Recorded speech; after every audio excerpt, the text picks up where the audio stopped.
where we want to start with, not just for Djokovic, but also his potential opponent. But let's talk about Novak first. Looked in cruise control against Valentin Royer, and then Royer decided to steal a set off him, which is,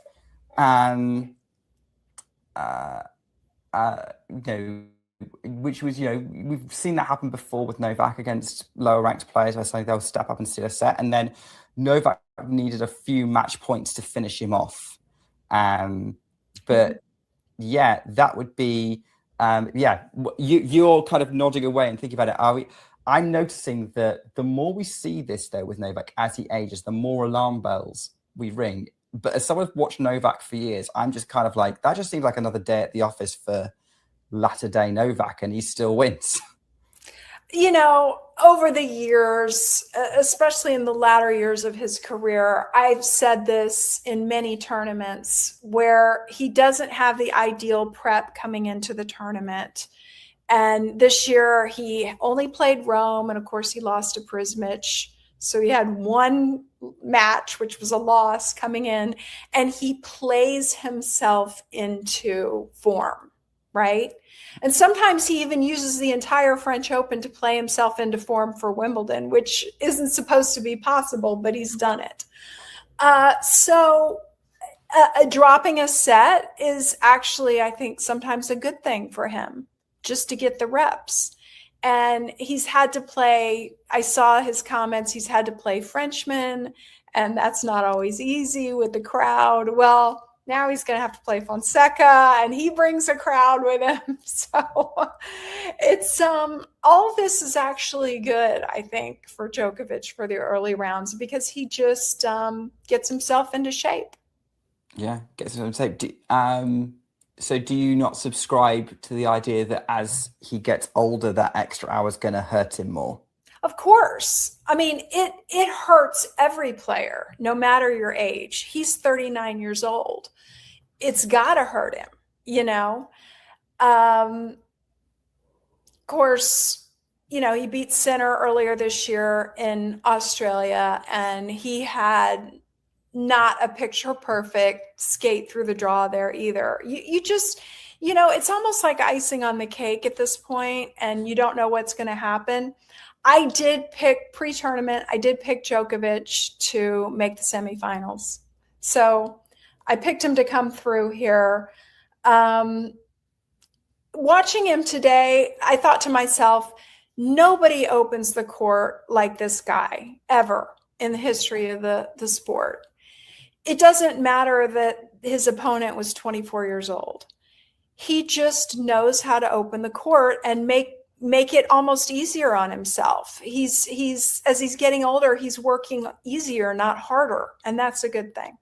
Yeah, and we've been seeing that as he's been trying to find those ways of shorten the points, opening the court up, using his serve more effectively.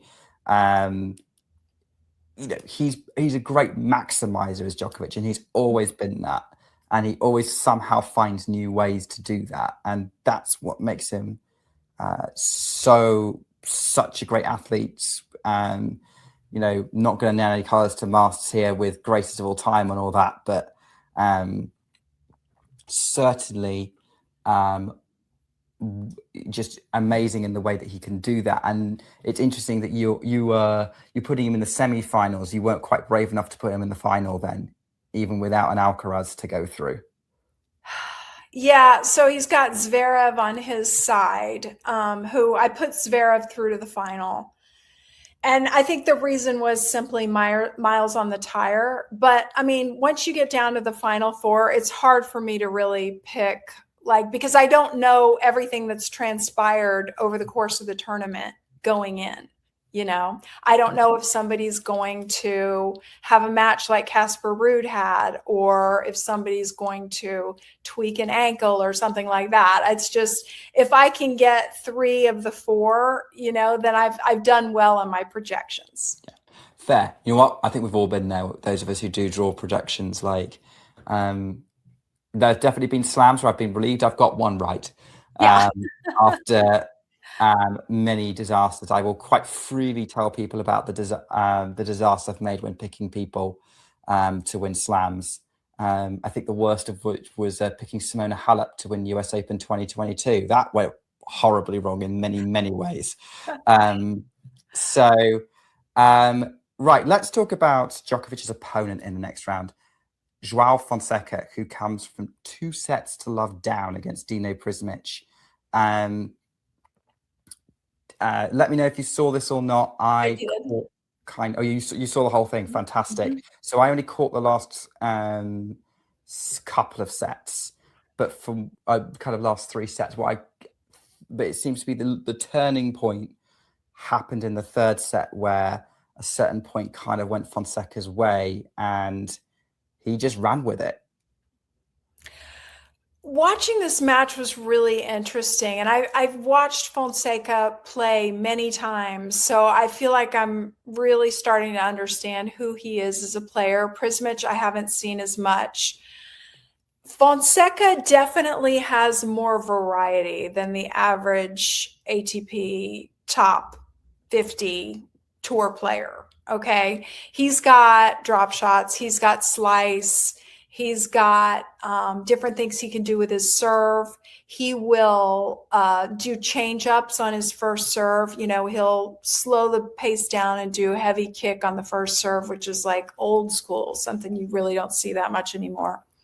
So he's got more creativity, and he's obviously got the crowd behind him. And as I posted on X, he can be down in a return game that, you know, his opponent is on his way to winning, and he can shank a ball and the crowd will just go crazy and act like he just won a Grand Slam. And it's like this point after point after point. So it is an advantage. He's used to it, and it can unsettle the opponent. So if Fonseca starts hitting lines, or he, you know, gets a lucky break, or he gets a net court or something like that, and the crowd starts going wild, that could definitely tax the opponent. That sounds like a Grand Slam winning mentality to me. Yeah. He'll get there. He'll get there. Now, I had made a note in the first 2 sets, Fonseca not moving well. You know, for a young guy, I don't know if it's his physicality is not there yet. The legs aren't, you know, Alcaraz-like, or if he's got some back issues, which he has previously revealed that it's just something chronic that he kind of has to deal with here and there. He's just, you don't sense that he's the kind of mover that he could be. That's a little pent up yet, or not, or locked up and hasn't been unlocked yet. So, you know, that's something to watch, but he's got a high tennis IQ. He figured this one out. And again, the combination of obviously the booming forehand, the really good serve, the creativity, and the crowd makes this guy pretty lethal. Pretty lethal. So that's going to be, I think that's going to make things absolutely fascinating for this clash with Djokovic in round 3. They've never played. This is the first time. This feels like a generational kind of battle. My first thought when seeing that was the lineup, my first thought went to Sampras, Federer, Wimbledon 2001. Oh, good call. I'm not saying Fonseca's definitely winning it, but it has that kind of vibe of a great coming to the end and someone starting out. And it's going to be fascinating to see what that clash produces, because all the strengths that you point out with Fonseca, Djokovic is well used to dealing with, does it himself, been there, done that, and his experience could be what helps him the most in this matchup. Understands this surface like the back of his hand, you know, Olympic champion at this very same spot. I had Djokovic coming through. I did have him meeting Fonseca here. But it could go 5. It could be really fun. I mean, like I said before, Djokovic opens the court like nobody's business. And if Fonseca, as I mentioned, just isn't the premier elite mover quite yet, Prismic, I think, is a much better mover at this point. Then that could be the vulnerability. And as high a match IQ as Joao has, there's somebody who has a higher IQ. So if you asked me to pick this, I would say Djokovic in either 4 or 5. I think that would be where I would lean as well. I think Djokovic's experience will come through. I think Joao's on a journey with Grand Slams at the moment still, and I think the French could be his most successful one. He's a natural on clay like very few others of his generation or even the generation above. But yeah, this is going to be a huge test for him. I'm going to ask though, like, what do you think could be the key for Joao to unlock a victory against Djokovic, if there is any? Given this is Djokovic, yeah. I mean, how do you beat the GOAT? This is a question that has been asked time and time again. I mean, the answer is Jannik Sinner or Carlos Alcaraz. I once asked a tour level coach, how do you tell your player to play against Djokovic? And he said, try to get under his skin in some way. So that could be the one area of vulnerability if the crowd, because Novak himself has already mentioned he's slightly annoyed by having to play against Frenchmen and the French crowd and all that. I think he really wanted a match where the crowd would be in his favor. Well, this Brazilian takes this, cacophony wherever he goes with him. So it'll be yet another match that Djokovic will have to contend with. Every single point that Joao wins will be a huge roar. It'll be, are they going to put it at night? That'll be an interesting question. I was about to ask you that. Do you think that's our night session match from this side of the draw? Is that what the FFT? I'm not well versed on their scheduling, despite the fact that I've been to several. It's not something I pay very, very close attention to because everybody is always arguing about it, and I'd rather just watch the tennis. Djokovic has already played a night match, correct? Yes, opening round. Right. So, I mean, it is the match of the day. Looks like they'll have Rude and Paul, Borges. Oh no, they're probably not going to put him there because they're probably going to put Halis Zverev because he's a Frenchman. Okay. He's the only Frenchman left in that half of the draw. So that's the other one they would probably be thinking about would be Halis Zverev. Okay. And Zverev played the night match this evening. So you got to think it's going to be Djokovic and Fonseca. Got to be. Yeah. That's an expensive ticket. They've got to put something amazing in there. So that's got to be it. So they'll play at night. It's still warm. So it's likely to be heavy. Not as warm as it is during the day, but conditions will be heavy. That favors Djokovic. I mean, yeah. Yeah, I guess it's going to come down to, do they think they'll sell more tickets for Novak Djokovic or Quentin Halys as a Frenchman? So that's an insider knowledge we don't have.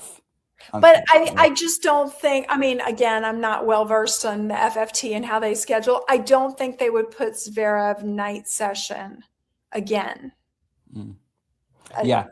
It's difficult. It's hard to predict, as you say. And I don't think there's any much rhyme or reason. It's just, if you look at tomorrow's night match, it's Rinderknecht Berrettini. The only reason they would have picked that was because there's a Frenchman. Good one. I like that one. Please forgive my ignorance. Have they just stopped putting the women on at night? Is that they haven't? I don't think they've put women on night since Serena Williams. So okay. like it hasn't happened for a couple of years. It's like I said, it's an expensive ticket. I understand they've got to fill it. People, there's a lot of extras tickets that they sell where you go to the reception and you get your champagne and it's the whole package and the experiences and all that. So they can really upsell like crazy, and that it puts pressure on them to have a really good match for the night session. So I gotta think it would be Djokovic Fonseca for that, but we'll see. Yeah, I suppose they're going to have a lot of Brazilians trying to buy tickets. So we'll see what business decision they make with that, because yeah, it's all been about business.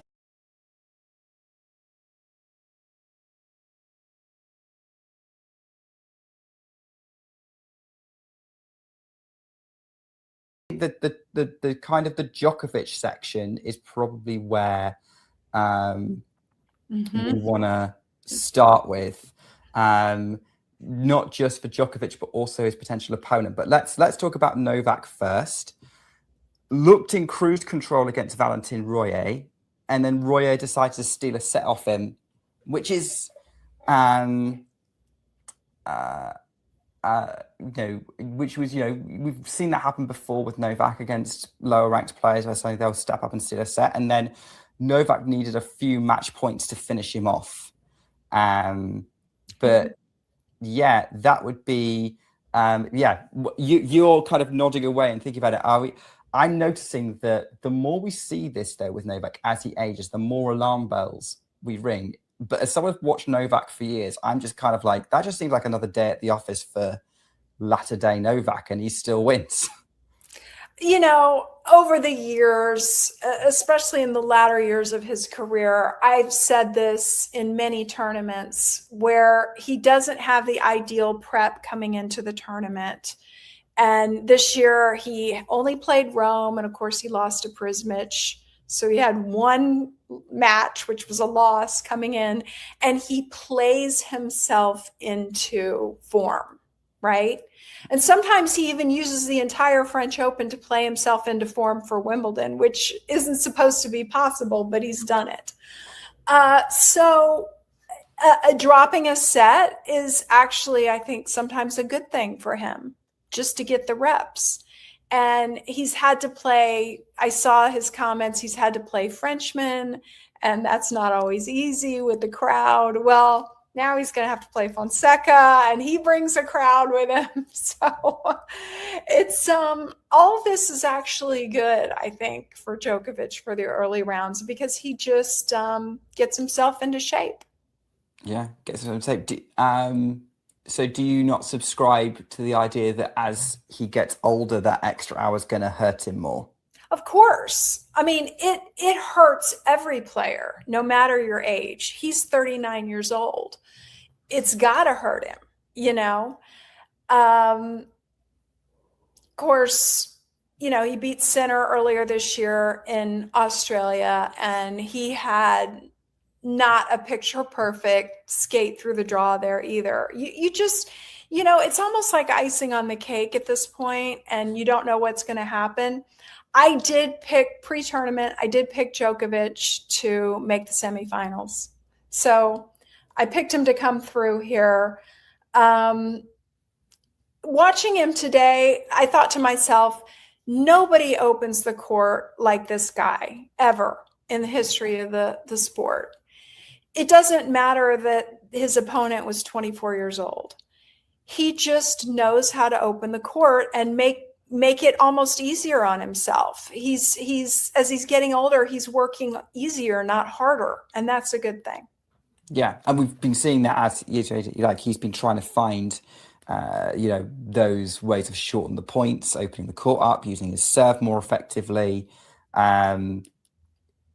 He's a great maximizer as Djokovic, and he's always been that, and he always somehow finds new ways to do that, and that's what makes him such a great athlete. Not going to nail any colours to Masters here with greatest of all time and all that, but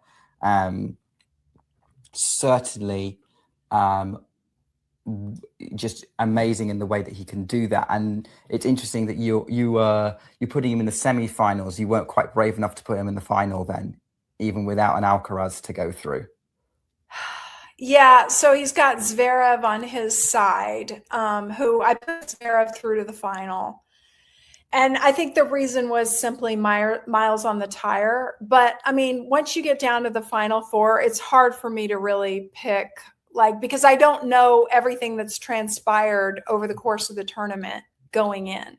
I don't know if somebody's going to have a match like Casper Ruud had, or if somebody's going to tweak an ankle or something like that. It's just, if I can get 3 of the 4, then I've done well on my projections. Yeah. Fair. You know what? I think we've all been there. Those of us who do draw projections, there's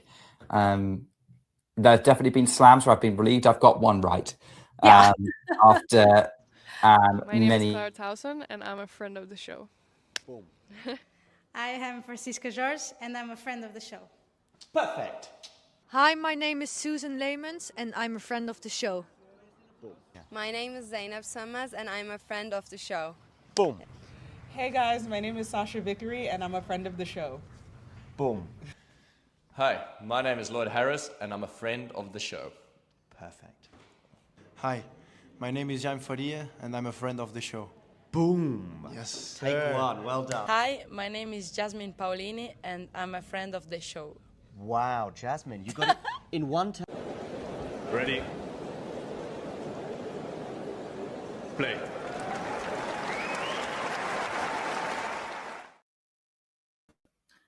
Hello, everybody, and hello, Carsten. How are you doing? I'm great. How are you, James?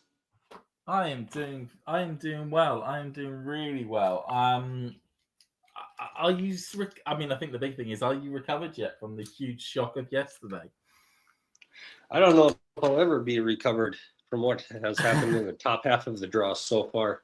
It's been a minefield up there. Top half is just like falling apart in front of our eyes. The bottom half still looking pretty good. Yeah, everyone was saying certainly when the draw came out originally that actually you want to be in the bottom half of the draw because that gives you your best chance to maybe get to the final and not face Jannik Sinner. It's now done a complete 180. And of course, for anyone joining in who has been living under a rock, of course, the big thing was that Jannik Sinner was beaten yesterday. The heat and the conditions just got to him. Unfortunately, a bit right at the last hurdle as well, with him being 5-1 up. It was he just needed one more game, and he would have been back in the locker room, getting himself ready for his third round match. But yeah, now it's a situation where actually the top half of the draw is the place you want to be, and we could have a mad number of finalists or potential. Somebody from that top half is going to have the tournament of their life at this stage and get to their first ever. Well, in the case of Berrettini, second, but many of them their first ever Grand Slam final. And who it's going to be is the big question in all that. It's quite the list of players that could pull this off. We've got Juan Manuel Cerundolo, Martin Landaluce, Berrettini, as you mentioned, he's been to a final before. Komasana, Faria, Tiafo, Arnaldi, Colinon, Auger-Aliassime, Nakashima, Kwame, Tabilo, Kabali, Tien, Cerundolo, Schweida. One of them is going to be a Grand Slam finalist. 2 of them are going to be semifinalists. Yeah, it is. If you were to predict now who would be that finalist, who do you think it would be? Maybe I have zero confidence in my own predictions for the top half of the draw right now, but maybe in terms of the amount of confidence I have in the players, which means absolutely nothing. Obviously, Auger-Aliassime is the top ranked player in this section by a long shot. And then, Cabaldi and Tien have to face each other, but the winner of that match could have the run of their lives here. And for both of them, it would almost be a little bit more like fulfilling some potential rather than just an appearance. I think, especially with Tien, there are people including one who may join us very shortly on this stream, who think that Tien is going to get to very, very late in tournaments quite often. So Cavalli as well, though, he's got the firepower. It's the consistency that is his biggest issue. Yeah. Who do you think's coming out of the top half? If you want to say a name, but it may be very baby millennial of me to say this, but I kind of fancy Berrettini. Yeah, I really do fancy Berrettini. He's the fact that he's got to the third round already, incredible on the clay. And has got to. I think he has got to. Has he got to the semi-finals of Roland Garros before? I've got a feeling he's had. That's only a quarterfinal. So. Certainly, I believe. I know he hasn't got to the final before, but I know he's had a deep run here before. He generally wins a lot of his titles on either grass or clay. Well, that's actually the only surfaces he's won his titles. Not mostly. It's every title is either a clay court title or a hard court title. Yeah. He's look at his run. Just a note. Quarterfinal in quarterfinal. Yeah. This is the first Roland Garros since that quarterfinal in 21. Interesting.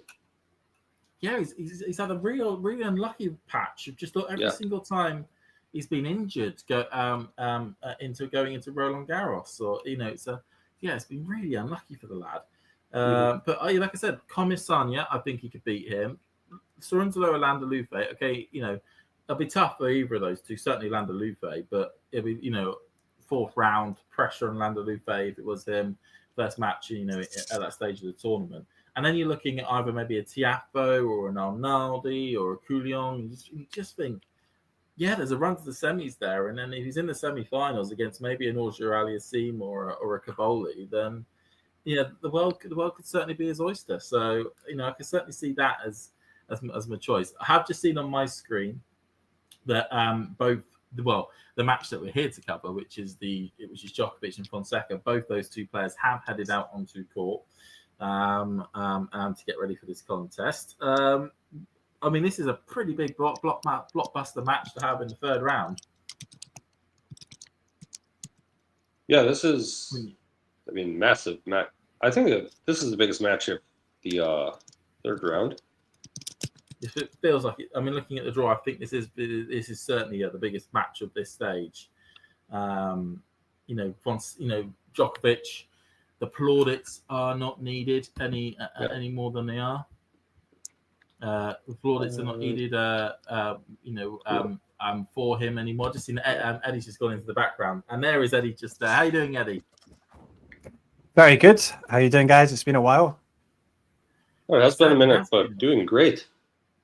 Yeah, excited to be on stream with you here, but we're getting all the big guns on for this one for blockbuster match on a Friday afternoon. Under the sweltering heat of the Paris skies, still around about 32, 33 degrees. Hopefully, both you two use Celsius.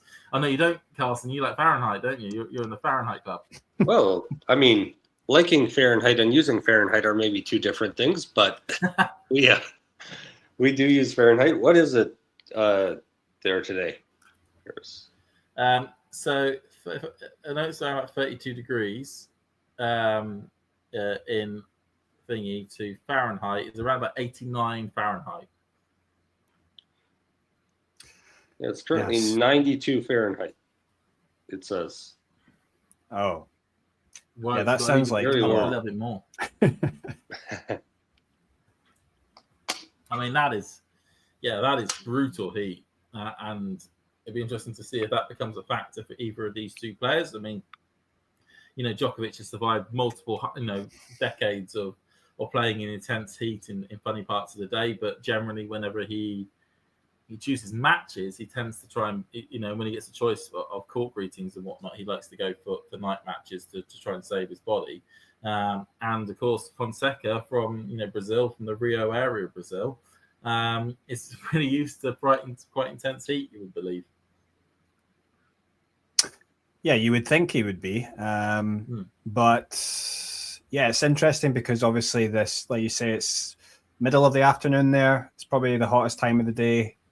I don't know if Djokovic likes that too much, but obviously very experienced, and he's come through a lot of 5-setters. And I think I was looking up, Fonseca has only played one match that's gone 5 sets, and he lost that. That was in the Australian Open.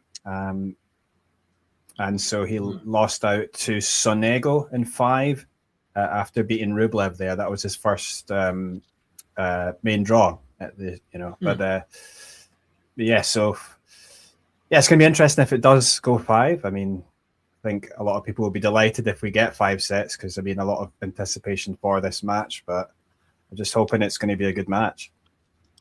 I think everyone's hoping it's going to be a decent contest for this one. As they are just getting the serves in at the moment, or at least just getting their practice serves in the moment, so it should hopefully be underway. And the big question is going to be then, who is the furthest ahead when it comes to the streams? Because it's usually the case at this stage. Yep.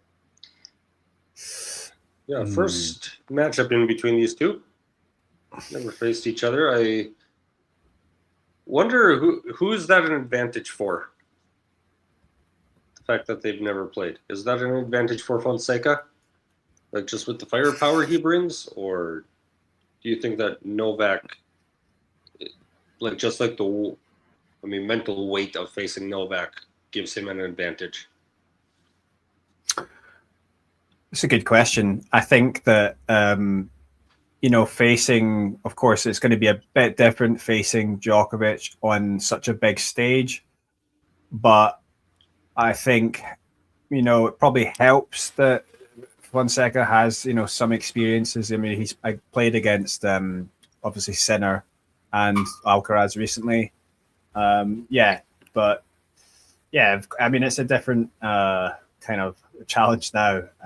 But in a way, not too much expectation on him, I don't think. So, I mean, I think he was just really happy to be able to get through that second round. Obviously, it was in dramatic. I should have almost forgot that he came through in 5 in that fast last match, because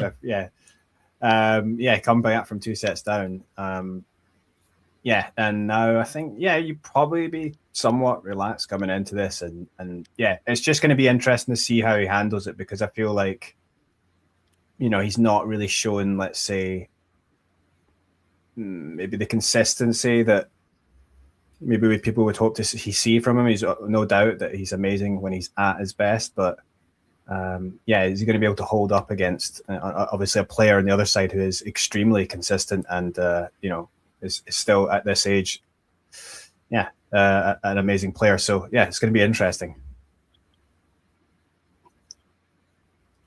Going to become a bit of a favorite word, the word interesting, on this one. It's usually the thing of going, okay, we just don't know how this is going to go. We want to see how the first point's going to play out.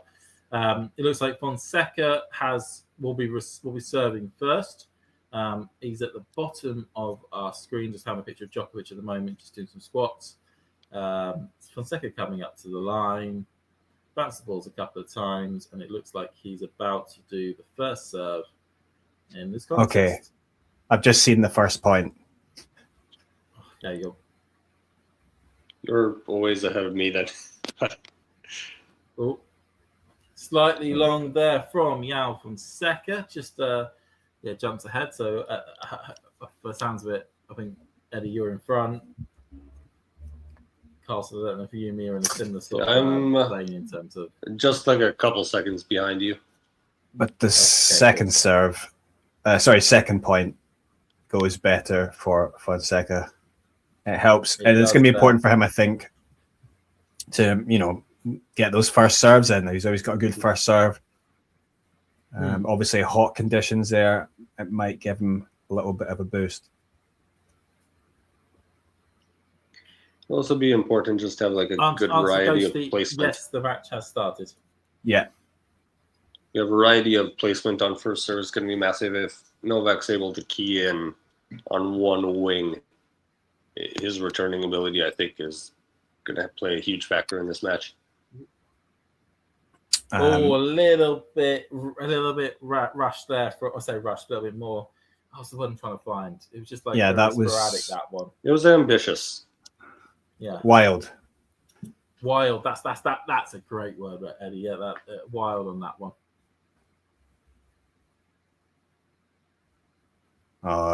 Novak, you would have seen it, but spreading the court very well there.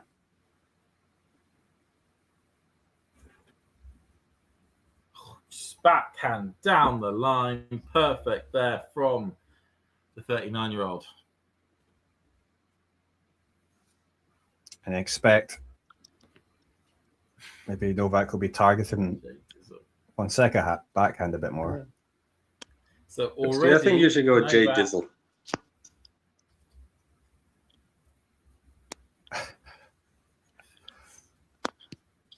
I'll keep a note of that, guys. So just about was outside the line there, but it would have been a good one if it was just a couple of centimeters the other way. Now, one thing I've not really had time to look at is how many of the Brazilian fans have made their way into the lovely stadium. forehand. Inside in forehand there. Yeah, that was a really nice one. And under pressure.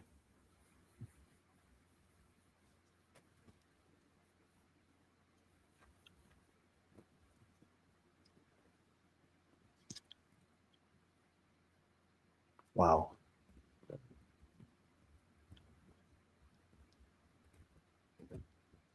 Oh. Okay, sorry, I'm ahead of you guys, but Little drop shot from Fonseca.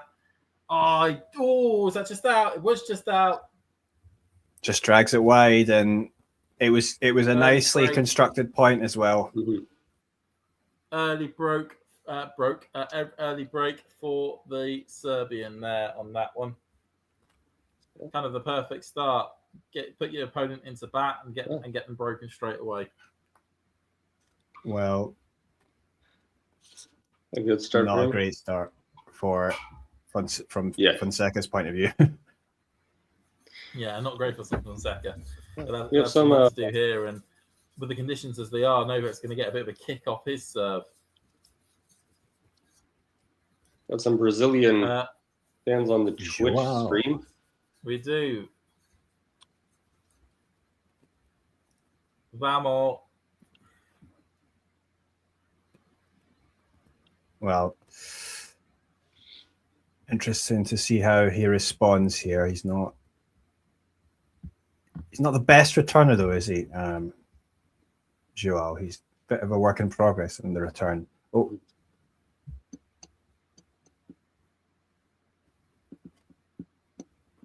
Say hola, viento. Oh my goodness, I've just seen that Sorana Castella double bageled Solana Sierra. Wow. Quick match. That's a result. We started like 45 minutes ago. Well, I'll tell you I what, feel they bad. were probably worried about keeping up time-wise on court 14. That is now no longer a problem.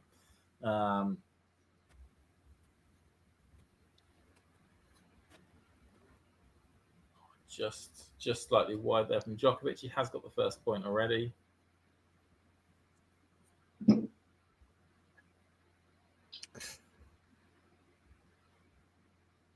And we were obviously hoping this would be, I mean, a lot of people expecting this to be a great match or whatever, but I could also easily see this being a simple victory for Djokovic. Yeah.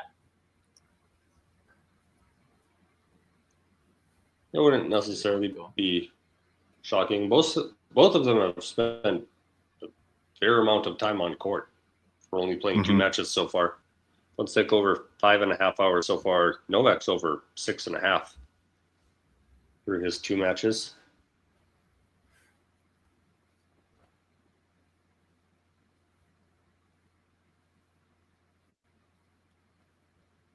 Yeah, how long was the match against Prismic? I don't think it was the longest 5-setter because the last few sets were a bit. It was a little over 3.5 hours. I think. I mean, Right. not short, but there have been much longer matches in this tournament. Yeah, right. Well, that was a straightforward hold there for Djokovic.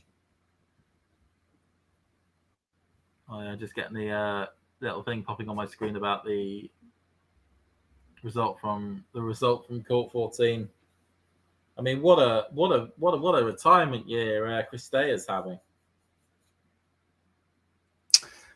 Yeah, unbelievable. And she might, at this rate, she might be in the top 10 come the end of the year. Or even, This would be pretty mad. I think she's 11 in the race, so it's like it's possible. There's half a chance she could make year-end finals. And that would be crazy.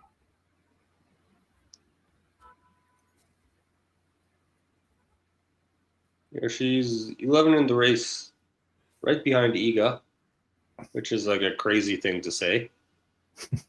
18th overall. Is Iga only 10th? In the race. Oh, crikey.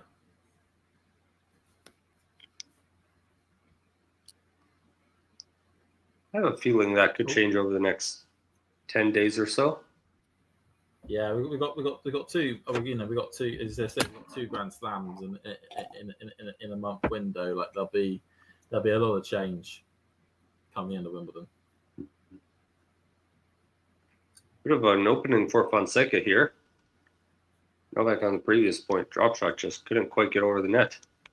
Oh.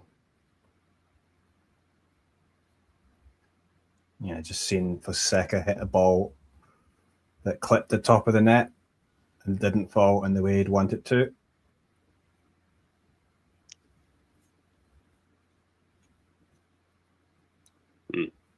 That's tough.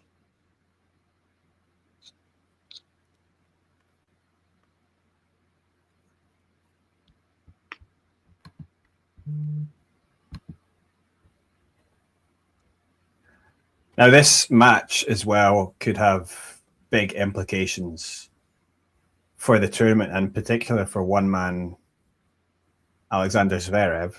Mm-hmm. If obviously Djokovic was to lose, that would make his chance. He would be the clear favorite, right? Zverev. I mean, if he's not already. Yeah. Zach, are you ready? What up, talking tennis people? How we doing? Good. So good. Okay. I don't know if this has come up yet on the stream, but I just want to shout out my favorite counselor in the UK, James Steele. Eddie, what time is it where you're broadcasting from, man? It's now 11 minutes past 11 p.m. at the moment. Yeah. 11:11, make a wish. I've been watching the match as I was just wrapping up a work thing, and Djokovic looking mighty solid in the early going. What do y'all think? He has looked very good. Yeah. Mix of him looking good and Fonseca's a little off. Yeah. I think it's a big occasion. But I think this is the first time that Fonseca has been on centre court, or certainly been on Philippe Chatrier. This is third round, big player, but never played Djokovic before. It's such a huge occasion to play. Such a legend of the sport. Yep. It's always going to be a slower start, and Djokovic did work wonders by winning the toss and putting Fonseca into bat straight away and get that early break. Absolutely. I mean, look, is it safe to say this is probably Djokovic's best chance to win a major that he will ever have again? I mean, because realistically, when will at round 3 both Alcaraz and Sinner be out of the tournament ever again? Yeah. Unless something like. Honestly, though, outside of like Fonseca, Tien, Cabali, this is the best chance that anyone else in the draw will ever have. Yeah.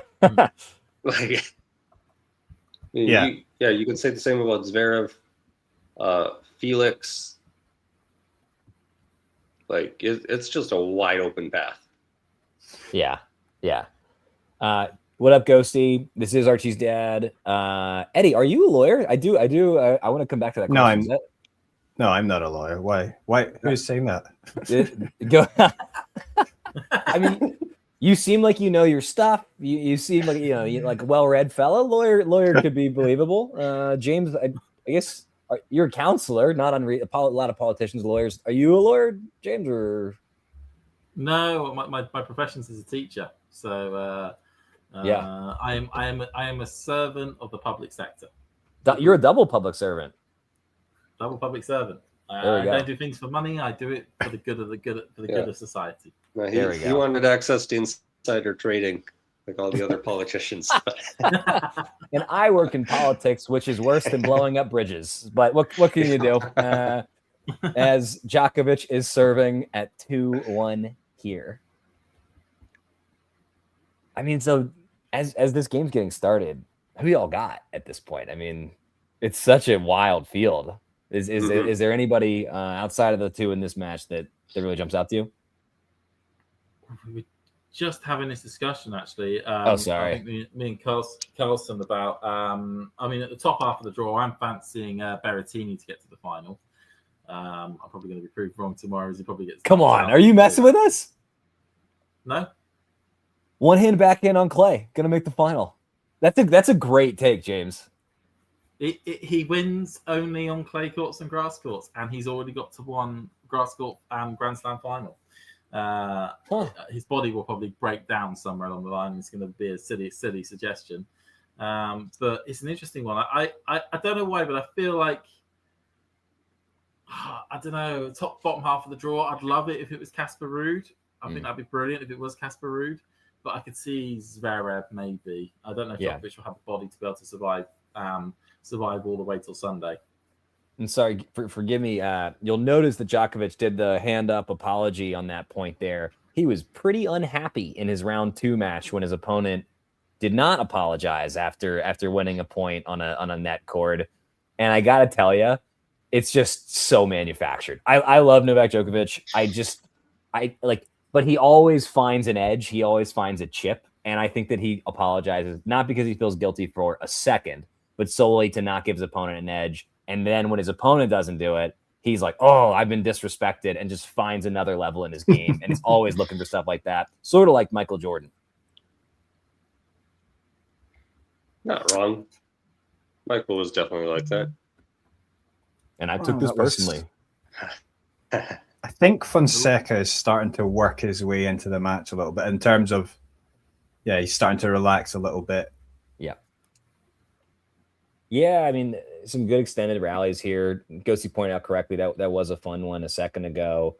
And look, as the court dries out and gets faster, I've got to imagine each set as it goes along, the conditions get a touch more favorable for the young guy who should have fresher legs. And the court gets faster, and Fonseca is just all weapons. It goes on here. Thanks, Ozan. Which one of you is tennis ranter? That's something was exciting. James. That was me. That was my Twitter handle for a number of years. Whilst I was, love it. I'm too notorious. We have not talked about the elephant in the draw, if you will. ABZ, anybody but Zverev. I am of the mind that he will absolutely find a way to choke it away if he gets close to a win here. Do y'all think this is maybe the one where he finally gets over the hump as Djokovic serves for the game? There's a chance. I mean, I threw it in our group chat yesterday, but like if he doesn't win this one, he's never going to. Yeah. This is what is he? This is it. What else could you want? You've got Carlos is out, Sinner is out. We got a 39-year-old Novak who's already spent 7 hours on court so far in the middle of the third round. Like, this opportunity will literally never happen again. Yeah. Yep. The thing is, this is, I think somebody was saying, this tournament at the moment potentially now gives US Open 2020 vibes and how terrible the tennis was, certainly from Zverev right to the bitter end of that tournament, where people were saying it's the best chance you'll ever have. And maybe and basically we're going to be watching these players to seeing if they're not going to absolutely cack themselves with this opportunity. I'm a little surprised that no one's mentioned the people's favorite so far, Lerner Tien, the next great American lefty. You just didn't have the stream on. Oh earlier. man, I'm sorry. Were you shilling Lerner Tien like I was about to do? I hyped him up a little bit. Okay. Yeah, I mean, come on, Zach. Look, you know me. When it's really hot, I mean, tennis kind of goes out the window and it becomes a stamina and mind thing much more so. And I think that really favors these young guys who don't have the muscle memory of a Zverev. Zverev has lost so many close, big matches. Fonseca hasn't. Lerner Tien hasn't. Ben Shelton kind of hasn't, and so I think if it's going to be somebody other than Djokovic, it's going to be a guy under, say, 25. Yeah, I could see it. Yeah. Djokovic coming for the double break. Is he going to get it? Oh, he's on the way.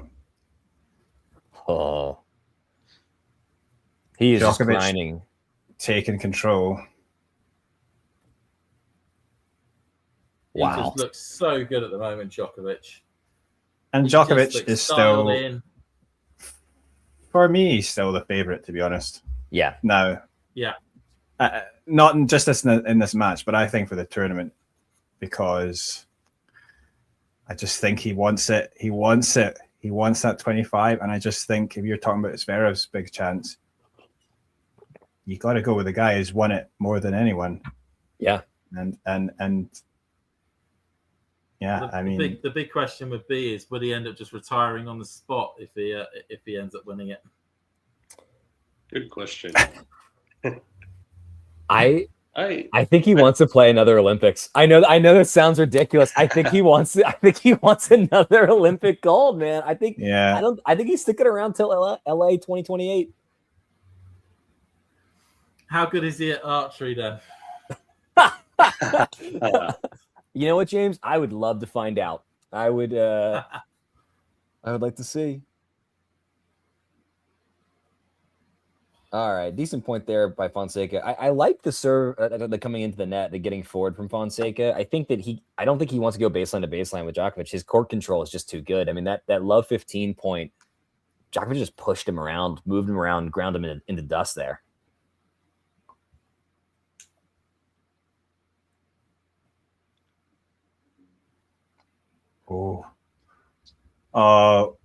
Well, that was Fonseca going for serve volley, and it wasn't that badly executed, but Djokovic was there. Oof. And you'll see what happens. My goodness. Right, used every inch of the court on that one. Mm-hmm.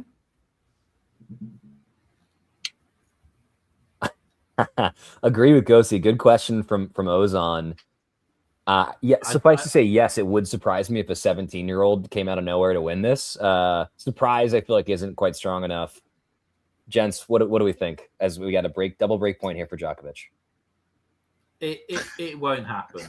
It won't happen. Not.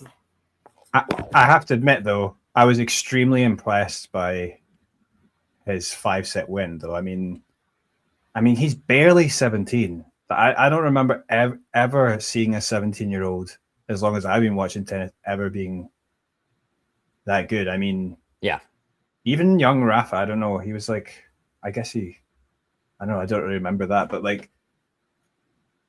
yeah. And there was that statistic. He's the 5th youngest, is it, to have won this many slam matches or whatever in history. 2000, I believe.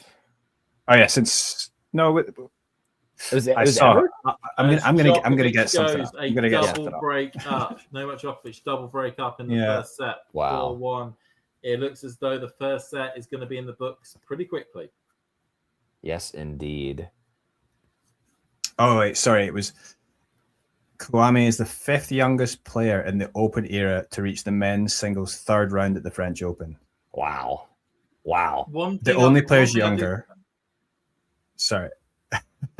Borg, John Alexander, Kent Carlson, and Michael Chang was the youngest in 88. I believe that he turns 18 at next year's Indian Wells. That's crazy how young this guy is. And I think going back to what Eddie was saying, maybe Rafa at that age, I think Rafa was that physical, but his tennis was still catching up with his body, with his physical traits. With Kwame, like it's just is all there. It seems like there's we've talked about on this channel and on many other ones about who might be that third guy who can break up the Sinner Alcaraz duopoly. And for me, it's been Fee has been an answer for, and somebody that I've been excited about. Maybe Shelton, because I think he's got elite physical traits. But Kwame's now got to be right at the top of the list. Do y'all concur? I think there's a chance that he could be the answer to it. I mean, he's still ranked way outside the top 200. I mean, his ranking will go up this week, but this is still a little bit of lightning in a bottle and not a consistent body of work, which is going to change. Like, I'm not saying that I think he'll never break into the top 100. He's going to get there much higher than that. But it's one tournament so far. Like, I want to see a little bit more than that. And it's one of those things where, at the moment, players are still trying to figure him out. So he's in this honeymoon period of, I'm big, I'm new, I'm brash, I'm all this. But then once players start figuring out how to play him, and he starts getting a few losses unexpectedly, or it would seem to be unexpectedly, then that's when the real test will come into it. I mean, you've got to remember, and you were mentioning what's the best 17-year-old we've seen that was this good. You could probably answer from quite a recent example, which is Felix Auger-Aliassime. As a 17-year-old, he was phenomenal. I think he was winning challenges at 16 years of age or whatnot. And Kwame hasn't actually yet won a challenger, or even had a real, hasn't yet won a challenger. And so that has to be like a stepping stone that he would have to go through. What can happen is that you can get good, you can get yourself so far in a game, and you can then stagnate, or your development could end up stopping. And it's going to be a real challenge for him to make sure that development keeps up. And there's a reason why this game has evolved past the Boris Becker's being able to win the Wimbledon at 17 years of age, because it is now a lot more physical, it's a lot more technical, and it takes a lot more tactics to be able to do well in this sport. And we've seen, certainly from a physical side of things, how players like, as you say, Arthur Fils, Ben Shelton, Jack Draper, all these players that we've been hyping up as those that could challenge that narrative of the big two. They've broken down their bodies in the attempt to keep up with these guys, and even to an extent now that actually both Sinner and Alcaraz have started to break their own bodies down to keep up with themselves. Yeah, I looked this up. One of the other prodigies, the second youngest number one junior, is Kwame's coach, Richard Gasquet. The youngest ever was American lefty Donald Young, that's a sad story, and now he's a professional pickleball player. Although he had a nice little career, but should have done more. But Gasquet, I think, is such a great coach. Is that the reason why it's a sad story about Donald Young? He went to be a pickleball player. Any story that ends in playing pickleball is a tragedy, Shakespearean tragedy at that. Yeah. So as Djokovic serves to go up 5-1 here, but I think Gasquet is a great pick for Kwame. I think that's a really good coaching selection. I think. The thing I was talking about offline yesterday is how I don't think Shelton's going to win a major with his dad as his primary coach. I think he needs another. He doesn't need to fire his dad. That's a little awkward at Thanksgiving. But he needs another voice or two in the box to kind of help him go to the next level, in my opinion. Kwame, from an early age, has the perfect coach to get him to the mountaintop, I think. Wow. Look at this graphic, guys.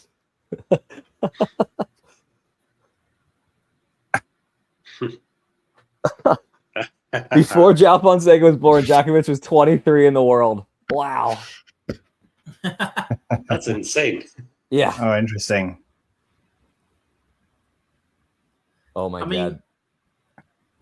I know. I was about to say, was Was Fonseca even alive when Djokovic won his first Grand Slam? Barely, but yes. Barely. This is the best. Shelton Heiss, it's about his dad. Match made in heaven. I believe they call that an SHIT post, and that is a good one. That is an amazing rage bait post from Ghosty, the best in the biz. Think Djokovic gets this break here to close up this set, or do you think that Fonseca is able to regain, get back on track a little bit here at the end of the set? Well, that was just a double fault there from Fonseca, and it looks like this set is about to disappear. And then, if Fonseca was to lose this game, of course, Djokovic would start the second set serving. Oof. I am currently getting some vibes from. So, do you guys remember the Fonseca Draper match from Roland Garros last year? Vaguely, where everybody went into that thinking it could have been the match of the tournament, that it was going to be a tight contest between the two, and in the end, Draper just routinely put him away 6-2, 6-2, 6-4, something like that. This at the moment, I'm getting that vibes from this match at this stage. I mean, I think Fonseca is clearly out of rhythm, but Djokovic is seeing the ball exceptionally. That return at love 30 to go up love 40 was and another double, just gorgeous. I think what Ozan's talking about is was it what's her face? Friend of the show, Zeynep Sonmez. Did she not trip? Yeah, she tripped over the Lacoste thing and injured herself. That was in doubles yesterday. Yeah, Katie Bolter yesterday tripped over the same board on the same court as well yesterday. I mean, quick thought. Is there any documented history of pro tennis not caring about the players and not doing things that are in their best interest, or is that the first time? I think the governing bodies are atrocious. They should obviously get rid of them. If it happened once, that's one time too many. It's happened twice now. Resolve it. They probably won't, because they care more about profit margins than the people that make tennis, which is the players. And I think that's a shame, as we're at 30-40 here. All I'm going to say is a bit of a caveat, as a sort of a counter to that, Zach, is that I think this has been more of an issue in terms of that. I think conditions have led to a situation where the courts on the outside court. So we know we're having a great look here at on Philippe Châtier, which has a much larger space for its court than court 13, court 6, the ones on the outside court. Right. With how hot the conditions have been this last week, the ball has bounced up a lot higher and it's been flying a lot longer than they do usually, and it's a situation where it's like the size of the court has caused a situation where actually it's maybe a little bit too small on the outside court to cope with where the players are going. I would argue that's my only caveat to that.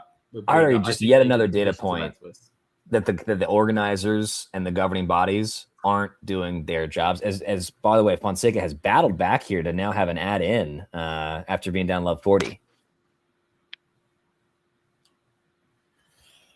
Oh, that hurts. That hurts for Fonseca. Back to juice, but great drop shot there from Djokovic. Mm-hmm. I feel like Fonseca could do with this game, even if he doesn't take this set. It's just a nice little boost for him psychologically. And that is a nice serve out wide. Another ace.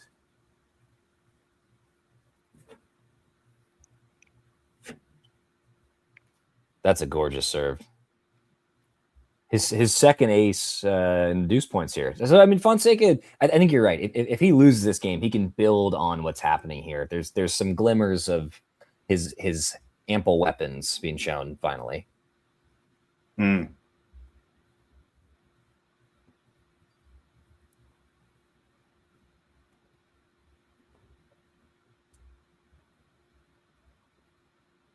Oh, second serve. Jesus, Jill Titeman's just beaten Karolina Mukova. Wow. Wow. 5-1 down in the second to win. Well, Djokovic getting back to juice there. Well done in the end. I just seen Hodar is up a break in the fourth set against Mickelson, so might be going to 5 there. We are really seeing some young guys break through right now. I mean, Hodar has been a breath of fresh air. Kwame, and I think Carson's right. Like we haven't seen quite enough yet to say definitively, but at the same time, I mean, we've learned a TN. Sorry to shamelessly shill, but like we just have some really exciting young players that I think are going to start challenging Alcaraz and Sinner. Yeah, and I think at least these guys, we don't know how good they're going to be, but they're probably at least going to be, in the top 10, getting towards top 5, right? And so that's makes it more interesting probably than what we have right now, which is obviously two guys just well ahead of the rest. And then, well, that is a hold there from Joao Fonseca, and let's see if Djokovic is able to serve out this first set. Yeah. And Amanda, give me a thumbs up if you're ready to join. We got 5 of us here. Wow. On stream. Look at our tiny icon pictures on the screen. So cute. Fantastic. I think this is going to break my internet, having 5 people on the stream all at once. This looks like a political panel. Just jam as many people in as we can. It's like a COVID debate. Yes.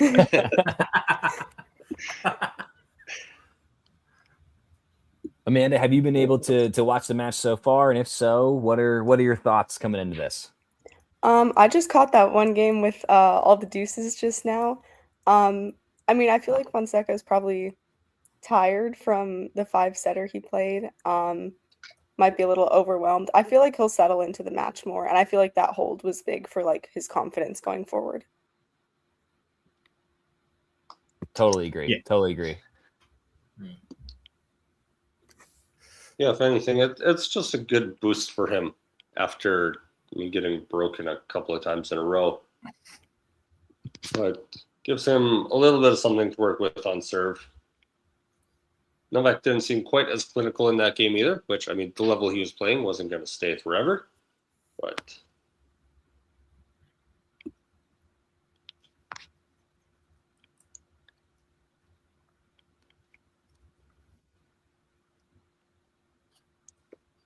Wicked. I can't believe there's 5 people in the chat. We've all gone quiet. I don't know. I'm just watching commercials here.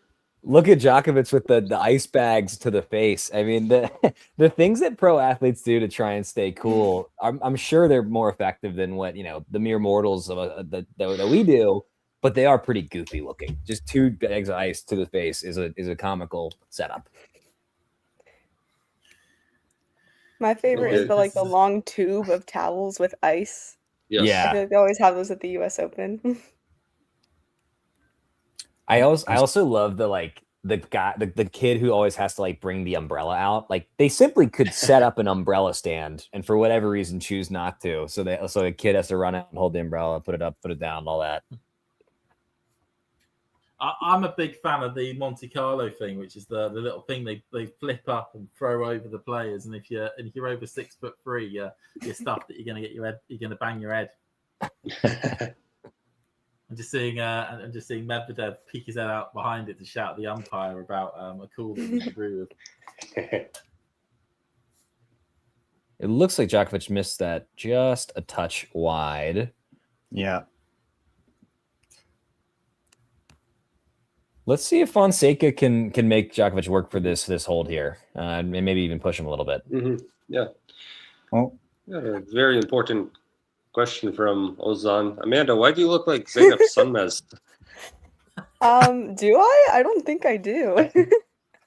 I mean, to be He's fair, just none of always us have thinking seen the about two of you in Zeynep. the same room. That's true. I've never been in the same room as her. I don't think I look that much like her, though. I'll take that as a compliment. How's my knee? My knee is fine.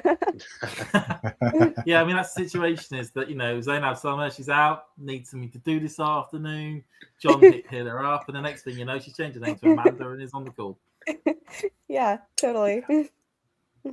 Got love 30 here. Perhaps a little half chance for Fonseca to break through. The swinging volley that Djokovic hit there was I would argue, a bad choice. One that suggests that he is still feeling himself quite a bit, though. Looks like he's talking to himself a little bit. Great. I mean, that's an absolutely vicious one too. The serve out wide, the backhand cross court, beautiful serve +1 tennis, aided by the conditions and the faster courts out there. I mean, the angle he got on that. I mean, you could put that in a maths GCSE paper. Like it was that perfect. Yeah. Oh, great serve. Oh, a good defense from Joao. And he's back in the rally. Oh, but that's... Okay, that wasn't good. Back at 30-all. Woo! It's nice to see a pro hit a shot that I can hit. And that forehand that Fonseca ended with, I can hit that shot. I can confidently say. Do you know what made me feel like really pleased? It was in Rome when Casper Ruud went for that smash and he completely missed it and he had to like flip himself around to go get it. I thought, I feel seen in a tennis match. I want to highlight the question that Ghosty just asked, which is, what color would we say that Djokovic's kit is exactly? Peach. Peach isn't bad. Are we talking about his shirt or his shorts? Those are not matched. Dealer's choice. Yeah, by the way, the fact they don't, that's a horrible combination. Each is fine individually, but so bad together. It's sort of it's like white that's been stained with the clay of Roland Garros. Did I hear creamsicle from Carson there? Yeah. I like creamsicle. Oh, I see that. Yeah. Little orange sherbet on the shorts, creamsicle on the top. Just a dessert of an outfit. Just a sugary combination. Zach, what do you think about Joao's outfit? I think that On actually does a decent job. I think it's like, it's a fun design without being like too well. Oh, sorry. No. We've got a break. Oh, you're ruining it for us here, Eddie. How is your Wi-Fi so fast, Eddie? But as Fonseca does get the break there. I'll try and Eddie, can I go back? You're still based in South Korea, aren't you, Eddie? Yes. I'm further ahead in time over here. Yeah, they're 10 years ahead in that side of the world. I mean, you've got toilets that do all sorts. We can't even get working trains, let alone fast Wi-Fi over here. Okay. What's a train? I'm actually... Okay, I actually just worked out how to put it back 10 seconds, so maybe we're more aligned now. Okay. Perfect. So Really we great. got Eddie in the future. We got me in the present, and we got Carlson and Zach and Amanda back in the 18th century. Well, Carson, Amanda, and I are working very hard to go back into the past as America as a whole is trying to do that. As Fonseca has won 11 of the past 15 points, by the way, really finding his rhythm. Hey, but yeah, he's got championship point. Yeah, that's what's going to be. On every live stream I've done, I've always been the most behind, and I don't know why. Because it says I'm live, but I guess I'm not. Oh. Been there, done that. Was it Miami 2025? Who was I on stream with? Renner maybe, and I think I was literally 45 seconds behind him. Which is like a significant amount when we live in the same country. Yeah. Until recently, I was always ahead of the UK squad, and I'd love to give Fergus a hard time about it. But now him and James are either the same pace or a little ahead, and I feel silly for a series of remarks I've made about that now. Well, we've got all these different new services. I mean, I've had to subscribe to something called HBO Max for the first time to get tennis this year. I mean, I know HBO's doing a thing in your area for decades, but yeah, new experiences. Fonseca up 40 love. Absolutely cruising these last 4 games. And James, very good of you to subscribe to something rather than to use a VPN and just go to a country where it's free, a thing that I don't condone in any way, shape, or form. Or just, have a conversation we do with not Scott. condone any illegal activities on this stream. Otherwise, John will have a lot of lawyers on his case. Except for theft. Theft is funny, depending on who it's getting stolen from. But we can come back to that later. Great return there from Djokovic to get on the board here in this game. Oh no. Now you're ahead of me. I went back too far. Put it ahead again. Put it ahead. I'm back. I'm going to go backward into the future. Lil Funk Mob wants to know, who do we have winning this match? Lightning round. Who we got? Amanda, start us off. I think Djokovic wins. I think he's just playing better, and I think he has more experience. Eddie? Well, he definitely does have more experience. Well, Well, yeah. I've been impressed, though. I've been impressed by how Fonseca started to come back into it. But my thought was probably Djokovic in 4 or 5. I kind of still think that. James, who you got? Gotta be Nole, hasn't it? And I know he's a little of a dip here, but he kind of built himself the ability to have this dip. I fully expect Djokovic to see out this set and potentially the whole match. And lastly but not leastly, Carson, who's your money on? I'm not going to let the last 3 games influence my decision too much, I think, but it's got to be Novak still. I think. I've just cursed him for sure, but I think as long as it stays under 5 sets, it's going to be Djokovic. If it goes 5 when it's this hot, like, look, late 30s legs are just not supposed to hold up over 4 hours in this kind of heat. And so you would think that would favor the young guy. So assuming 4 or less, I got Djokovic. If it goes 5, I still have Djokovic, but like, it just shouldn't be possible for somebody at his age to perform for that long. I mean, Novak did just play a very long match a couple of days ago. Yep. That was like one of the longest 4-setters I've seen. Yeah. And they're putting like these ice packs on themselves, but That's got a little bit of that. If you, by the way, you hear a fan from my end, do apologise, but we have something in the UK at the moment called a heat wave, and I can't cope. Neither can the country. Because we don't have something called AC, so I'm reliant on a little desk fan just to keep cool.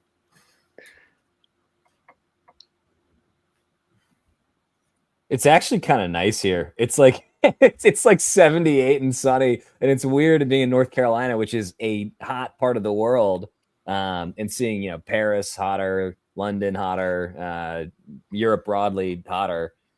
Although it'll be 106 in a few days probably, so we'll catch up. What's 106 in Celsius? What's that? 42 maybe? Right? No.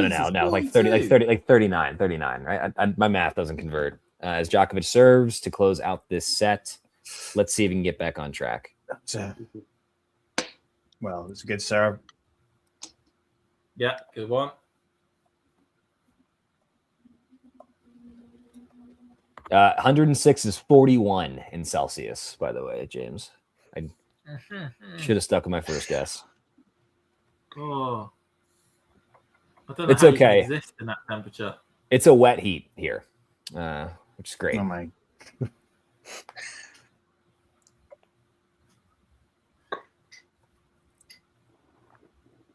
Second serve from the GOAT.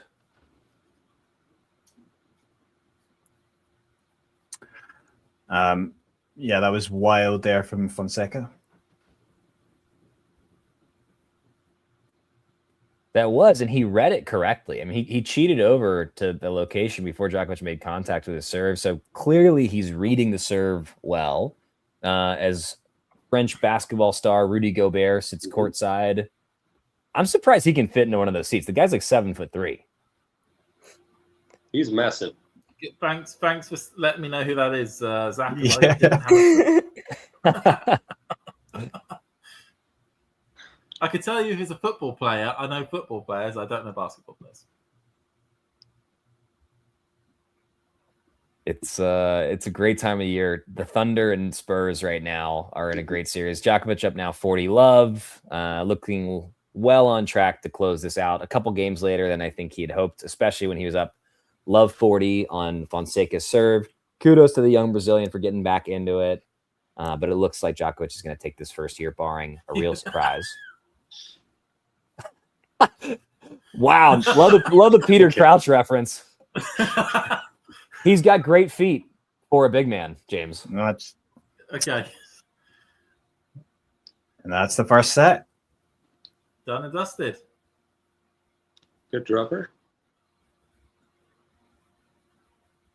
Couple of really good droppers. That's just disrespectful, that drop shot. It was that good. It was that disrespectful. I mean, he basically just gave him a swirly, the tennis equivalent of one, at least. All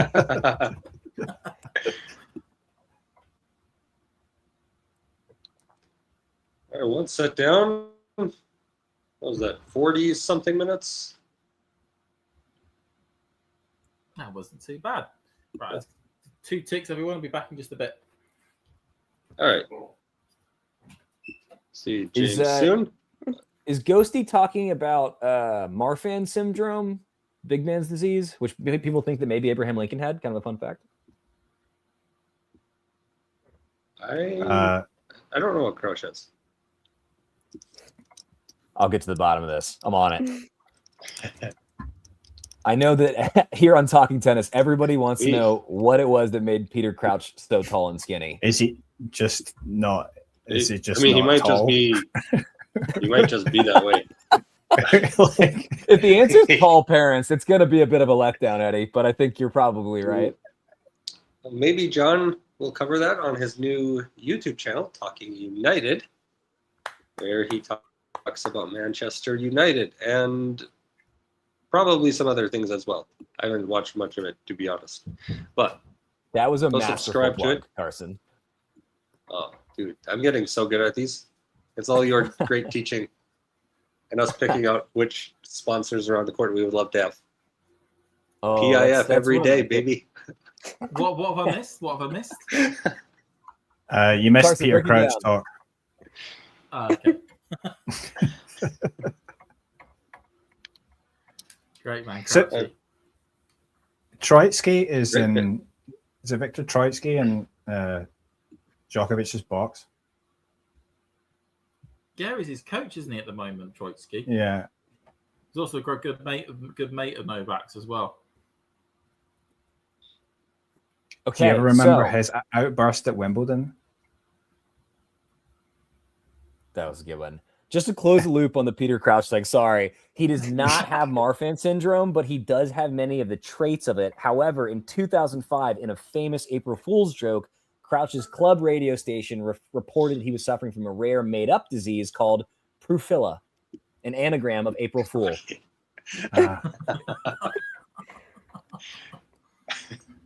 Back to the tennis. That's amazing.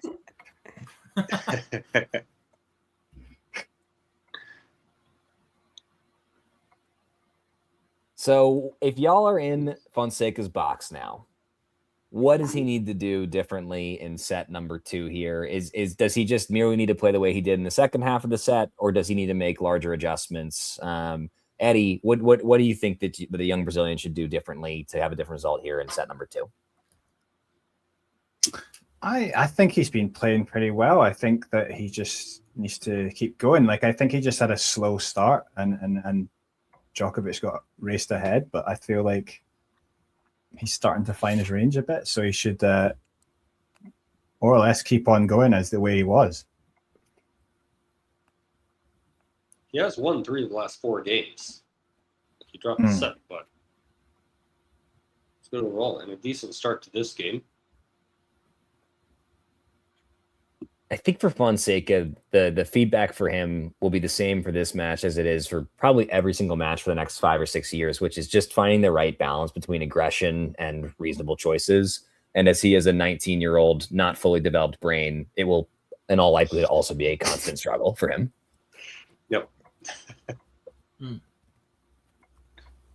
Yeah, I wonder if just Fonseca's just going to be, like, in his career, a bit more of a streaky player. And when he's on fire, he's on fire. Yeah. But, you know, he's going to have some dips.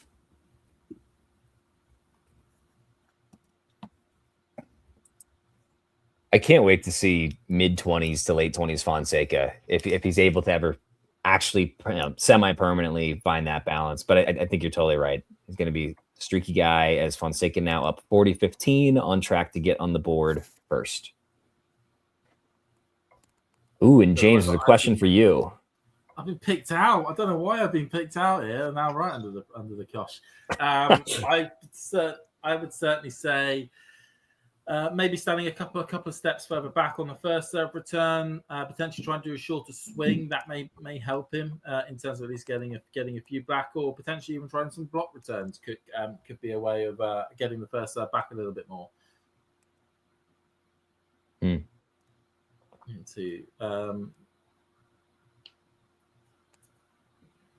Djokovic making the young Brazilian work for it. Gets another point there. 40-30. Fonseca still has a chance to close this game out and get on the board first.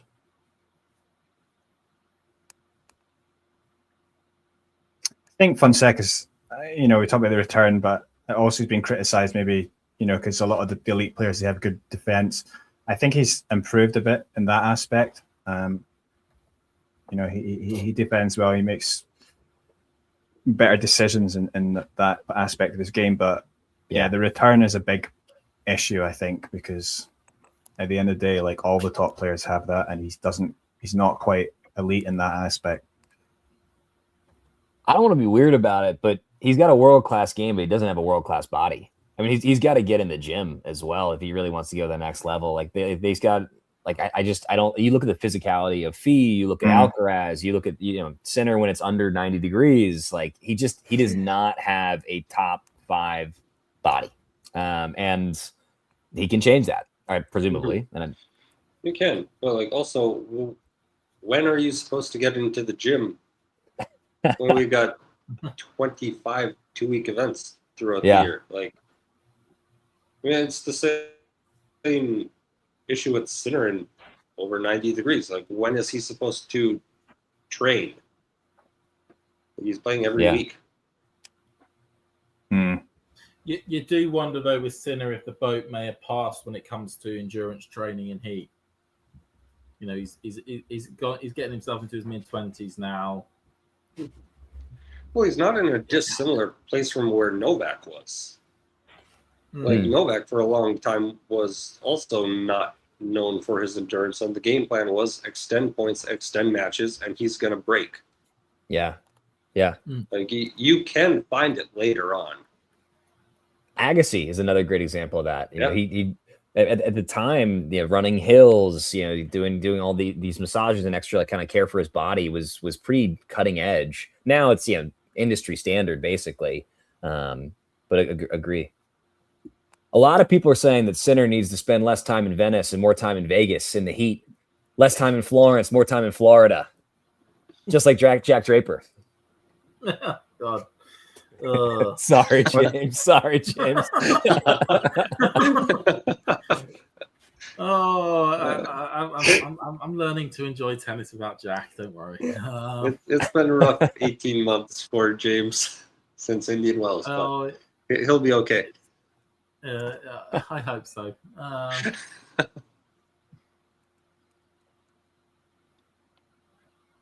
Djokovic serving 30-15. Looking remarkably fresh for an ancient style of dirt. Woo! That was a pretty darn serviceable return from Fonseca, especially on clay, and Djokovic just handled that.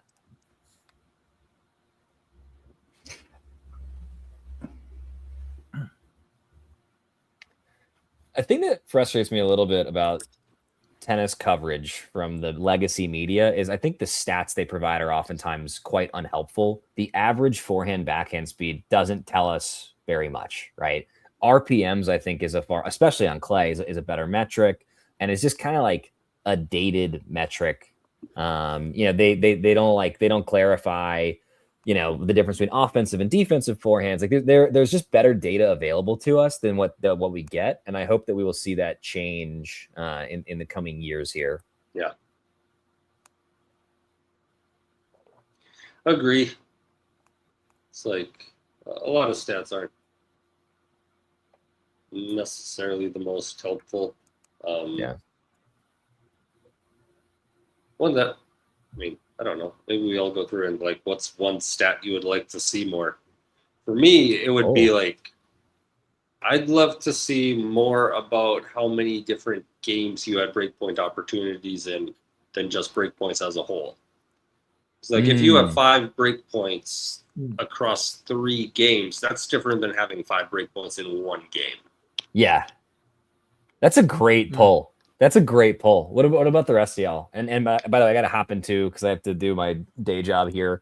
But I'm curious what those stats are for everybody else.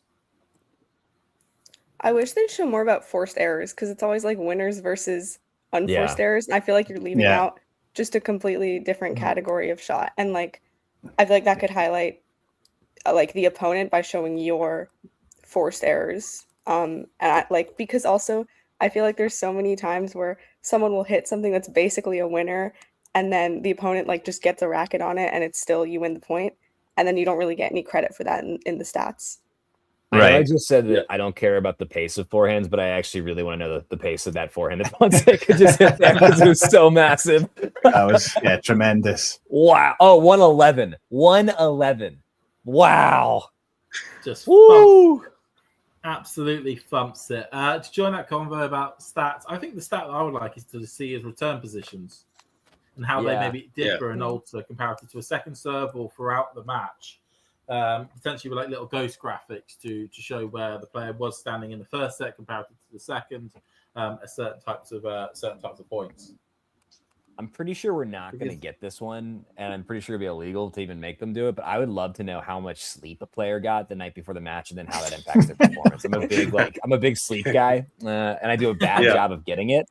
But like, that is an actually useful thing that would encourage the public to make better choices. And on that note, I got to hop. Have a great rest of the stream, guys, and Djokovic in 4. Bye, Zach. See you, Zach.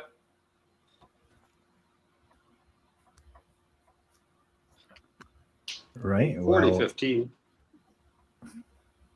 Djokovic is getting a little bit touchy with his box. Oh, am I good for a watch along tomorrow? Yeah. Ideal start time probably later than this one, if possible. Oh, here we go. It is 40-30.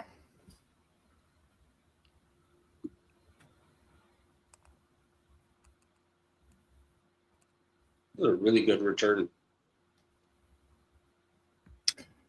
And we're getting a few more comments from Twitch. We are. Twitches I've are never seen this many people on Twitch. People on Twitch love Roland Garros. Okay. Bit of a rally here. This is crucial, I feel like. Oh.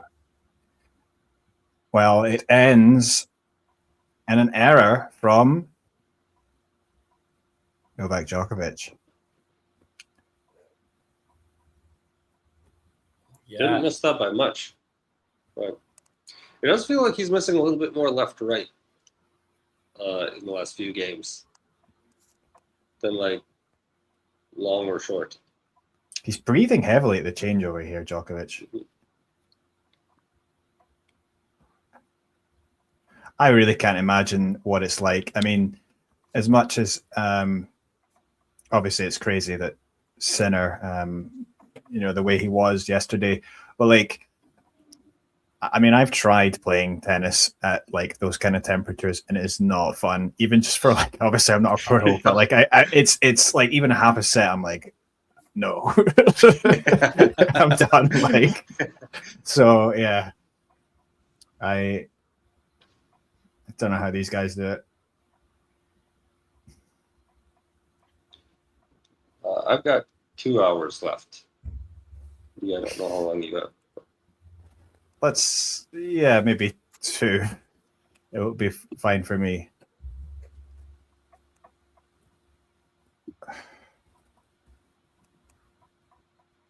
Which, maybe it lasts that long.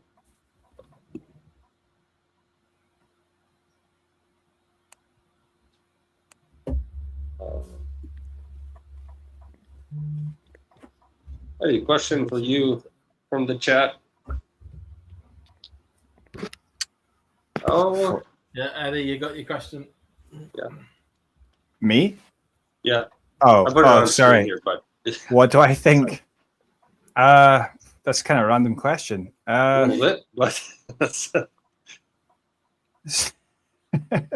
I mean, I don't know. Like, I actually have not really been following her recently. What's her ranking right now? But like, maybe. Don't worry, Eddie. You can say you haven't watched many of her matches and you don't have a clue. That is a very valid answer. I've seen her play though.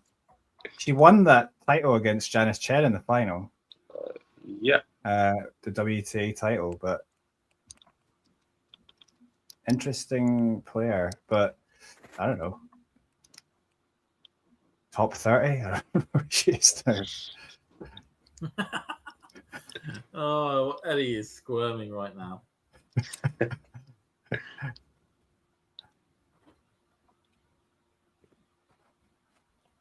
Where is her ranking? Is she in the 120s, I think? 130s? I'm looking it up. 153. Yeah. She played some great tennis in that final. Ooh, Yodar won. Or Mickelson. You just want me to pronounce her full name.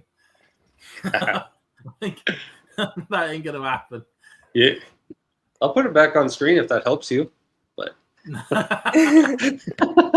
you can just sound it up. Give it a go. Where is it gone? Where's it gone? Where is it? Here it is. Okay, right.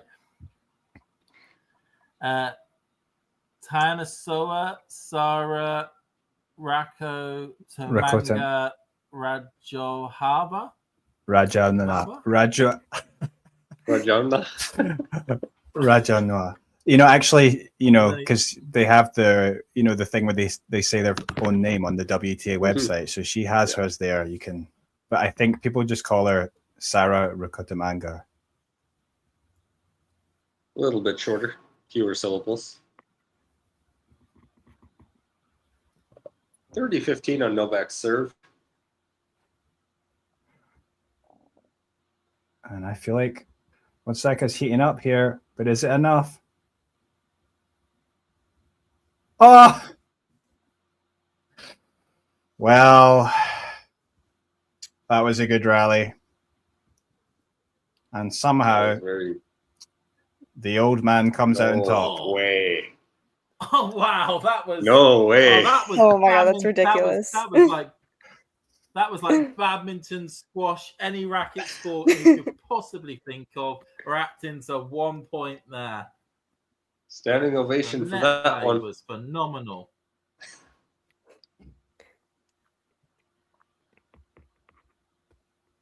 That's definitely like a shutting down doubt point, like Fonseca's getting a little better, maybe Novak's getting a little slower, and then he's like, nope, I'm gonna win this crazy volley rally, and I'm still winning this match. He's saying, I am the king.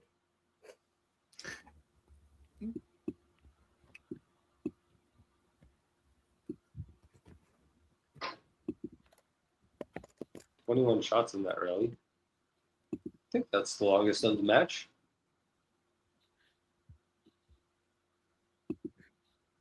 Oh no. Oh, it's going to be. Don't ruin shit. it, Eddie. Don't sorry, ruin it. Don't Fonseca. ruin it. Fonseca just. Sorry. Oh. He's had a little stumble. A little stumble there that then cost him. Yeah, like I think Ghosty's comment there. I think sometimes, interestingly, I'm not sure about his decision making in some of these moments when he's coming forward, Fonseca. And I think Djokovic is much better in that aspect.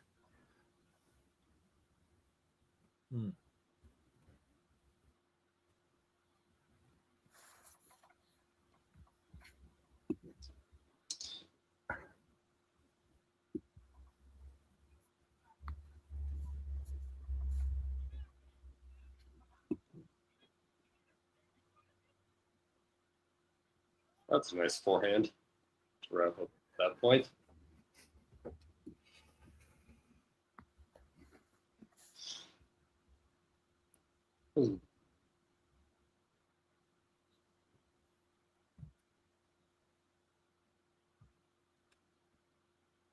What is Novak doing?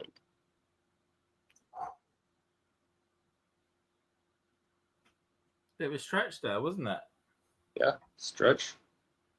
And lean up against the wall for a few seconds. Oh. Interesting.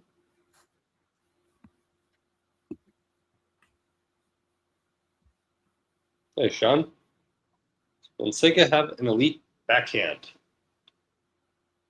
I don't think it's the elite. I think it's very good. But I wouldn't say elite yet.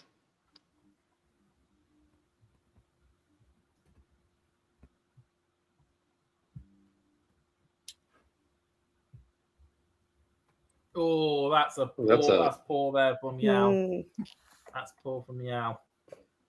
Strange decision. Yeah, he's got to be careful here. Should have goes for the dropper, this sort of faint dropper, and just didn't have enough on it to get it over the net.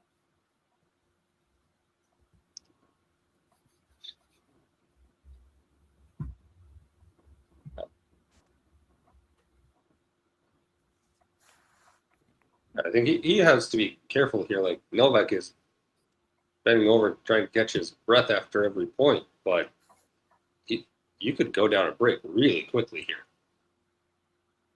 Oh, but it's when Novak looks as though he's on the edge physically, is when he's actually his most dangerous. Yes. Yeah. I mean, we're seeing it at the moment. I mean, the ball work by Novak here is phenomenal. I mean, too good. That is just that is Novak 101.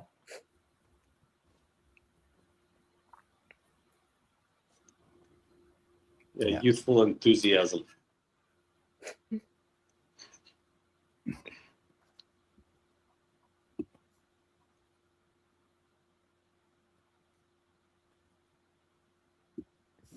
The return is too good from Novak Djokovic. Hang on, I've not seen the point yet. None of us. I'll let you see. That was good. Oh, that is phenomenal. And the break goes to the Serbian. I've seen enough ranting. Novak is winning. #25. Do you know what, Sean? Oh, sorry, Ozak. That certainly could end up being the case by in a week and a half's time. Just over a week's time, actually. Just over a week's time. We could be seeing Novak hold his fourth Roland Garros title, making it number 25.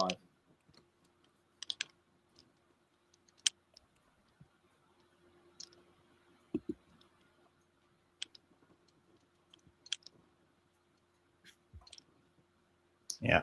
Tough time for a break.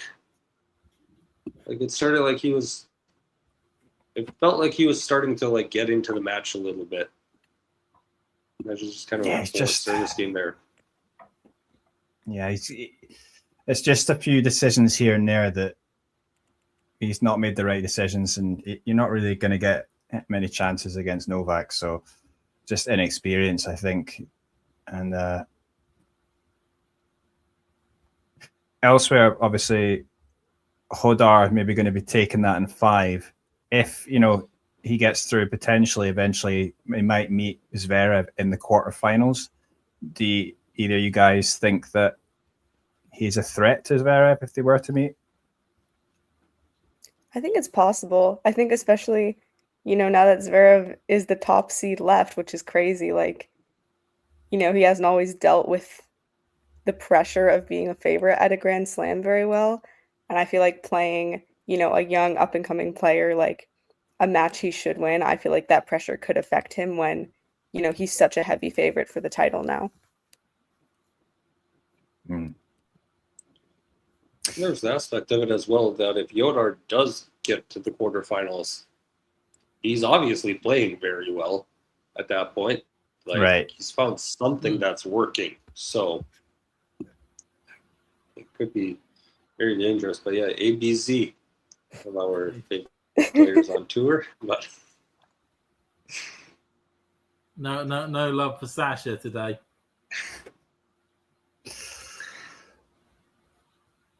Is there much for him ever? That's a very good question. Very good point. Like,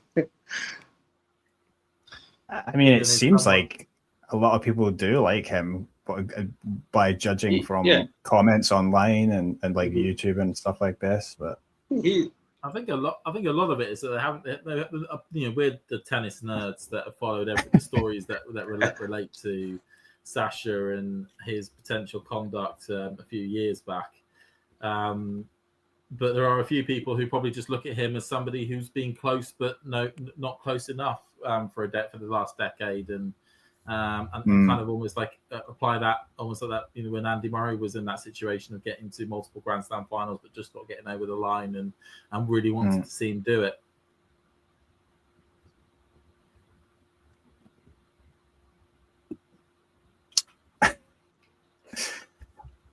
And Fonseca not getting anything here in this Djokovic service game. Joe is in the dogfight. Mickelson's broken back. Yeah. 3-3. They are going the distance on Mathieu.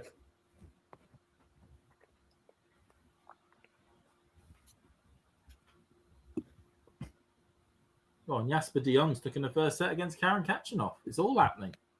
I feel like that one's going to 5. Yeah, I feel like Khachanov's overdue for a 5-setter. Yeah, the fact he hasn't had one yet is crazy. But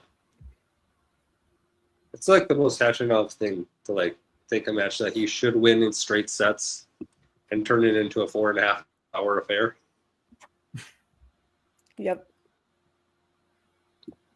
The thing is, which player usually which player have we seen in the past make hay when draws are falling apart? And it has been Karen Khachanov. And I remember that, what was it, in 23, where he managed to get to 3 Grand Slam semi-finals in a row or something, completely out of nowhere. Yeah.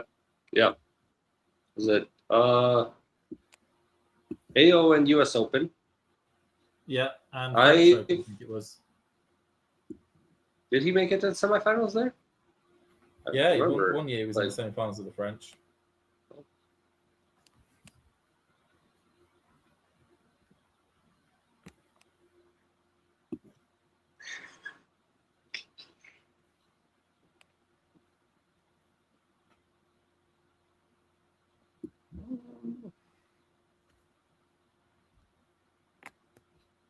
Does Joao seem maybe like a little mentally out of it the last 5 minutes or so?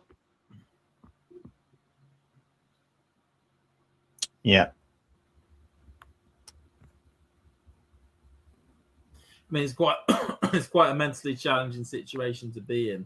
You're playing one of the greatest players. It's not really going your way. You're a set down. You then have a couple of okay-ish holds, but then your mind starts to wander, or at least drop a little bit. And next thing you know, Novak gets the break, and you're now at breakdown in the second.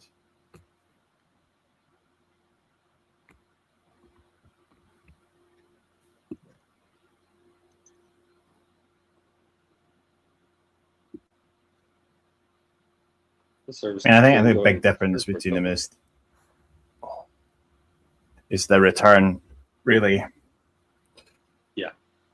But that was a good hold.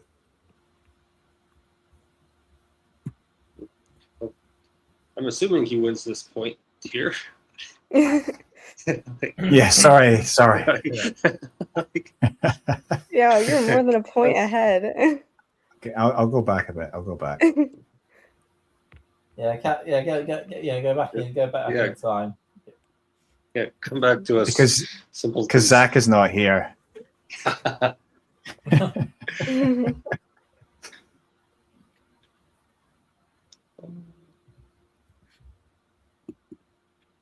Did you see the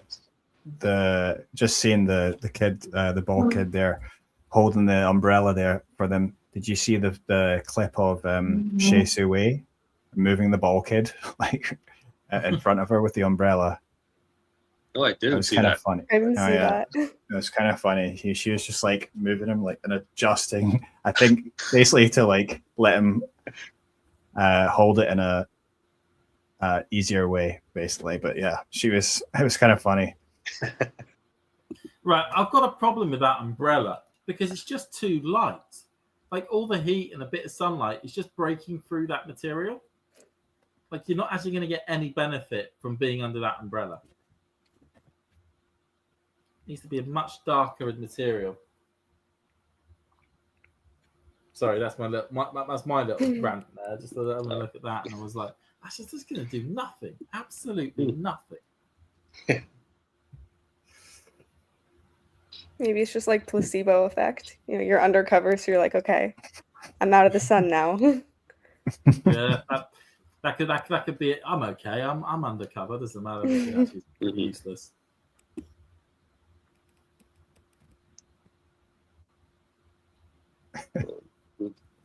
How come we get John commentating on by himself or a team of 4? I was saying John has the power of 4 commentators. I mean, John does what John does. Yeah. I mean, we can't compete. Oh, he's just popped up.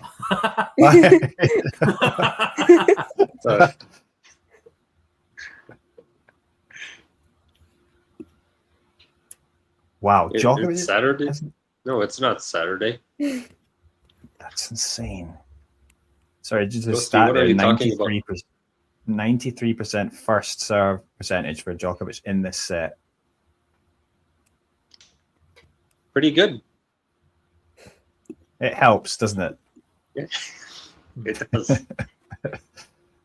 Ghosty, it is a Friday. I don't think. I don't know Never what had you night- did last night, but get some coffee. Oh, Djokovic there just left in a bit of right. no man's land. Little bit Nowhere, of it's no man's 1:30. land there. Fonseca has a bit of an opening here. Well, and This is where suddenly, this is where Eddie's going to tell us he's already broken. well, I'm just going to say suddenly how far are you guys behind? The 30 point hasn't even started yet for me. Oh, Neither. Same. Well, Has this game Brazilians- finished? No. How far ahead are you? There we go. Now it's 30-15. Ooh. Fonseca's just smashed the ball into the net there. Oh yeah. So you're slightly ahead of me now, James. Okay. But it's still a big Yeah. point. Obviously, 15-30. You take this, then you got 2 breakpoint opportunities. So, but it would be just like Djokovic to hit an ace right now. He's just going to swing one up the line and get the ace. I can just tell it. Okay, not the ace, but he did swing it up the line.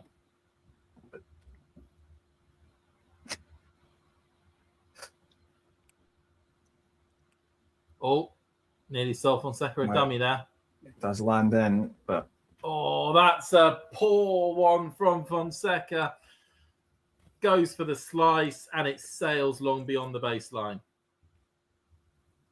I think he needs to take more risk. Fonseca there. He's just sort of hitting the ball back to him, and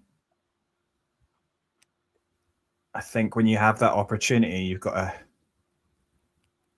force the issue.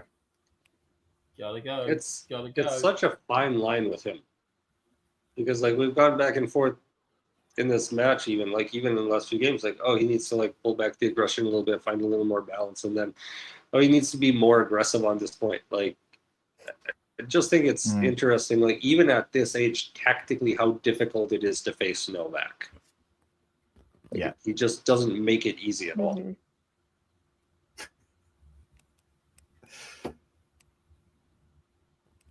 Oh, that was a let.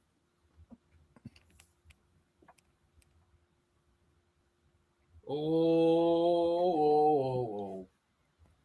Fonseca has that breakpoint opportunity. Djokovic buries that, the top part of the net. on the third ball. Wow.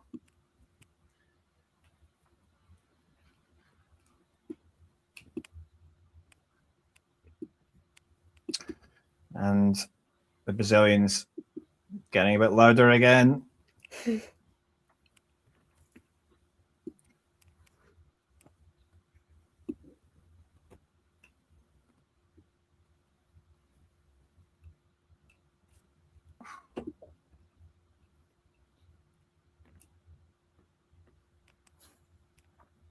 Great one from Djokovic. Up the front of the net, puts that away and says, oh, he's not happy. He really isn't happy about something there. I would have thought he would have been really happy. It's almost as though he lost the point. I think this coming from Ozan is like pretty timely. Like there is urgency right now. I mean, this is a very important point in the second set. Like you get broken here. It's I mean, like we're kind of at that point in the match. Like this, we could be here for like another hour and 10 minutes or so, hour and 20, or this could be like 2.5 hours. And I don't think he wants that latter option. So I think he's definitely feeling a little bit of the pressure to try to control his serve here and stay ahead. I mean,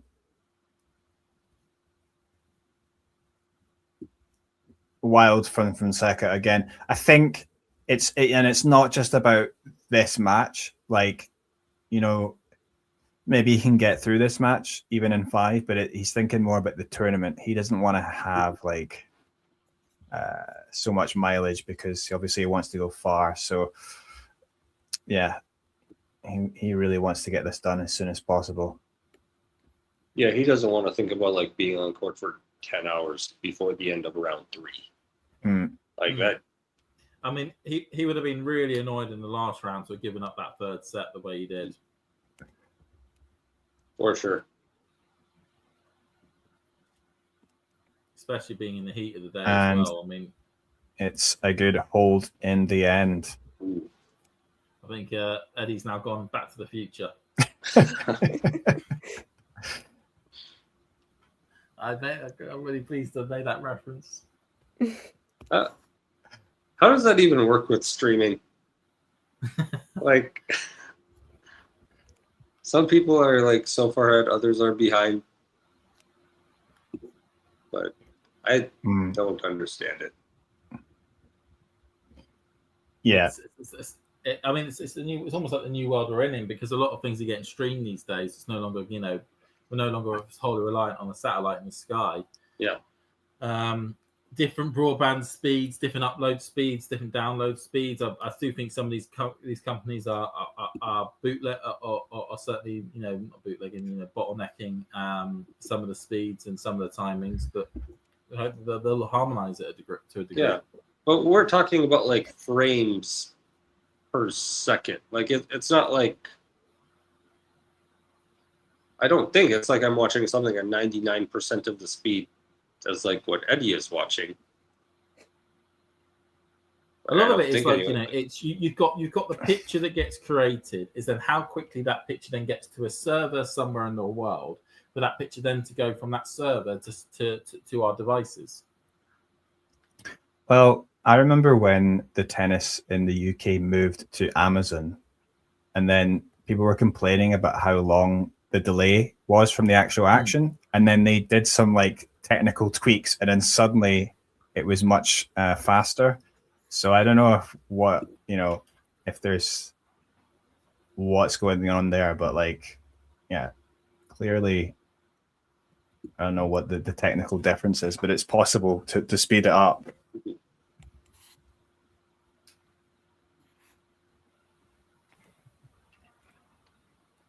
Maybe 30-15 here. Hey guys, not sure if you remember me, James, but I remember you from watch-alongs in years past. I haven't seen Novak this start. Hey, I don't remember you, Gary, but thanks so much for being somebody who's watched for a number of years. Probably one of the older lot of the group here in terms of being on this being on the channel since 2022. That's how far back. Match point now for Hodar. And he takes it with a great return. And he points to his temple.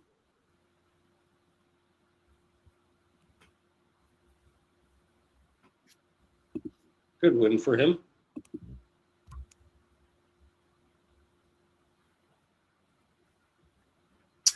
Well, one teenager's going through.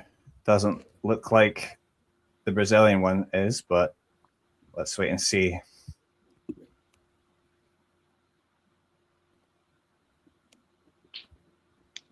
Update from Longland. Slitovina is won the first set 6-2 and is and just started the second set there. 1-1 at the moment between Kachanov and De Jong in the second set.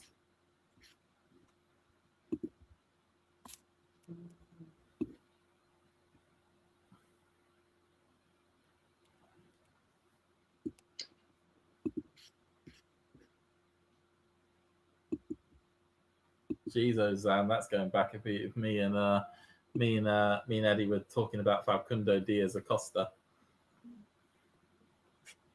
When was that?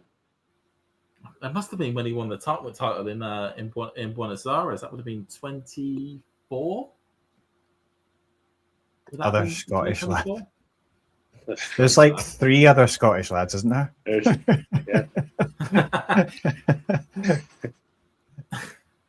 Who are the Scottish lads? I mean, I know we've got Scott. There's Tom as well. I've been on stream with Tom, and there's Tom. also, and then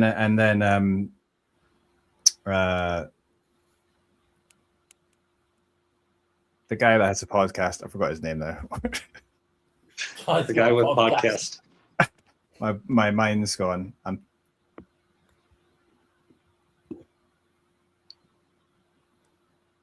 Jack. That's who you're talking about, Jack. Jack. Oh yeah, Jack. Yeah.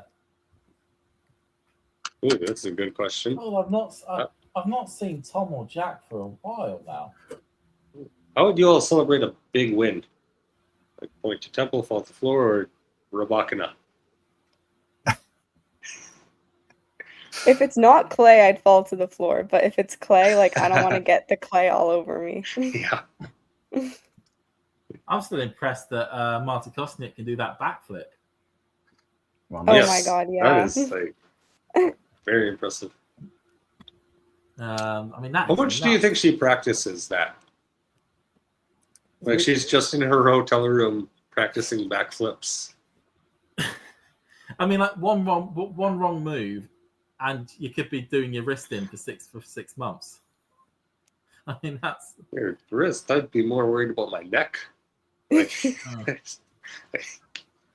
put yourself in a hospital for 6 months. Definitely bold. Knee slide on the grass court. Do you know what? If it was the final match on the grass court, Ozan, I think I would definitely try the knee slide. But given how short the grass is on the grass court, I'd probably end up ripping the knees to shreds. I would love to see someone do an acrobatic celebration at Wimbledon. That would be tremendous. Well, I mean, my favourite was always Joe Wilfred Tsonga's celebration, where he would do that thing where he would be jumping around in circles, pointing at his back. Okay. And I love that.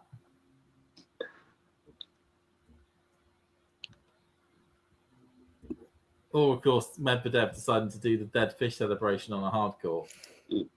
That was fun. That was very cool. Doing a FIFA celebration and not realising it's actually quite hard to fall on the ground.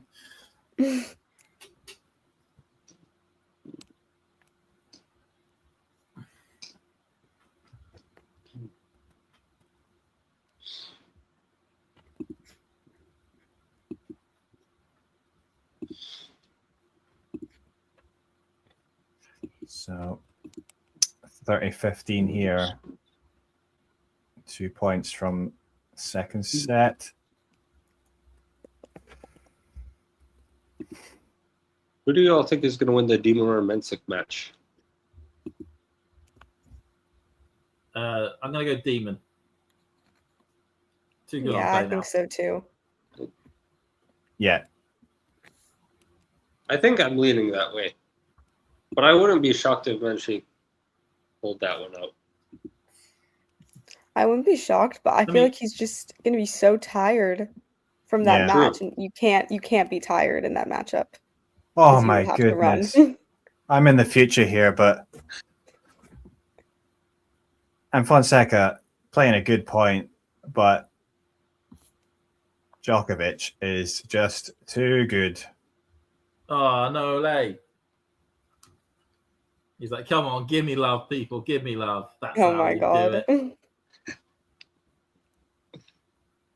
So good. Brings up a couple of set points for him.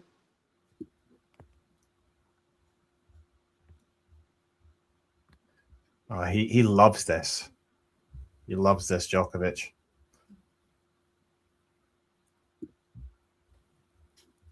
Yeah, he's It's a feeling guy- good right now. 20 years difference between them. And it's still, and it still matters is these points. Oh,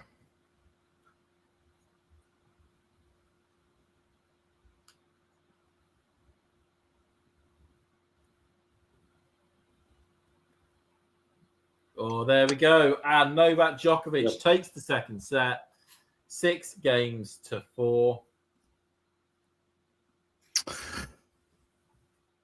well, can Fonseca come back from 2 sets down for the second consecutive match? It seemed He's unlikely. getting that up at the cameraman. He's getting that up at the cameraman with how close he is to his face. I love it. Dude, he's playing so well.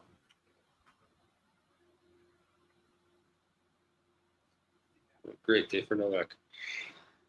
6-4, 6-4. I'm trying to think of a path where Fonseca can come back. And unless Novak fizzles out physically, I'm not sure I see one.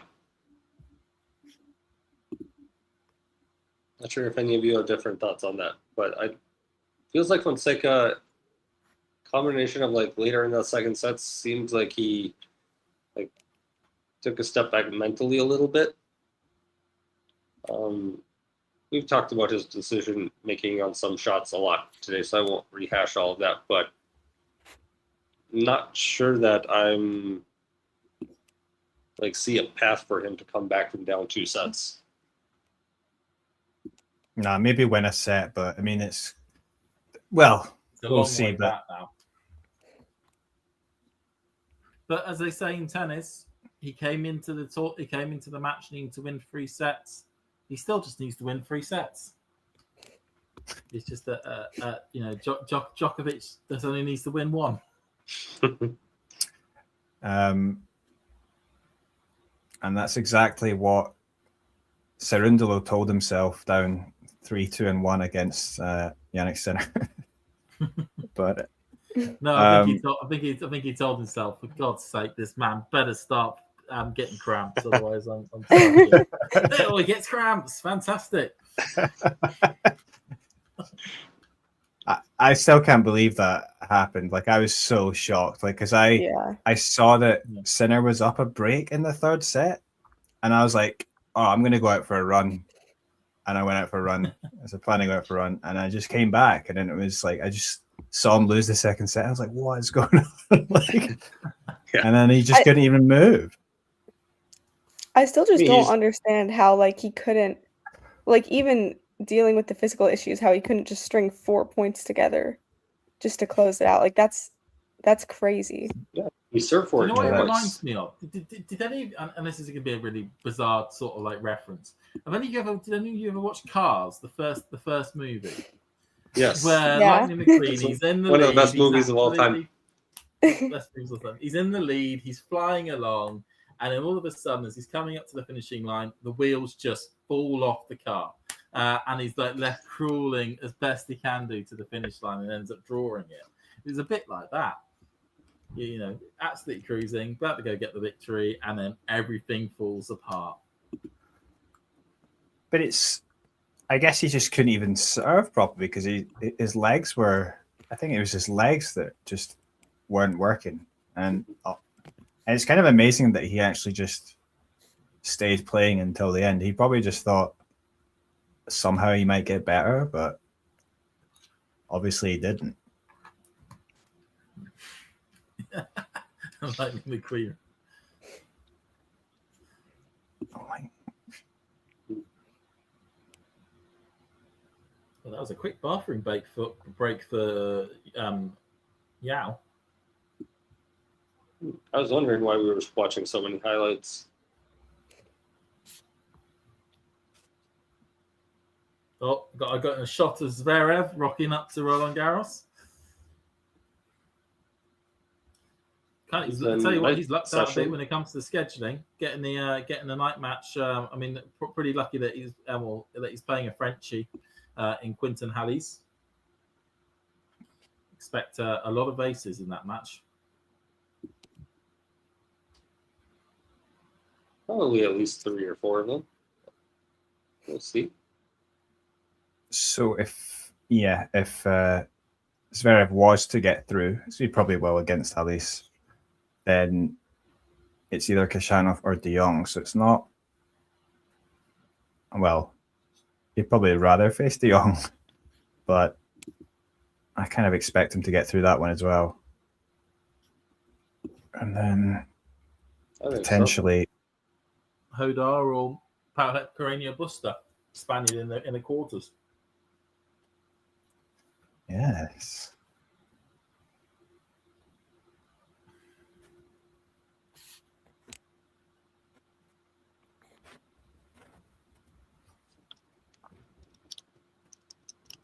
Yeah, I really have no idea who's going to make it from the top half, though.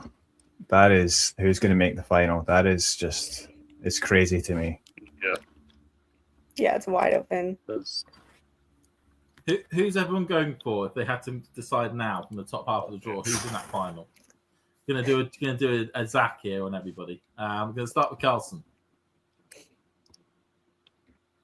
I don't know.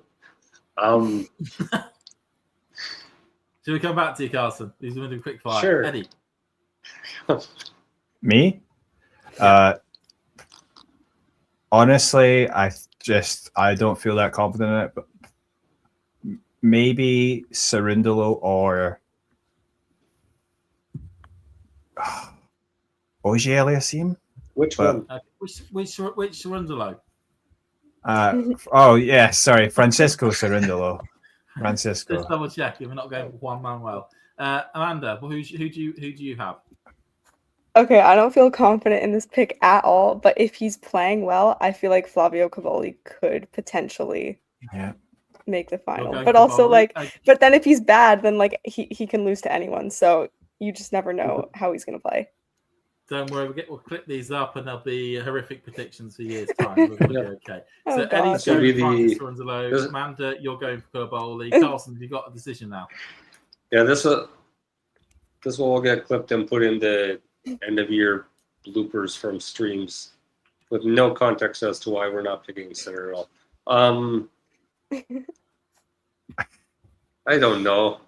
Felix, okay, you're going Felix. And I think, as I said at the start, I'm going because I'm a baby millennial, so I'm a similar age to him. I'm going with Matteo Berrettini. There we go. And Berrettini is the only one that's been in a final before, Slam final. Exactly. Smart thinking. As I get cramp. Ow. there's Raider Cerundolo and bestest ever superhero Cerundolo. We'll remember that for next time. Yeah, Cavalli and Tien. I still think the maddest thing Cerundolo ever did, and I can't believe I watched it live, was watching Francis Cerundolo, a clay court specialist, win the title in Eastbourne. I was in the stadium. I was like, how is he winning this? Beating Tommy Paul. He's not bad on grass, though. His serve's good, right? So yeah, I feel like he's good on every surface. I was just so shocked at the time. That was horrific there from Fonseca. Oh.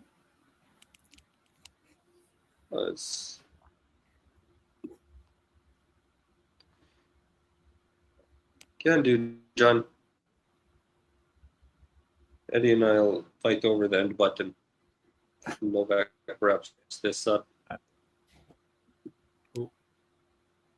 I'll kick you off stream and then I'll end it. That's what I'll do. You're gonna have to end it. I don't think I can end it from here. Oh. We will not fight about it. I'll just do it myself. Just end it now. It's really going on a high. Yeah, we all know what's going to happen. Yeah. Novak's got this. Everyone, you can go off home now. Yeah. We never know. Novak might get injured. Yeah, I'm sure everyone thought that about Sinner when he was up 5-1. And Yeah. Yeah, Eddie, just go for another run again. It'll be fine. That's how it works, isn't it? Eddie goes for a run, and then all hell breaks loose. Imagine we did it for Medi Nadal or Medi Sinner. Both of those matches are insane. That still is my favorite ever Nadal Grand Slam final. Yeah, watch that in its entirety. That was wild. That was phenomenal. I could not believe what I was watching on that one. It's crazy. I got up at 2 a.m. to watch that. And it's like barely awake. I was like, this is the best time of my life. And then it was Yannick repeated defeat to him as well. 2 years later, was it? Yeah. And 24th. Tough.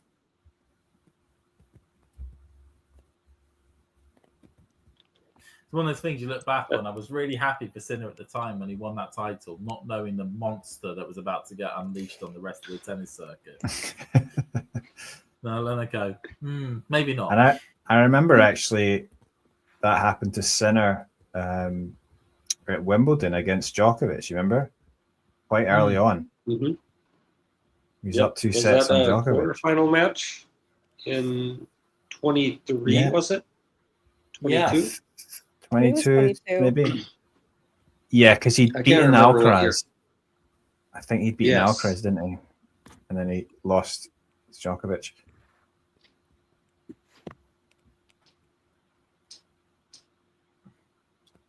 I think that Australian Open final is the last 5-setter Sinner's won. I think he's lost every other 5-set match he's played since then. You're probably right on that one, actually. It's so strange with Sinner. I mean, it's not like he can't play well, because you wouldn't say I guess it wasn't that hot, right? But obviously the French Open final, he played it all the way to the end. But it wasn't like he lost because he was gassed. It was just like Alcaraz played better. It was a really long match, but I mean, I guess it's just the heat. It was literally the end of that. What was it? The end of that 10-point tiebreaker in the final last year. The only sort of downside from the entire match was that just because you would have hoped it to have been a bit tighter than it was. But Carlos just exploded in that tiebreak. That was crazy. Yeah. Mm-hmm.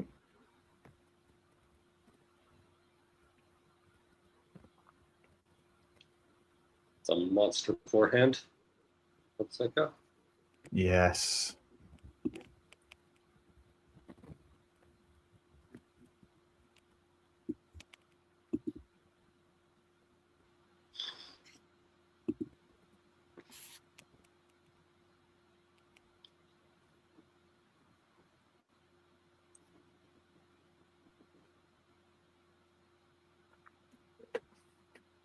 Ghosty really just you get imaginative with his questions here. I don't even think that actually makes sense. I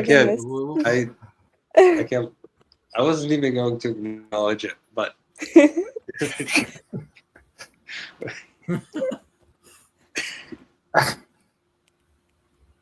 I don't think it's legal to answer that question. It'll get you put on some kind of watch list. Good play there from Fonseca.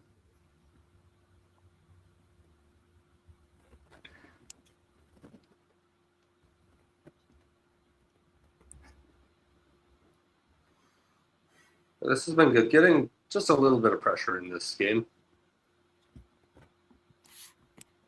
I mean, yeah, if it does drag out a little bit longer, obviously, if Fonseca can just keep it competitive, maybe Djokovic will get a little bit tired, and let's see what happens. But Djokovic's experience just is weighing out at the moment. Hey, Jake. Hey, Jake. Oh, Good to have you on.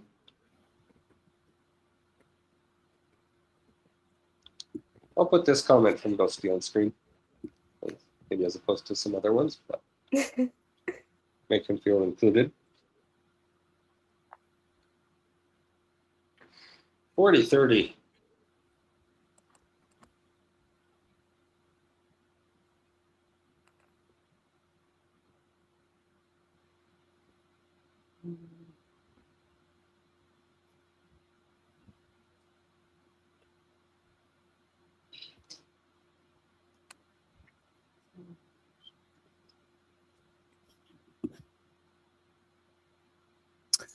well, the move forward there from Djokovic with a nice passing shot from Joao Fonseca. And a deuce. I'm just wondering how many break points. Yeah, so Fonseca's only created 2 break points in the match so far. And he did take 1.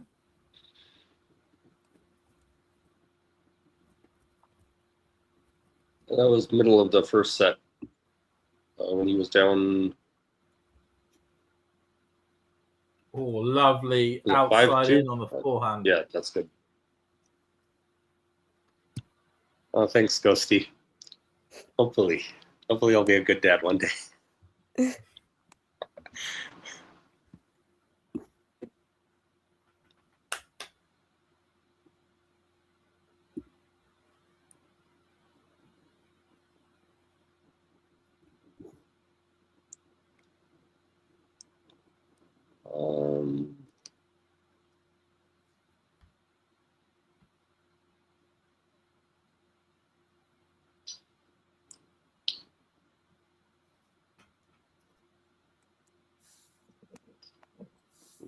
Oh dear, this is really turning a bit of a pickle there for Djokovic.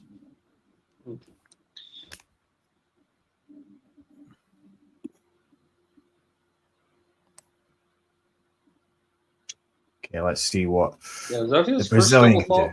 do. fault? I think that's his first double fault of the match. Looks like it.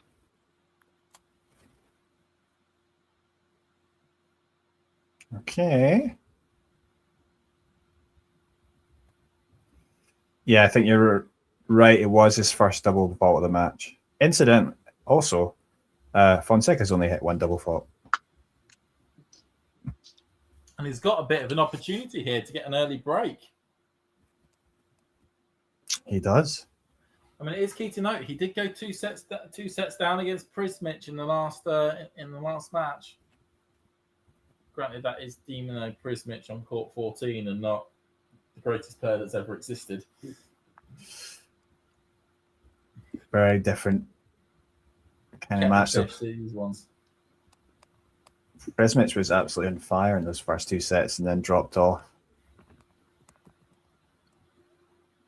Yeah, I mean, Fonseca did a good job taking advantage in that last match. So I feel like if Novak does drop off at all physically, like he definitely has to do the same thing and try to like be more on offense, take control.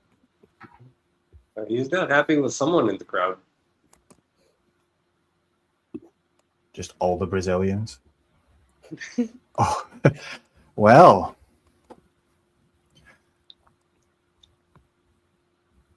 And you know what that means whenever Eddie says, well. Well, something happened. Something happened. Or something will happen. Something has happened, and the Fonseca gets the early break in the third, and all of a sudden, this game has a little bit of a different complexion to it. And unfortunately, at this point, I'm going to have to shoot off, everybody. But it's been great being on with everyone, and I'll catch you all later on. See you later, James. Bye. See ya. All right, take care. I'm going to grab a glass of water quickly. So I'll be here in just a few seconds. All right.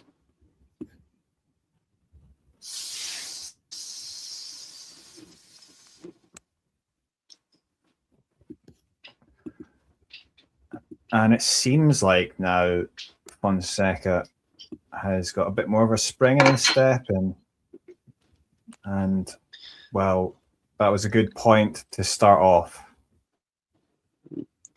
All right.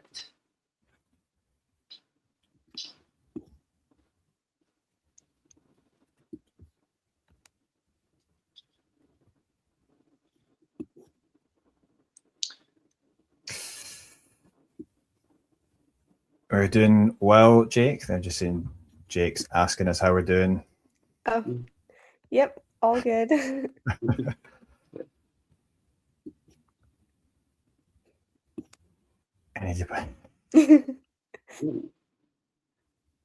You know what would be the worst case scenario for a lot of people would be Zverev wins this slam and suddenly goes on a massive streak of like like he gets a huge confidence boost.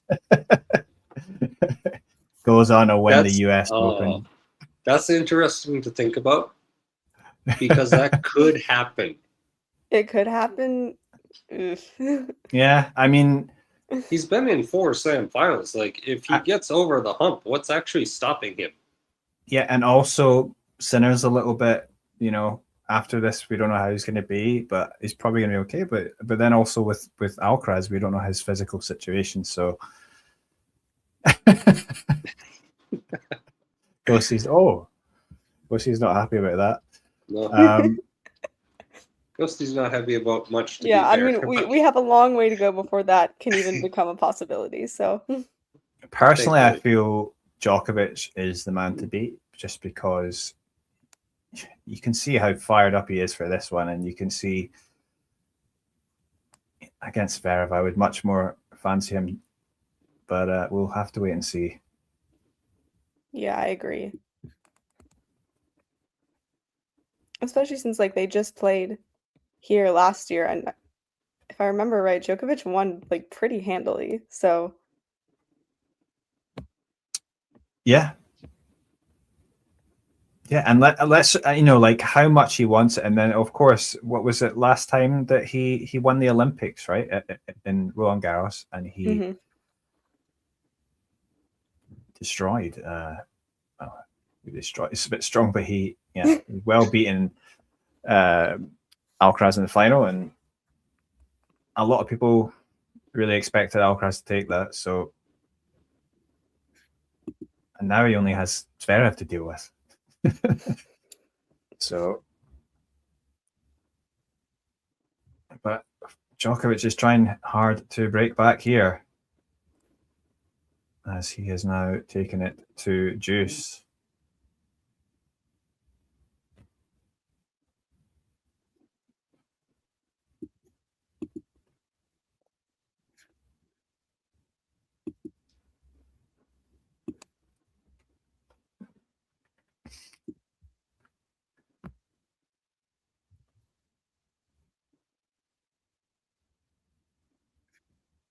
No. Oh my God. This is what I'm talking about. Sorry, you've not seen this point yet, but wait, what's gonna happen? I just swear, like Fonseca's decision making in the forecourt is like just bad. Like, I just don't think he's made the right decisions.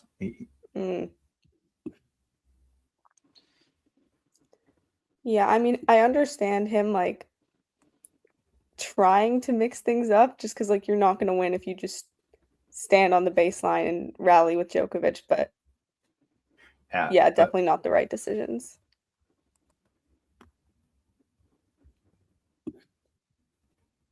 Never felt like he was in a great position at that point. Oh my God. Djokovic is insane. Break incoming. Oh. Well, I'm not going to tell you what happened. Okay.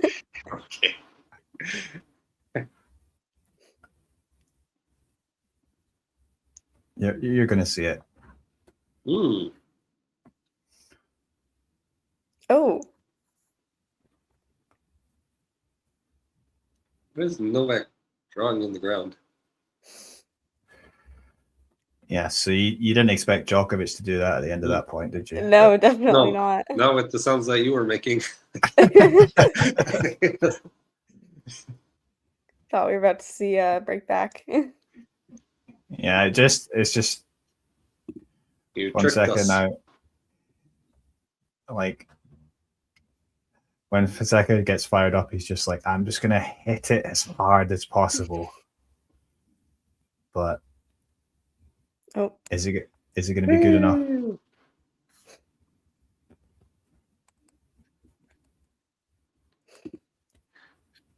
That was just poor execution, not even necessarily like decision making. Mm.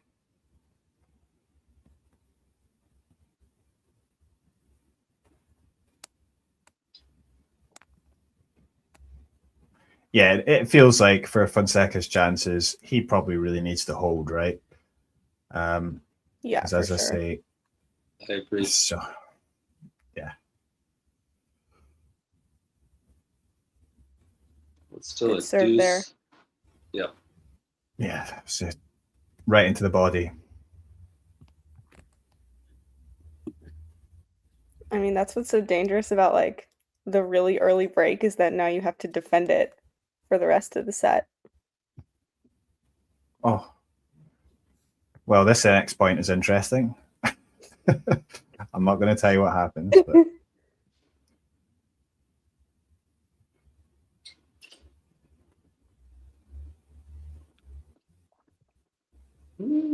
Oh, that was weird. I mean, I understand he has a interesting history with the smash, but that was a little too tame.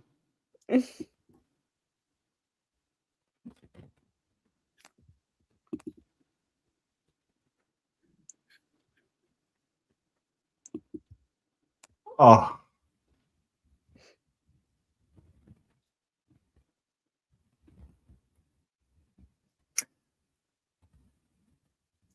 Well, Djokovic seemingly struggling physically.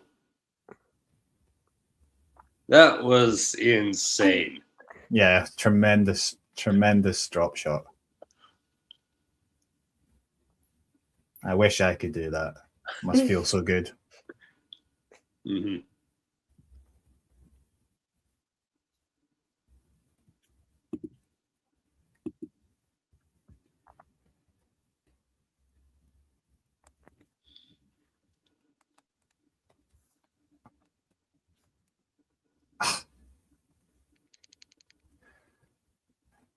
Well, I find it quite annoying that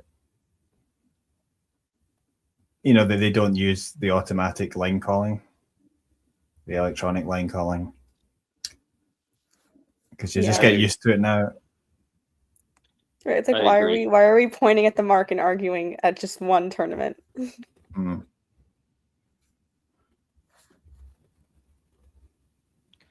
If there was one tournament that I thought would hold on to line judges the longest, I would have thought it would be Wimbledon, just like purely out of tradition. Mm-hmm. I didn't necessarily foresee that Roland Garros was going to be the tournament to hold on to this for actually Make sure no you watch reason this at rally. all. Just tradition, isn't it?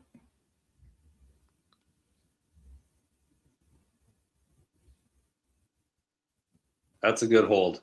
Wow.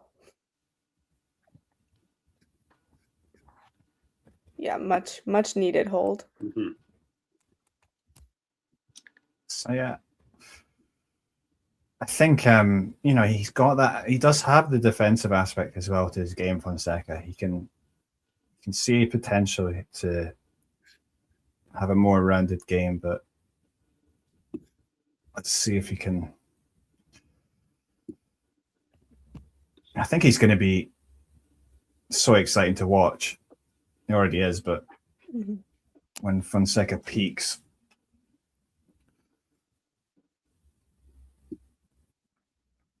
Yeah, that'll be a lot of fun.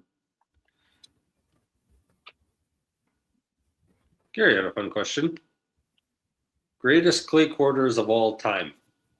I mean, clay courts. We know who's number one. Yeah, I think anyone who doesn't put Nadal number one needs to get their head checked. But outside of that, and I think, and outside of that, who else is up there? There's like some of the obvious names that have been mentioned in chat. I think like Borg has been mentioned. Borg, yeah, that was good. Yeah, Djokovic. It's pretty good. And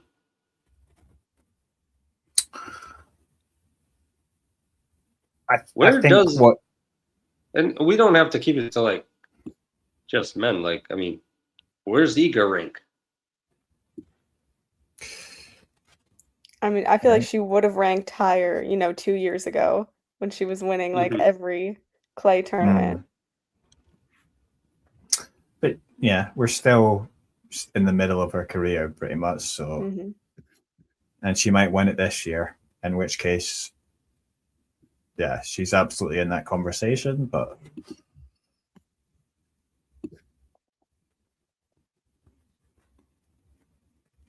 Chrissy Everett's a good shout.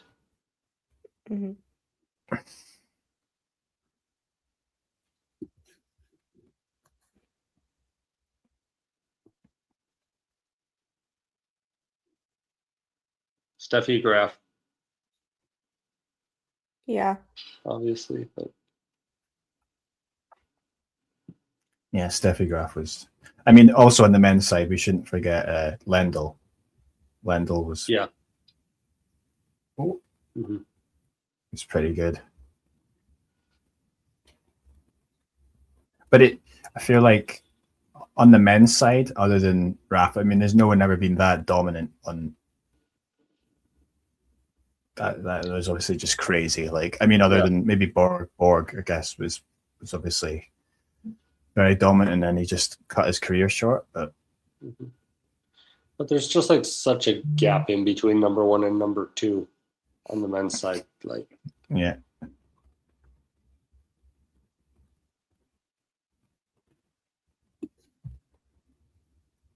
Of course, Guga. He was a 3-time champion. We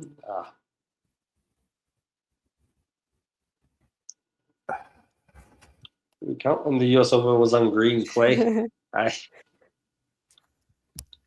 don't know if we should count much on green clay with respect to Charleston. Good tournament. Fun tournament, but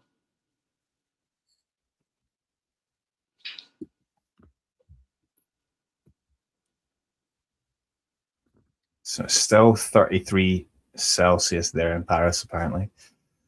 And it's going to be hot again. Yeah, it's going to be hot there tomorrow as well. It drops off soon, though, right? Like it'll get a little cooler. I guess I don't know. I hope so. It's still pretty hot though, because I think like even. I mean, I'm going just off Google here. Then by 9 p.m. it's going to go down to 29. That's still pretty hot. No, I meant like the next few days. Yeah. Oh yeah. Next week is like all 70s. And from Sunday, 60s in Fahrenheit. There's a big drop. And it doesn't look like it's going to be very sunny. So hopefully we don't get too many. Well, I guess as we go into the next week, we're going to be on the roofed courts anyway. So.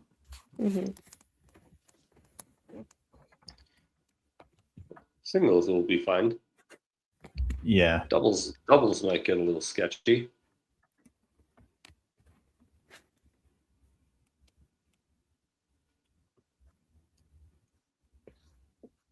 Well, it looks like Fonseca is,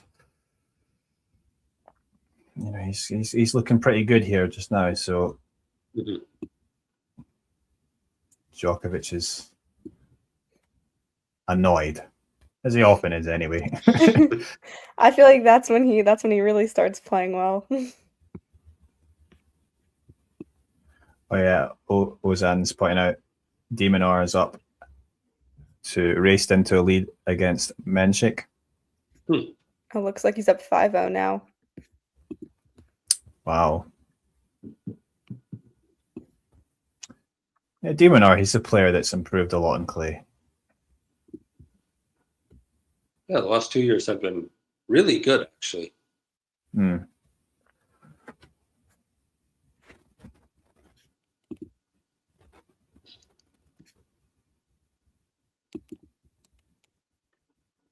Yeah, so it didn't get much heavier, and yeah, maybe that might benefit. No, no way. The return? Yeah, Oh my god, it was in. Yeah, it was. Yeah. Dang. I think he's getting a bit impatient, Djokovic here. Wow. Well, maybe, Sean's saying it would be impressive if Fonseca won from twice in a row from 2 sets down. If it does happen in this match, it's going to be because Djokovic gets gassed. But I still feel like if it could happen. It could happen.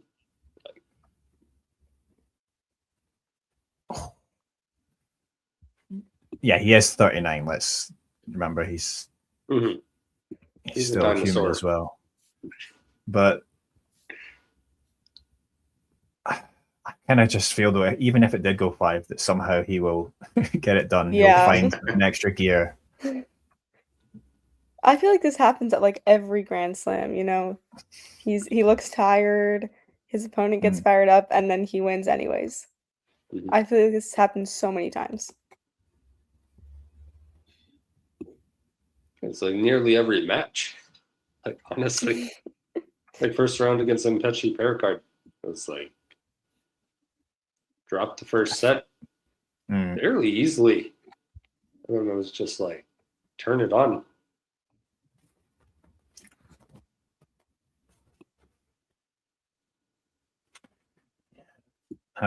Yeah, I mean, still a great learning experience for Fonseca to play a guy like this. It's going to teach him a lot. He gets the hold. Great forehand to hold. Yeah, it's really nice. I mean, his forehand is unreal, really, when he gets going. It's up there with, like, Alcaraz's.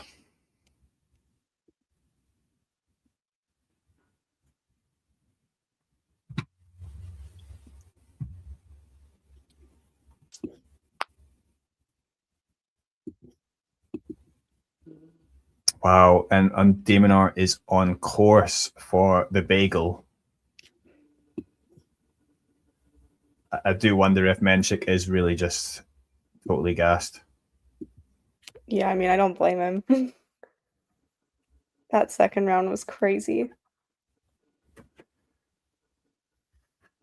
Yeah, I mean, it doesn't really look good that, like, because like I was talking with a colleague who he's not into tennis at all, but he saw that in the news. It was Menchik like collapsing, right? Something popped up, and I was like, and I was like, kind of happens like quite often in tennis, and he's like, what? I mean, it happens more often than it really should, really, and yeah, I mean, this whole tournament has just been like players getting hurt, players having heat stroke, like. It's really not been a good look for like the health of professional tennis. No, and not at all. But we could just fix this, if men just started playing best of 3 at the Grand Slams. Well, there's that as well. Yeah, for the first week, that's no. I just mean the entire thing. The entire thing. Is that what you think? Yeah. It's a very unpopular opinion, but like I'm very down with men just playing best of 3. I'm not on board with that. I'm not. I just That's about the normal reaction that I get. I'm just let's end this conversation. No, but I mean, someone else was I saw point out that like for this tournament, because you know obviously they have like the Australia, they had like the they monitor the heat and the conditions, and they're ended play at a certain point. So they're using like a different system than normally in the tour. But apparently at the French Open, it's the same as normally as on the ATP and WTA tours. But of course, that's all in 3 sets. I mean, I think for 5 sets, you need to treat things a little bit differently. And yeah, I don't know. It's kind of crazy because it was so hot. Oh.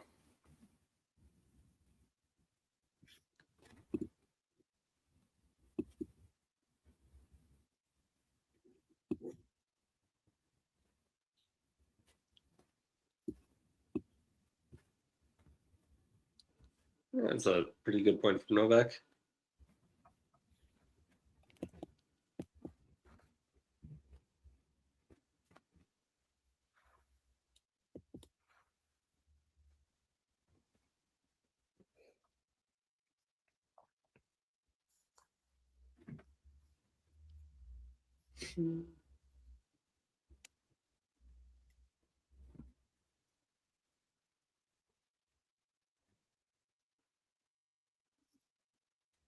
Well, it feels like these Novak service games are just kind of like waiting around, assuming he's going to hold and then see if he gets the break.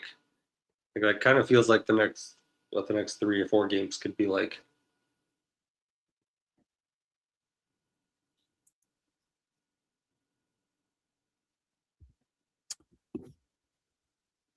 Yeah, well.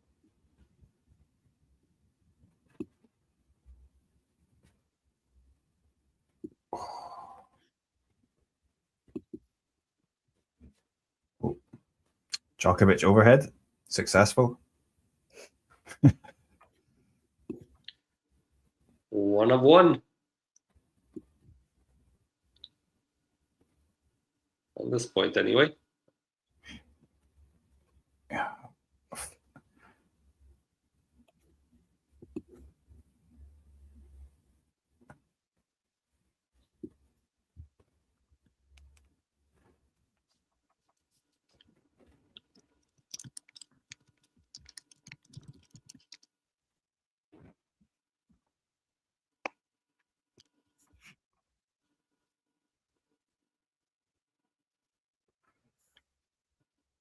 Sean's put an interesting comment there about women's 5-setters. Yeah, that's the more normal opinion to have. But when was the last time?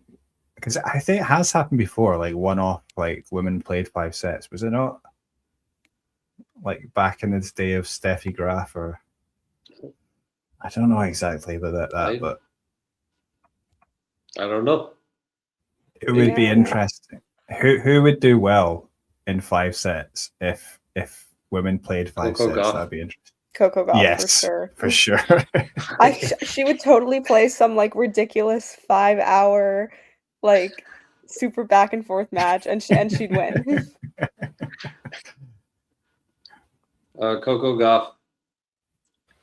Muhova would probably do pretty well.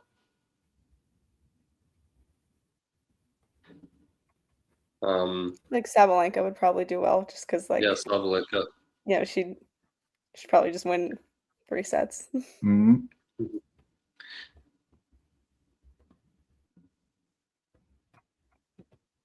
Okay, so Ozan put the comment, Steffi played a 5-setter in the year-end finals. Okay. So I wonder what year that was. Yeah. Kostya could play 10 sets just on rage fumes.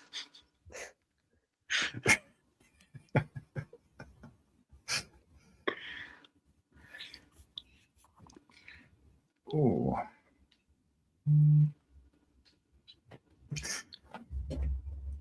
I mean,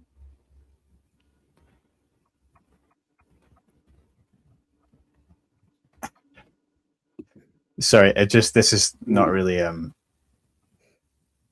important, but obviously there have been a lot of comments on Sinner because he's ginger, and Yep. people were pointing out that Andrei Rublev is, but I actually don't think Andrei Rublev is ginger. So I was having a little discussion about this, and yeah, because people are saying, well, why do you not think he's ginger? Yeah. I don't His think he's hair full is- ginger. His hair is very, very red. Yeah, I feel What do like you he's mean? like objectively. So like, He's more I asked my ginger than friend. Sinner. I asked my friend to ask his girlfriend his ginger, and she says she's like, he doesn't look ginger. So yeah, I mean, I don't think he's. I think you need to be like Sinner's definitely ginger, and I'm not. I think like Rublev is borderline. I wonder. I'd like to ask him if he is. Does he think he is? These are the hard-hitting questions that we need at tennis Yeah. press conferences. Now, Maya Joint is definitely For sure. I've Yeah, seen for her in sure. real life. Yeah, but Okay, well then what would you say Rublev's hair color is? I think like sometimes it looks slightly sort of a little bit brown, a little bit. I don't know, like I think also his complexion. I don't know. It's slightly different, but yeah. Maybe there's no. But ginger Yeah. is hair color, not like skin complexion. Well, we're going to get into it. It's also We're like already they have here. We may as well. ginger people have like a genetic variation, right? So it's also genetics. It's not just like yeah, but so that was being shared as well. But like, I mean, yeah. Anyway, I don't think the only reason that Yannick Sinner struggles is because he's ginger. I think there's maybe. I think that's a too simplistic way to look at it. That's Yeah, what for people. sure. That's the narrative going around for a lot. Yeah. And that was even on BBC. Really? Yeah, well, that's another issue, but Yeah.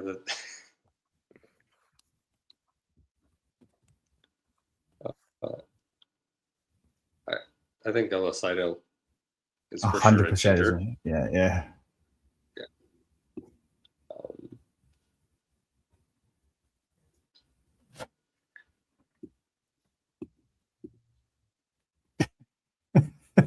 Get the color charts out.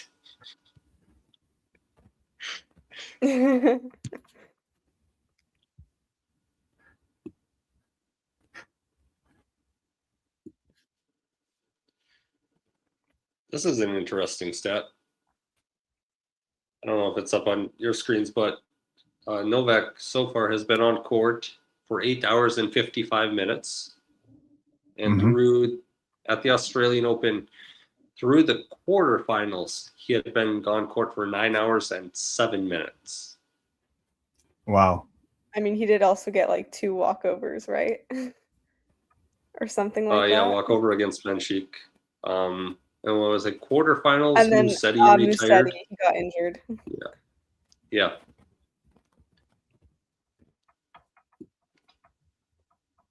Musetti should have won that match too. I feel like that's so many Musetti matches. You know, he's Yeah. playing well against a top player and then just kind of falls apart.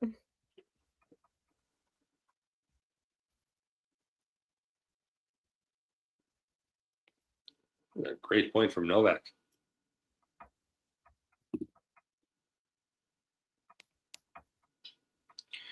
Forty love.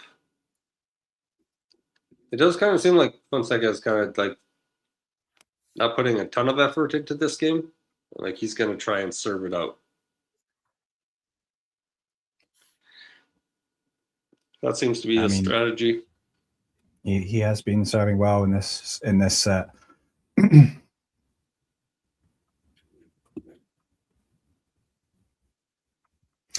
Yeah, hard-hitting questions there. Is Jim Courier a ginger?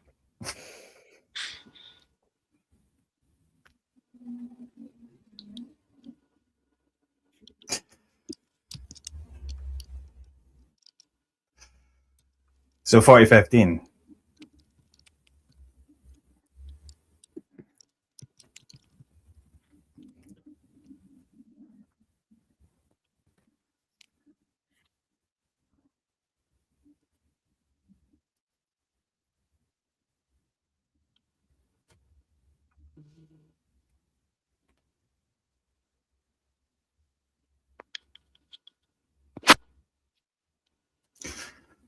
Well, you're saying that he's not really trying to go in for this game here, but he's brought up another point. Yeah.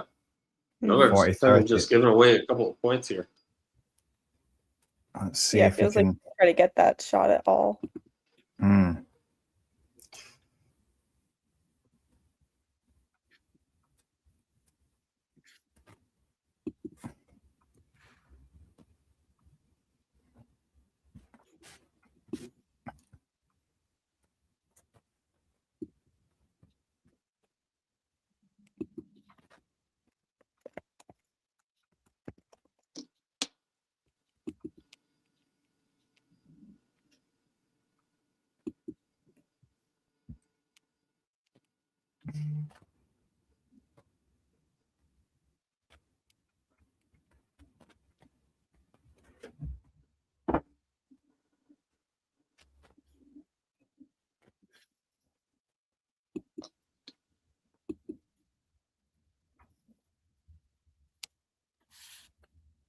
Huh. Well, this game has gotten interesting. 40 love to deuce. Yeah. And he wouldn't mind starting the fourth set serving, would he, Fonseca? No.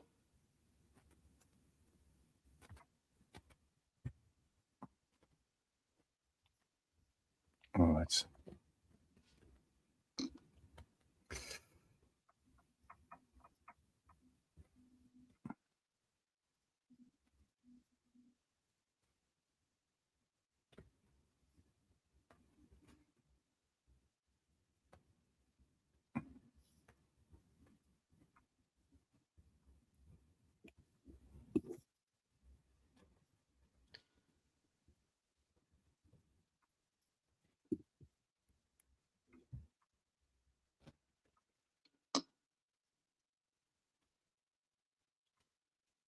Advantage for Novak here.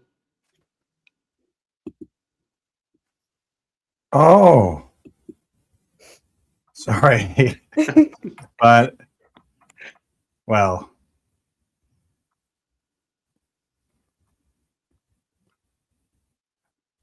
you'll see it. I mean, yeah, this is a good point.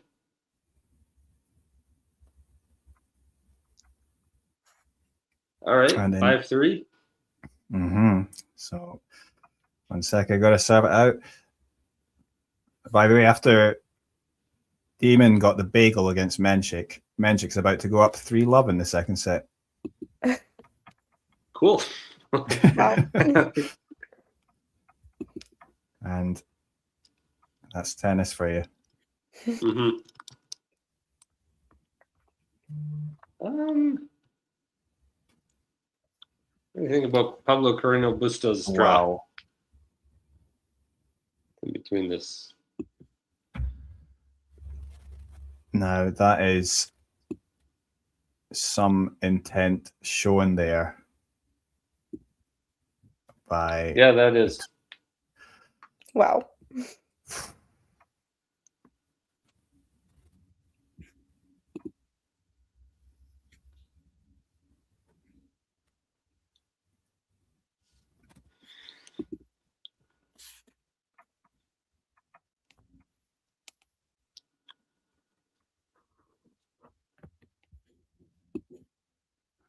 Now that was nice. Wait for it. I'm sure it will be. I'm sure it'll be great.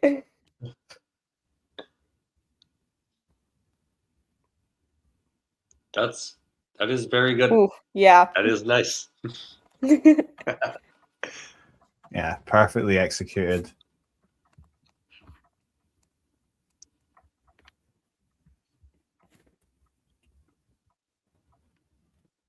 And that was his first drop shot winner of the match, was it? I mean, based on how the other drop shots went, I feel like that's probably right. Yeah. True.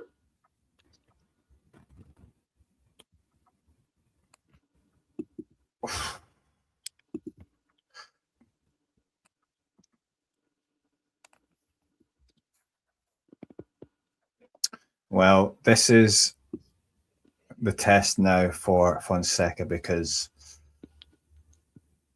we talked about some of his decision making, but you could just do with simplifying things a bit and just hitting a massive first serve. Let's see.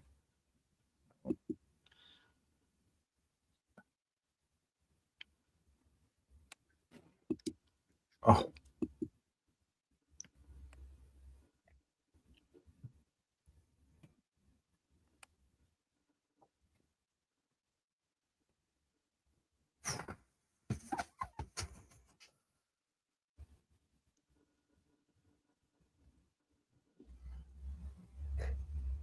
Well,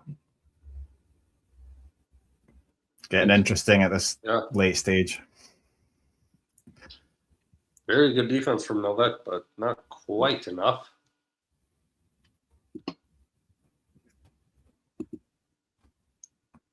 $30 all.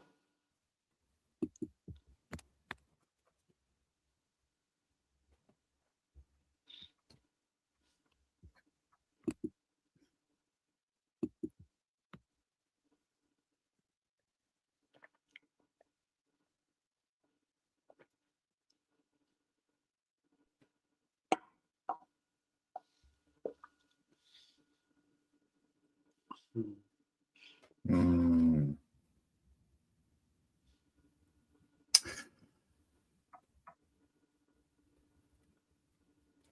Now,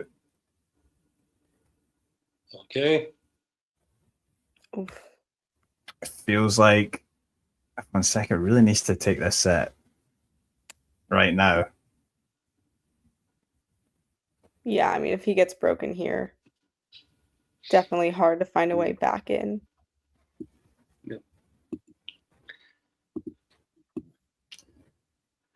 And you know, Djokovic is probably going to go big in this return. Let's see. Oh my God. Wow. Yeah, well, that was brave. Okay. Look forward to seeing it. Yeah. Okay. Ooh. Yeah. Great second serve. And Novak getting a little bit annoyed talking to his box there. Mm-hmm.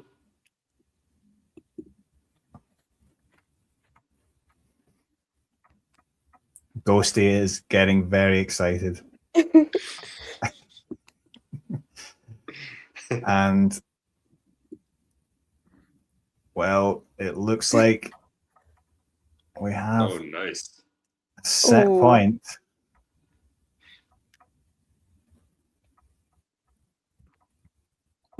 Well, one thing I like about as well, of course, Fonseca is yeah, you can see he has that belief. For sure.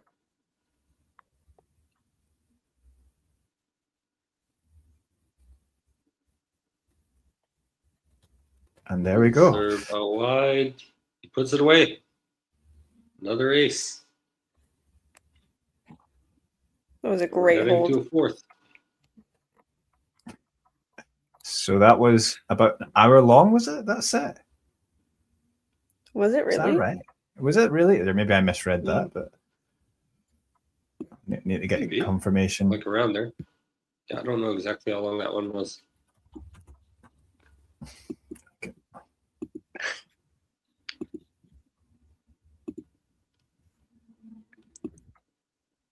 Yeah, it we was head to a 59 fourth? minutes. Wow, that's really long for a 6-3 set. Yeah. And already about is that right? Yeah, 2.5 hours. Yeah, 2.5 hours played. So there you go. And Mensik potentially about to go up double break for love. Has there ever been a Crazy. match with a 5-setter with all 6-0 sets? Is that even possible? Well, Medvedev got close in that loss. Oh yeah, that scoreline was bizarre.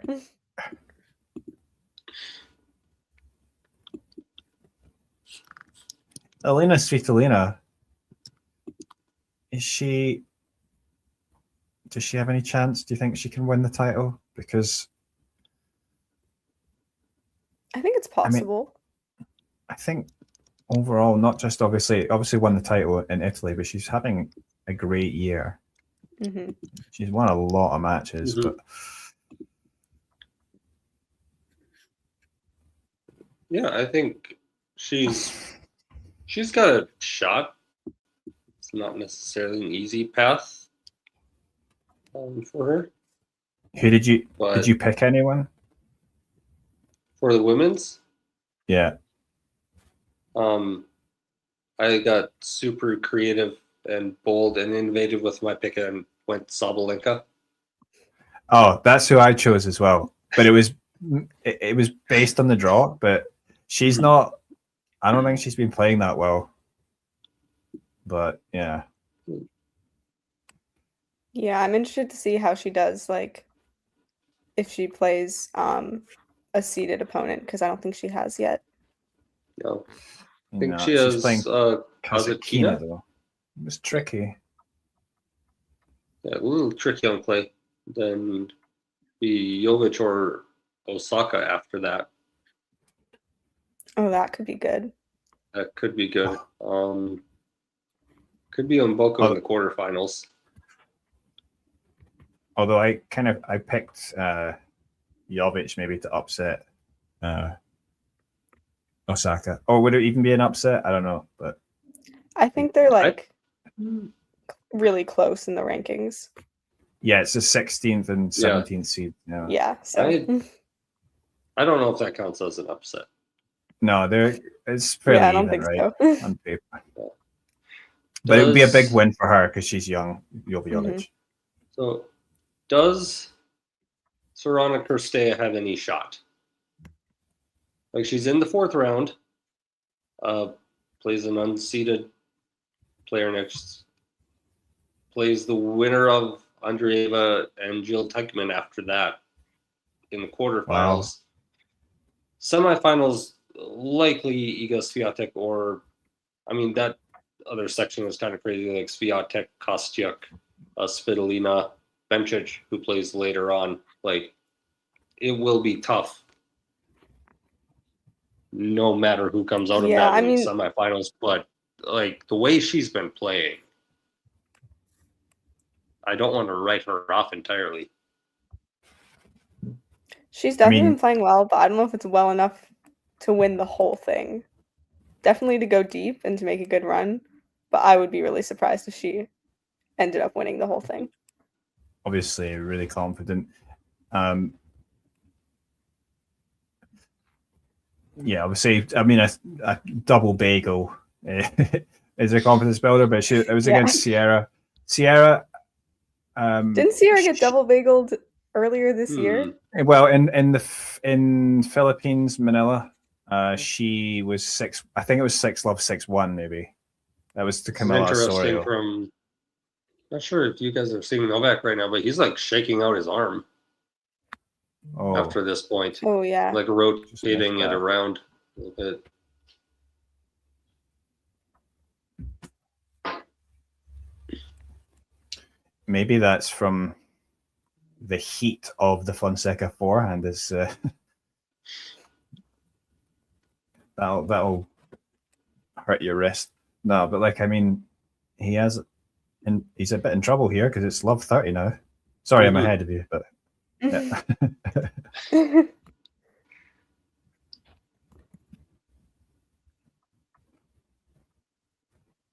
And we could be going 5. That's man, that would be crazy. Like also, if you know, was Novak was to actually lose this, just how crazy this tournament has become. Yeah. Wow. It's honestly insane how it went from like such a write-off on the men's side to now it's like literally anything could happen. Yeah, I know. And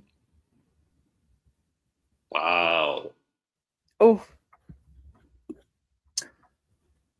All right, Ghosty. Thanks for joining again. See you later, Ghosty. Bye. Yeah. Just throwing this out there. Novak is 7th in the live rankings. Mm-hmm.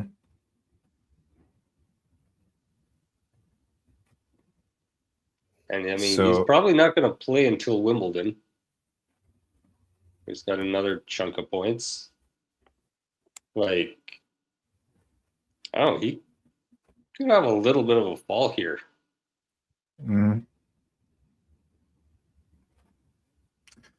Yeah, it's because I said Djokovic is the favorite that he'll now collapse. That's how it works. The match it's not over yet. Yeah.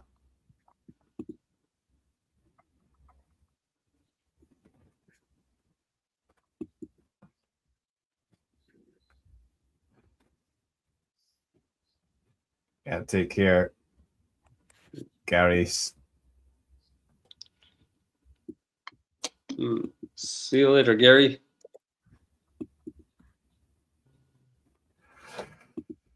Wow. Another break point saved in crucial moments. Viktor Troitsky looks very worried.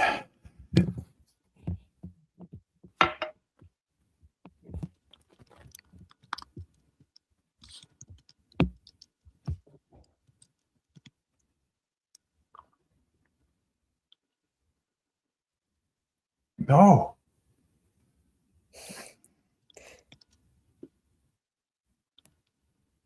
Again, I think it's the wrong choice of choice. Should have went inside out. Sorry.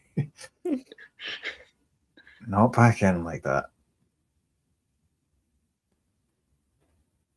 Oh. That's just great execution from Novak. Yeah. Yeah. He's there for it. Not much of a gap there.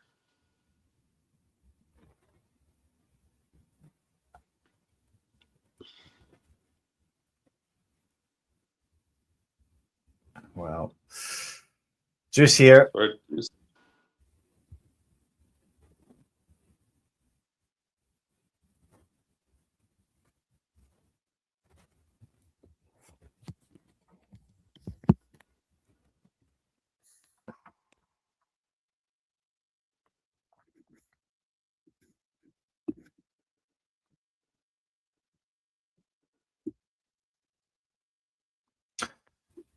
I think, though,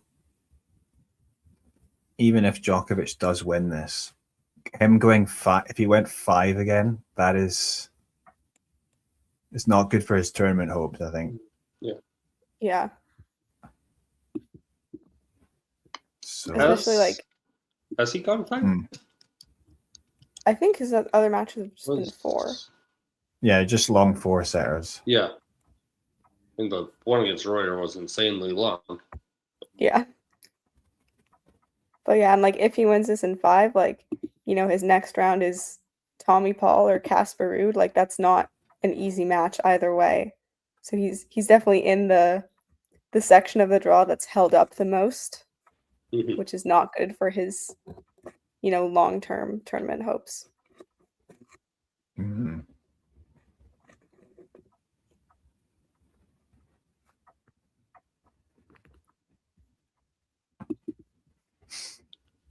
Well,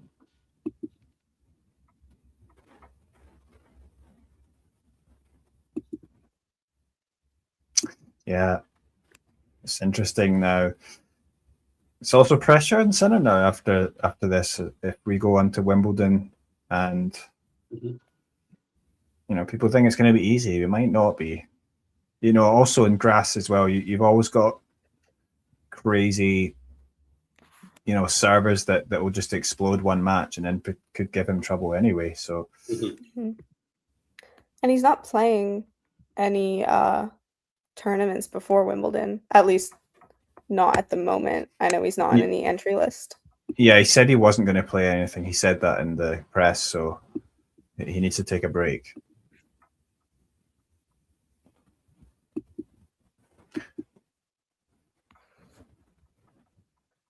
It could also end up being really hot there. I mean, obviously we had these heat waves now in Europe. I mean, it's not impossible we could have it in London during Wimbledon.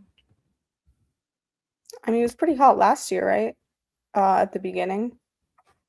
So definitely.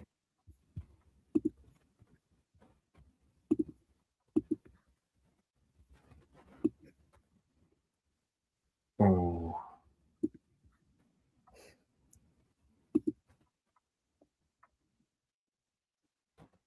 Another never-ending game.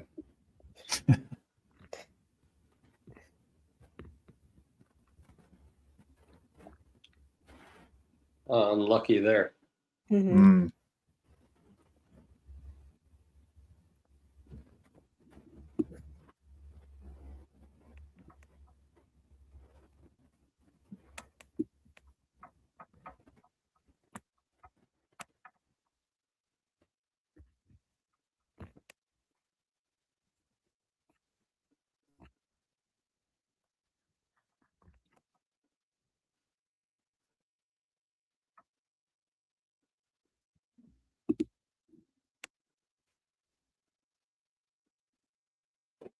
Yeah, it's a time violation.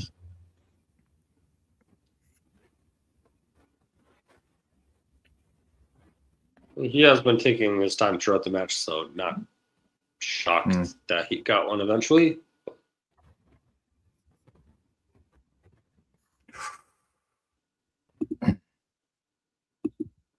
Just a warning for now.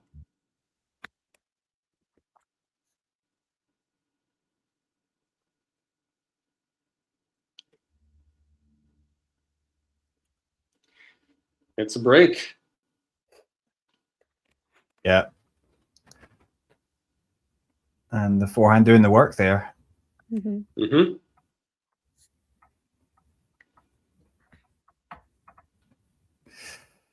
Fonseca definitely looks more fresh of the two right now.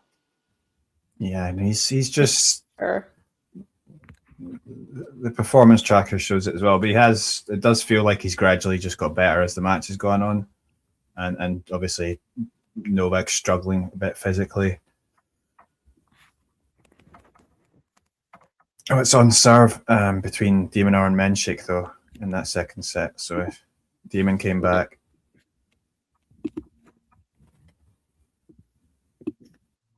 And Tommy pulled up an early break against Casper Ruud. Is he really?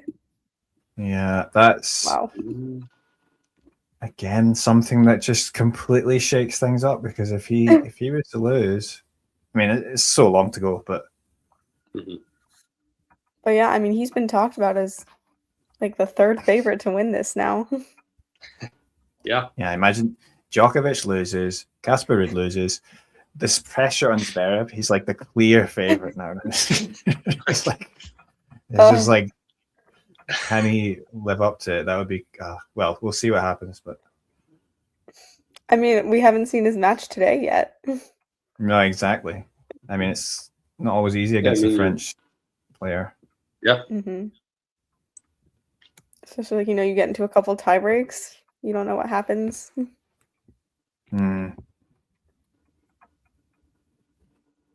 I feel like it'll definitely be interesting to see how he plays today.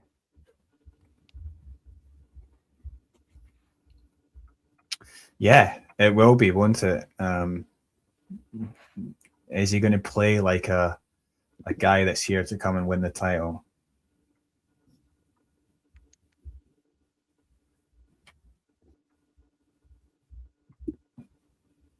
You know, if Lernertian, if guys like Ruud and Djokovic are out, why not? Lernertian could win it.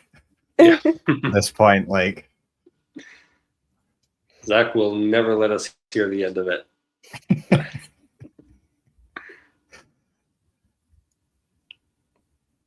it would be really weird as well because he'd be like mirroring his coach, like Michael Chang. Like That'd be really cool, actually. Yep. It would be cool. I mean, he's gotten so much better on clay just in the last few weeks. Like, definitely a lot of that is good coaching. Yeah, I think Michael Chang is a great coach.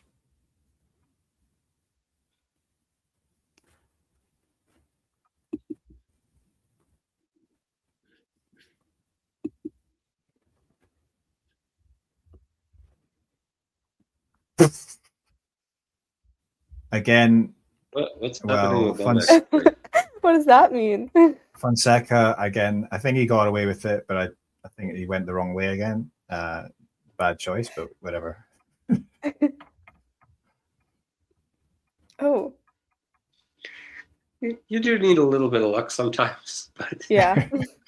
That's yeah, even he was like, was that in?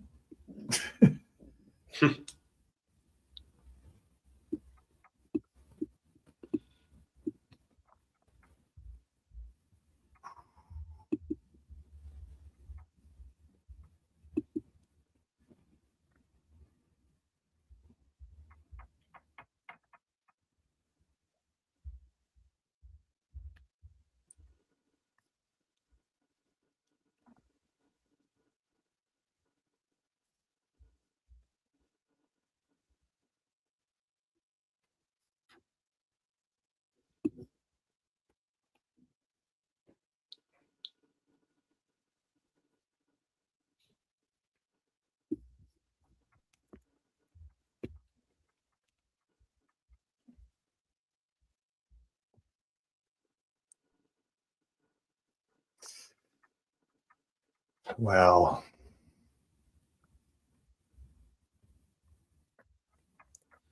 really good hold. Yeah, that feels really important. Yeah, consolidating with like no deuce, no drama. By the way, where are you guys? Wasn't putting any effort into that either. Like it seemed like he was putting a little bit into that, but yeah. No, he was fighting hard there. But where are you guys based, by the way? I'm in Los Angeles. Oh, okay. I'm in Minneapolis, Minnesota. Okay, so that's in the middle north somewhere. central part. Yeah. North. Yeah. North middle part of the U.S. So Amanda's far west, and I'm far east. Yeah. No, I'm in a terrible time zone for this tournament. I wake up and everything's already happened. I woke up yesterday and I had like hundreds of notifications because of the Sinner match, and I was like, "What happened?"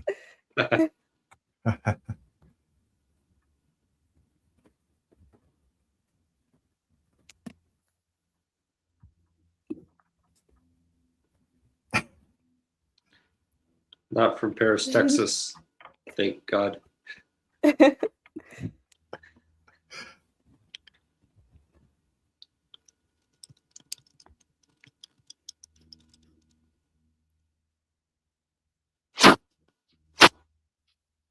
Do you ever get out to any of the tournaments in the US? Yeah. Yeah, I went to Indian Wells this year because it's like a 2-hour drive, so that was great. Nice. Yeah. I actually I've never been to any of the 1000s. But I've been to Delray Beach, been to Dallas, and been to the U.S. Open a few times. Right, yeah. I went to US Open once 2 years ago. Oh, nice. That was great. But what part of the sometimes tournament were you there for? Just I was actually in the qualies and then the first round. Okay. I went both days the first round. And then, yeah, I think that was it. I was going to try and go later on my own. And I almost went to the Djokovic against, remember when he lost to Poprin? Yeah. Oh, yeah. But I was going to go, but then for some reason, my bank card just failed as I was trying to buy a ticket. And then by the time I got it fixed, I was like, it took ages. I was like, I'm not going to go now. and then it turned out Djokovic lost, and I was kind of disappointed I didn't get to see it. But yeah.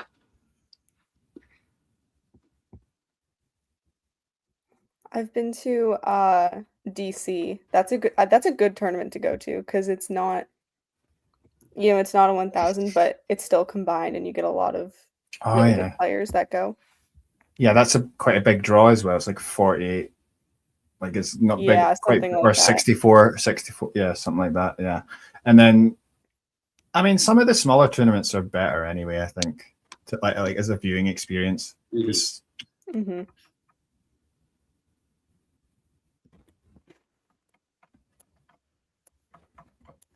US Open is just mad expensive.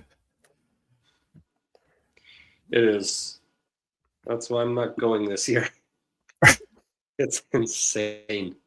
Yeah. Last year, I got first round grounds passes for $250. Wow. Yeah. Like what? That's for resale? Is it resale? No. They weren't resale. That was the actual price. What? That's crazy. Yeah. It was like, I'm good. I can take a break for a year. Oh man. I think I might have paid slightly less than that for Laver or Louis Armstrong tickets in the first round. Like when you get in early and buy them online, but yeah. Yeah. I mean if you're going to I bought mine far in advance, which I found out the way to do it is to like actually buy your ticket the night before. Which is risky, but that's when it's cheapest. Oh, that sounds so stressful. Oh, it is. Yeah, this year it's $350. Yeah, that's insane. Oh my god! I mean, the way obviously Wimbledon's weird because like they do the ballot thing and then people do the queue, but like the good thing about that is like you just get them at face value and like you can get into center for like like what £60. Yeah, it's not too bad, right? Oh, that's like really good. That's like literally I could fly to Australia and go to the Australian Open for cheaper than the US Open.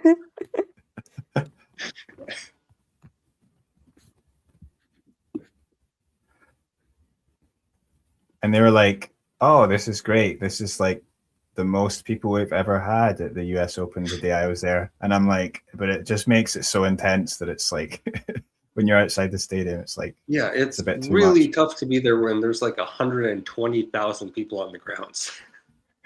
Yeah. I know. I feel like trying to get seats on the outer courts is like it must be insane. Yeah. Not good.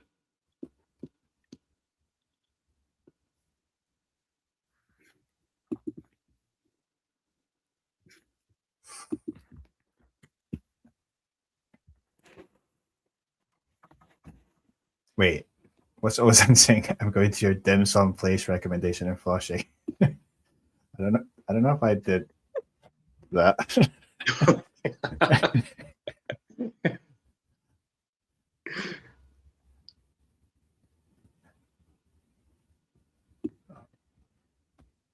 Oh. Well, now Fonseca is looking really relaxed.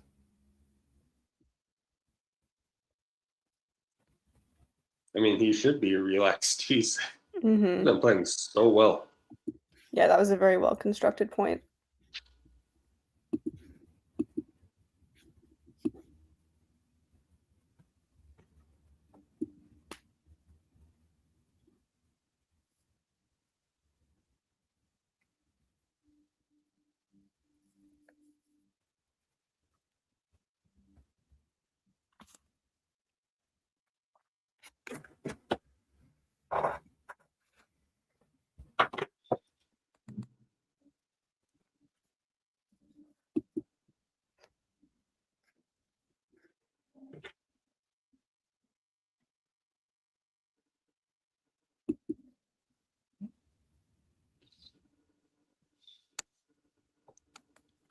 The honey juice. I don't think it was $30. Well, for me, it was like, I think it was like $23 or $24. Still a lot of money for a drink. Yeah. That is. I mean, you get to keep the cup. That's nice. Yeah, that's true. It's a good souvenir. But yeah, that is a lot for a drink.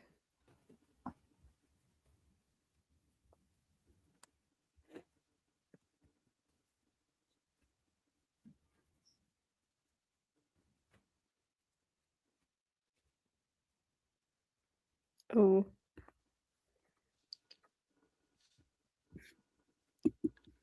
$30 all.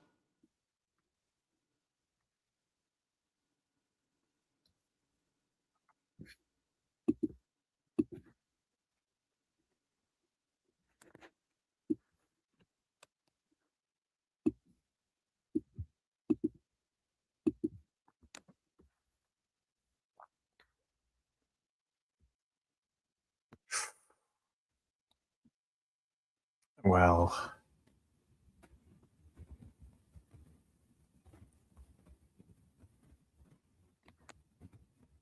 there's a chance now for Novak. Yeah. And he's okay. He's getting upset. Talking to his box.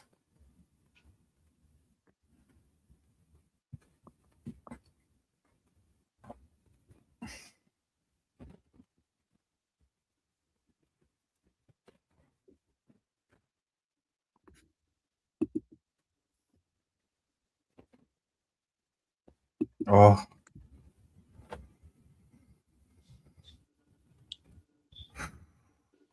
Wow.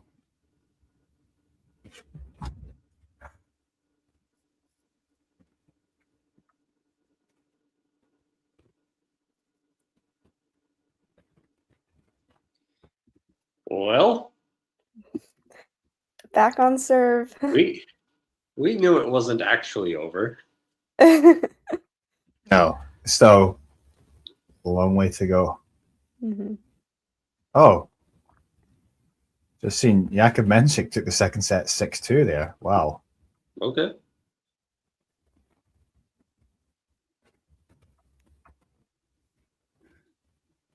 And Tommy Paul still up a break. If Rude loses, oh my god, that would be insane. Tommy Paul's he's pretty good though, right? I mean, on clay as well. Mm-hmm. Yeah, for sure. But like, two-time Roland Garros finalist, you'd expect to pull through that one, but we'll see. And yeah, obviously been playing well.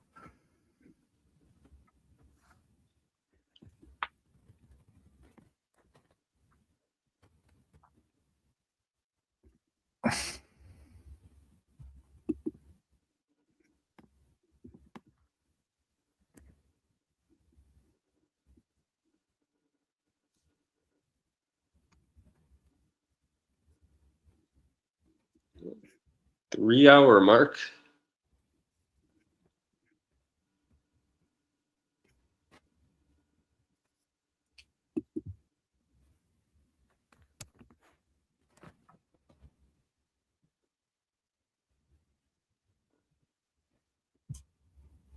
Yeah, not sure about the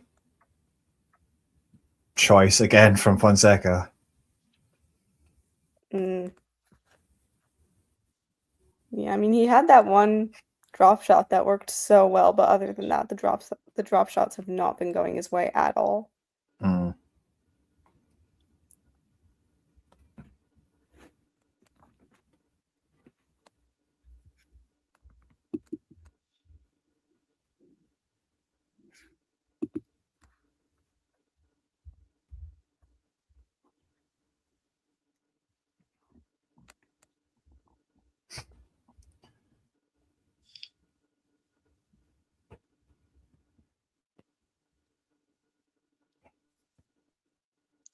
Yeah, secretly a robot. I noticed well, Robbie Koenig's commenting on it as well. Fonseca's grunts there, was changing his grunts there. Which is well, he's saying he could get done for hindrance, but yeah. I don't have my audio on at all. Commentators. I don't know if they're like doing this everywhere, but with the like HBO TNT stream in the US, like you can turn off the commentators for matches and just hear like the mics from sports. Yeah. So, kind of nice, honestly. Yeah, sometimes it is like at the moment. Right Depends now, on who's commentating. Yeah. I don't have the option. Oh. Is he on? Who does he work for? John McEnroe. McEnroe. Is he work? Is he on the coverage? Oh, yeah. Yeah, primarily like ESPN, but I know he's doing stuff with TNT for Roland Garros as well.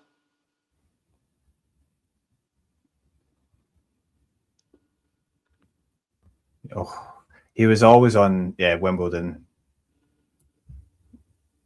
and yeah, just always there because he's John McEnroe.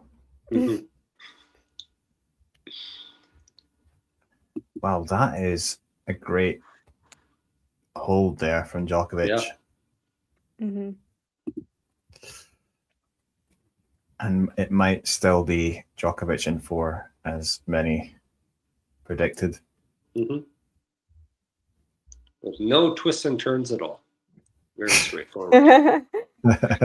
Totally.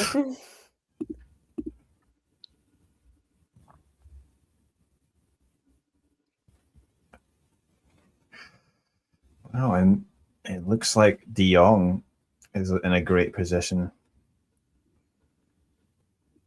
Yeah, just saw that. He's great for that's probably good. Yeah.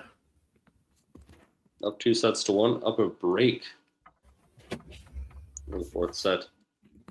But he's next opponent for that is Zverev, right? Or probably Zverev. Yeah. Yeah. Jakub Menchik is up a break in 3rd set now.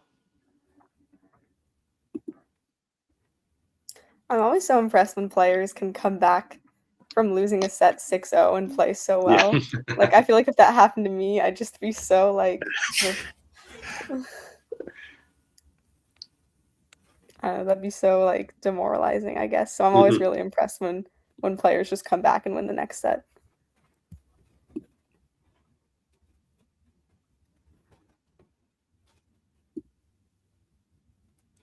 Novak doing some kind of breathing exercise. Fonseca smashing his head with a water bottle. Yeah, I understand the frustration. Yep, we've all been there. But like, man, you don't want to show Novak Djokovic that you're playing frustratedly right now, because that's someone who will totally take advantage of it. Mm-hmm. Got another little drop shot coming up. Is it a good one? It is a good one. Oh. He did it. Even Djokovic gives him a little clap. He's like, finally, you made it.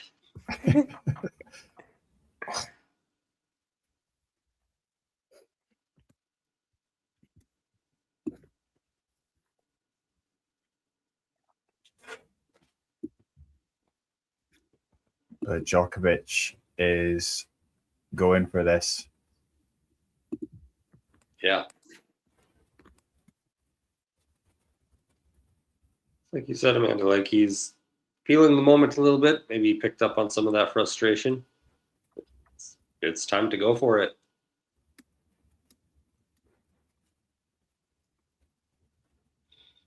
Yeah, and I mean, Fonseca will want to try and hold quickly here, take away some of that momentum. Good serve there. Definitely needs more of that.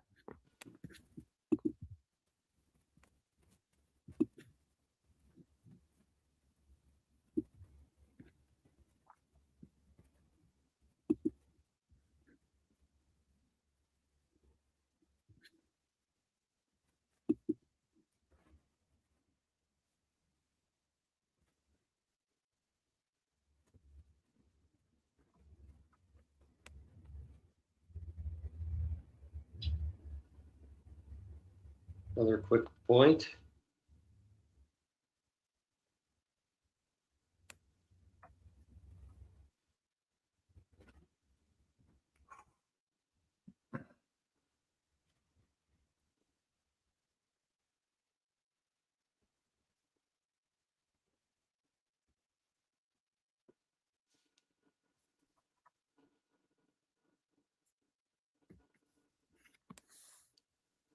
That's very good from Novak.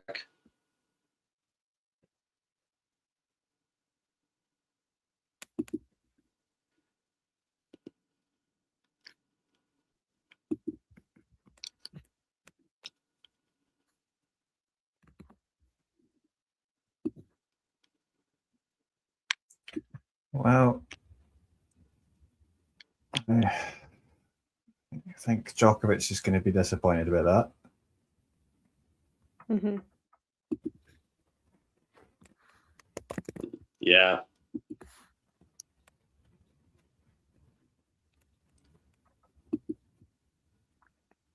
Tough way for that game to end.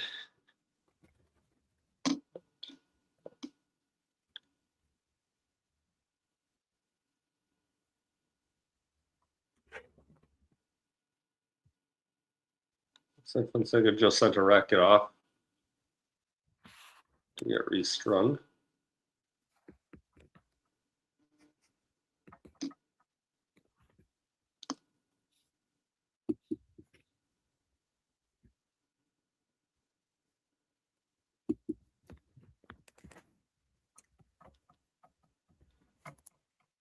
I've got to take off at this changeover here. I think. Well, I think Valdez is joining soon. Okay. How are we going to... And yeah, I messaged John. He said he should be back Oh, okay. soon to produce. So.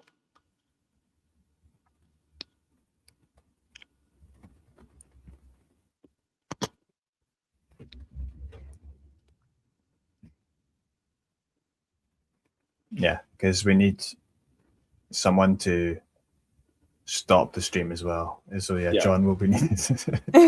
Yep. Yeah, you can't really just let it run. I mean, we could. Yeah, you could actually, but The never-ending match. Yeah. I mean, at the rate this is going.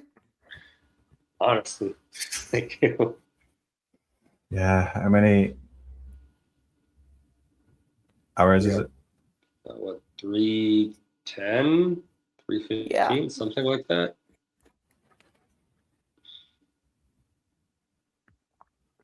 Yeah, we can get to 5. Just need a lot of deuce. Yeah. We haven't even had a tie break yet. Yeah, Yeah. we'll get at this game. Or this set, rather.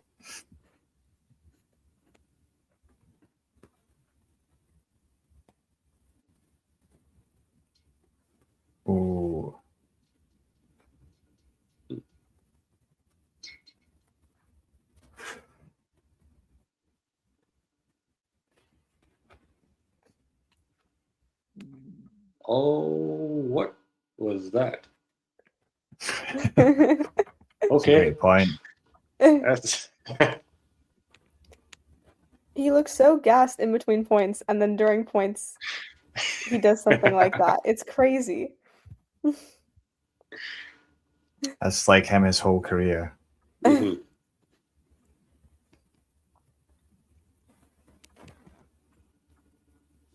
It's like some sort of mental switch he has. That once a point starts, Mhm. looks good. Tommy Paul just took set number 1, 6-4. Wow.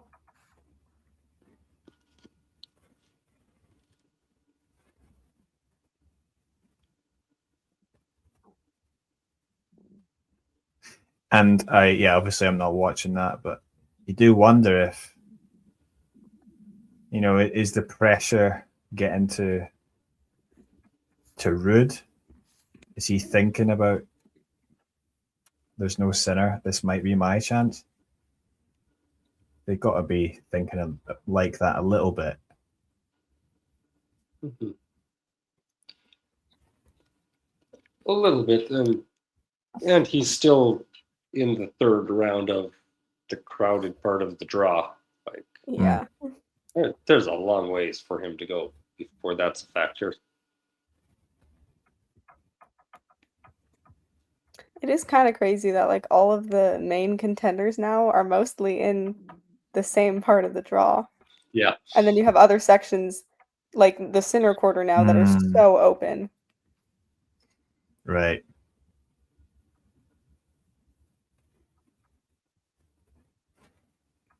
Yeah, and it was why as well when the draw was made, a lot of people were like, "Well, Sinner's just going to walk it," but Yeah. Mhm. Yep. yeah, Cool. Well, it's been great being on with you guys for the last several hours, but I got to take off here. So, sure, I'll see both of you on stream hopefully soon. Other Yeah. points, but yeah, have a good day. yeah. And Cheers, see you cheers, later. Carson. Joy, Bye. and then there were 2. I know we started with 5, now there's 2.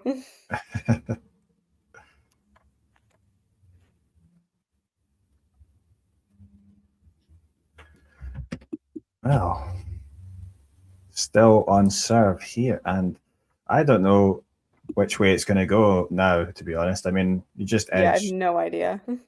you maybe just give the edge to Djokovic just because it's Djokovic, but based on the play, it seems it could go either way. Wow, and Menchik now up 4-love in that third set against De Minaur, so Wow. going for his own bagel, maybe. Definitely wasn't expecting that. I felt like De Minaur was, finally getting back to form. Thought he would win that. I mean, he still can, but obviously it's getting complicated. Yeah, well, Menchik will do well to take a set with a bagel or a breadstick because Mhm. he certainly doesn't want it to go long after that last match. Oh God, yeah.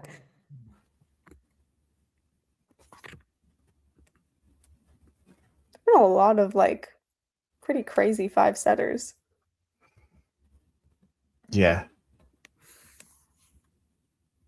And I mean, but also just some of the young guys coming through, which is Mhm.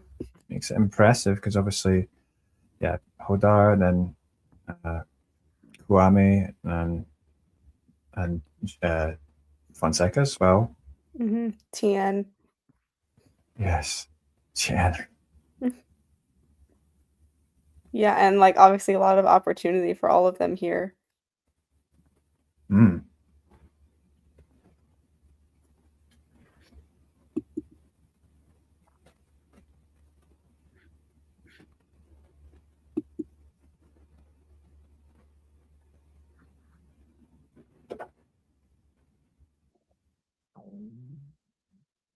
Well, that was a nice, well, disappointing end there for Fonseca.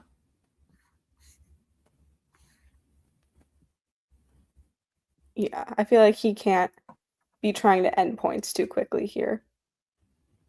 No. Especially like if Djokovic isn't like at his fittest, like you want to make him run. And I feel like Djokovic is the one who wants points to end quickly. Mm.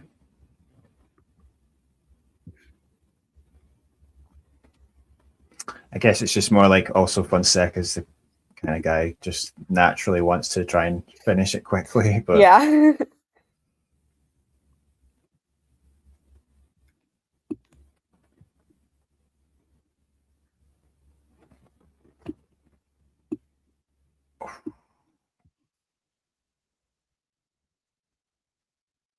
well, this feels like this obviously is very crucial because if Djokovic breaks here, then Yeah, then he's serving for the match. yeah. So Fonseca's got to be careful here. He's got to probably go for some big serves. Yeah, for sure. I mean, he's had some aces in this match. Definitely needs to find that again.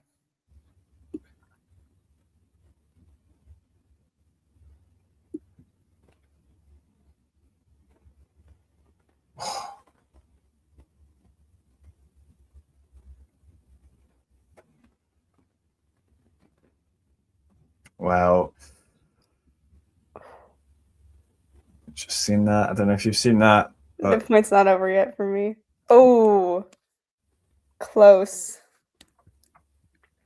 But that's just inexperience, I think. That was just too wild. I mean, that's very ambitious.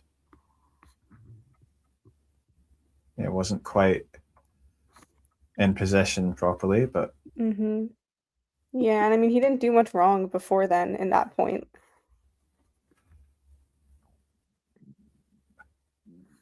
I think Djokovic's returning has been really good.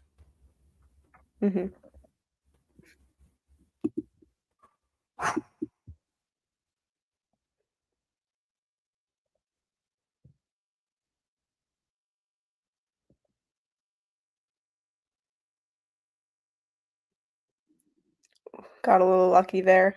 Yeah. I mean, again, I thought like, why are you going back into Djokovic? Right, like you got like there's so much open court. You got to redirect that.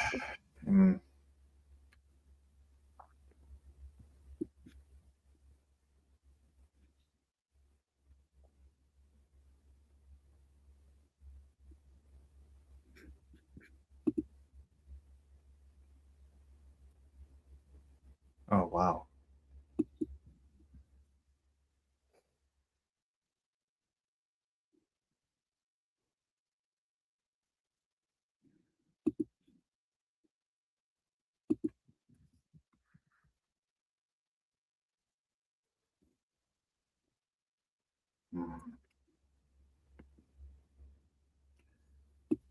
So second serve.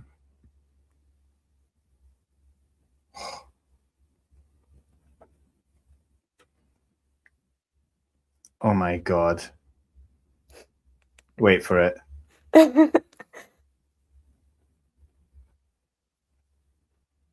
Wow. That was quite the forehand. That is ballsy. That was perfect. I mean, so brave. Maybe stupidly brave, but I mean, you got to respect it. So. I think you need to be a little stupidly brave if you want to beat Novak Djokovic. Yeah. No, yeah.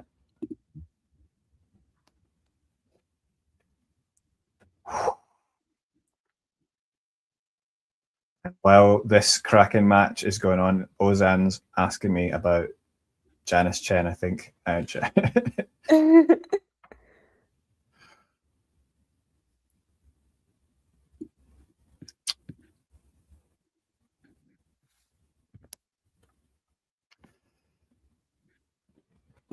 Yeah, she's just struggling with the WTA tour. Oh.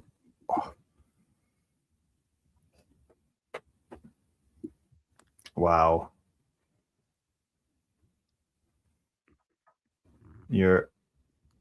You're going to see this. I'm ready. Wow. Yep. That was a great hold. Yeah, I mean that was excellent. And that there is why, people hype Joao Fonseca. I know people say like he's got a bit too much hype and stuff like that, but come on, like look at that. That's and also like he's against Sinner as well. I think that week he had 3 or 4 set points in that first set. Yeah, and he played really well in that match. I don't think anyone gave him a tougher match that week. So yeah, you can see that the potential, right? And also the bravery.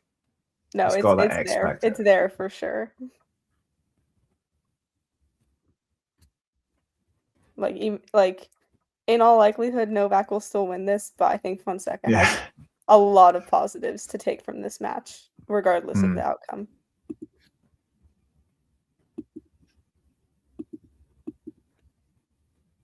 It's just,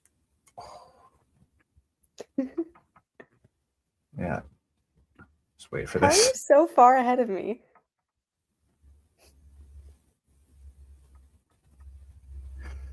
I don't know. Streaming service here. I just got it's just like the Roland Garros world feed, so I don't know if it's okay. I have HBO Max. Okay. Maybe I'm live. It's live. Yeah. Yeah, I don't get it.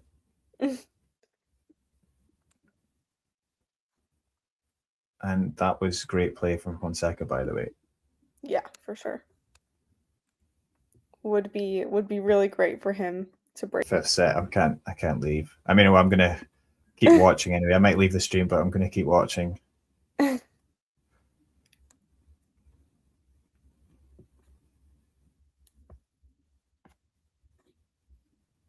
Oh.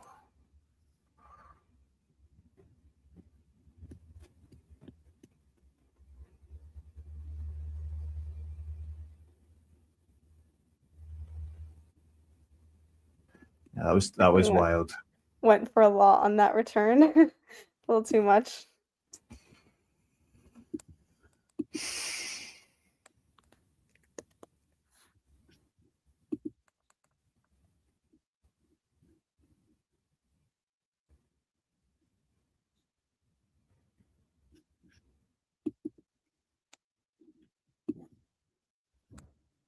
But I think Djokovic is he's obviously still competing really well, but I do feel that was I think that's a bit like tiredness. It's like a bit he's obviously trying to be quite aggressive as well, but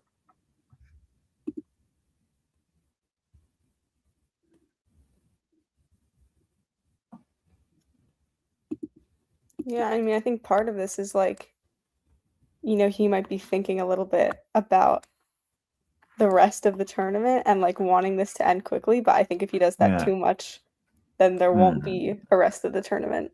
Yeah. No, he down the line though.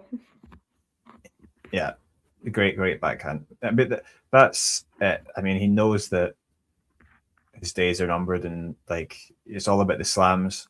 And yeah, he's obviously come close, but it's just physically he's come short. And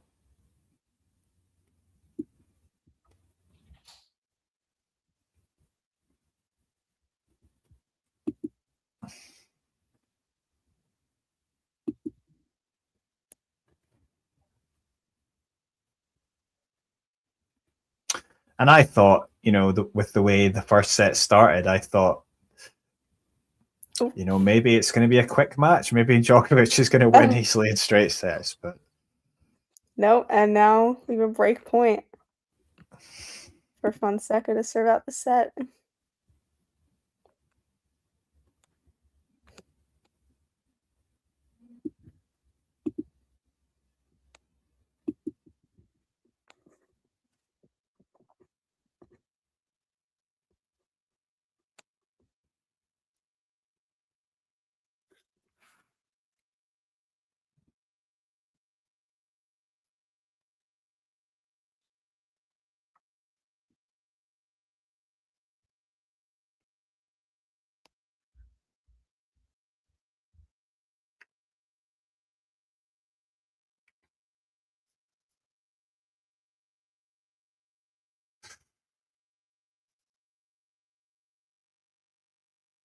This is tense. Oof. Yep.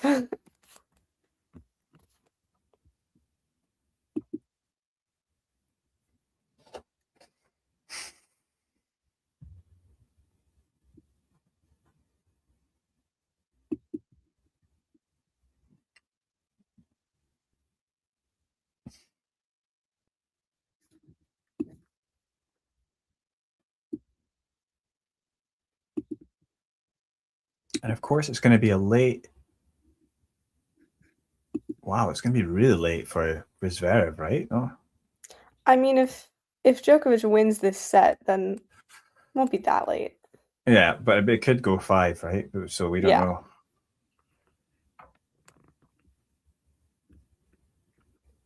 I was shocked that this wasn't the night match. Like, Yeah. I thought for sure, but I mean, I guess like you have a French guy playing now the favorite, but still.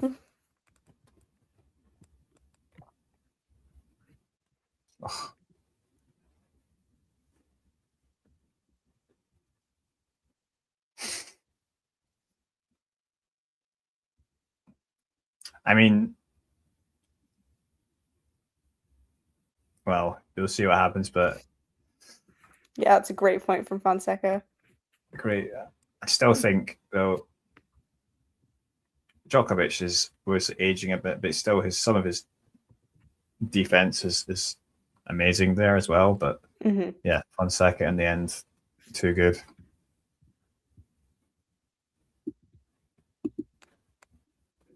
And Jakub Menchik takes the third set, 6-2. Wow.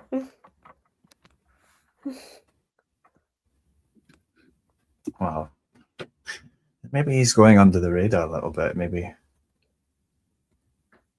It's kind of crazy that he has gone so under the radar because he's the only one of like the young up and coming players that's won a big tournament. Yeah. And he beat Sinner earlier this year too. And still I feel like he is so underrated. Yeah. Another break point. This is a huge moment. Mm-hmm.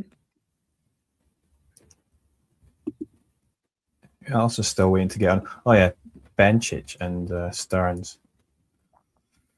Yeah, that could be good. That could be long.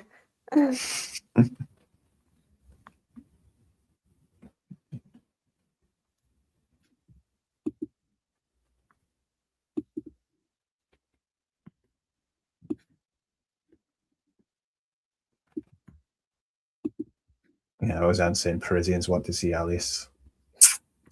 Wow. Yeah, on the night session.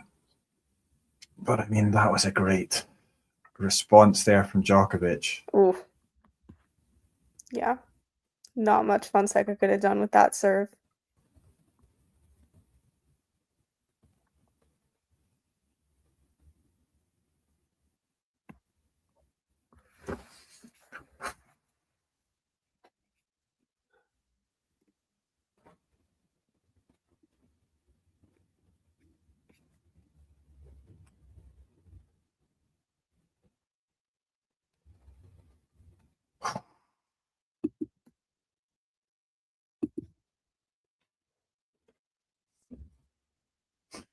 So intense. Yeah, the angle on that shot, on that forehand. That was too good. This game has been almost 10 minutes long. Yeah, we get 3 hours, 31 minutes on the clock.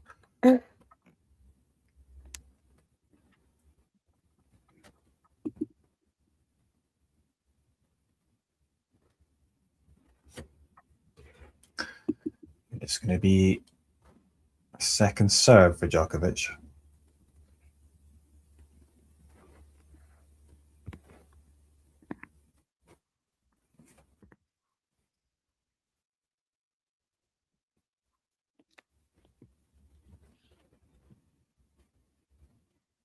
Well, well, indeed. and this set is longer than the previous one. It's 57 minutes on the clock. Yeah, that makes sense. All right, the pressure is back on Fonseca because any break point now is a match point.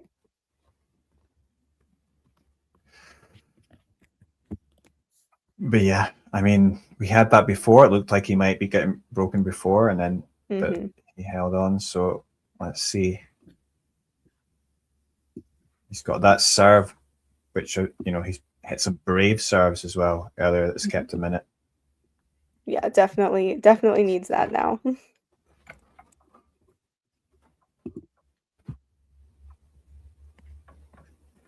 Yeah, and come on, this is so much fun. Like getting rid of best of 5. I know, that's a crazy take. I love best of 5. I think best of 5 is great. It just adds like, I don't know, it adds something so unique. Yeah, it's just at these big events, it's like theater, sometimes just theater. That's Yeah. And like a good like comeback from 2 sets to love is like peak tennis. It's so good. Yeah. Yeah, still on the cards here. So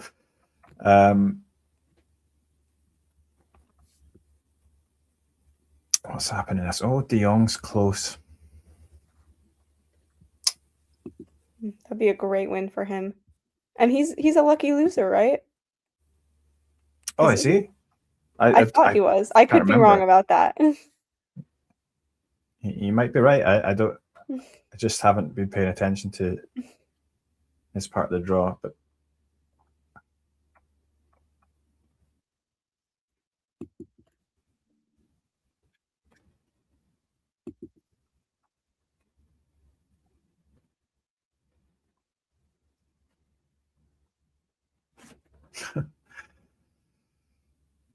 well, I keep expecting Fonseca to sort of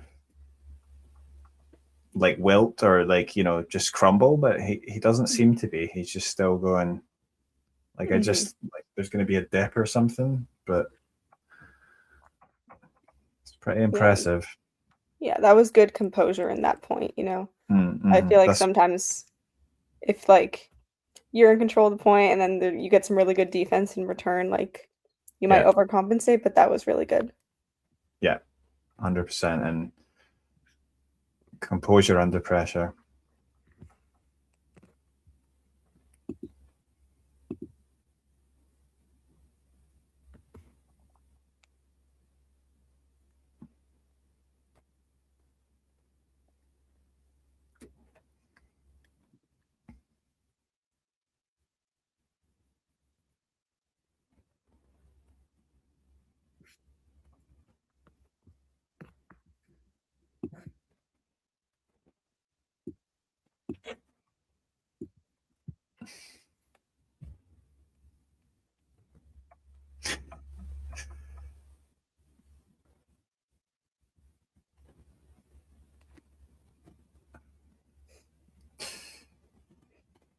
I was saying so many influencers want to get rid of best of 5. Is that true? I don't think I've seen that, but I don't know Ben follow that many Rothenberg does. influencers. Does he really? Ben Rothenberg's that's his thing. He wants from a long time ago. He's talked about getting rid of best of 5.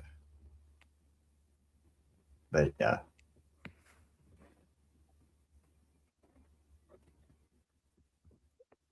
I don't think that's a good idea. And I know I've seen a lot of people be like, oh, like we don't need best of 5 in the early rounds, but like I don't know. I feel like there's so many good like okay, even if some of the top players are winning like super dominant, I feel like you get so many good early rounds between like non-seeded players that go to 5 and like I feel like those can be great.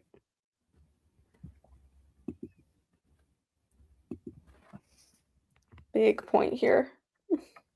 Yeah, this is huge.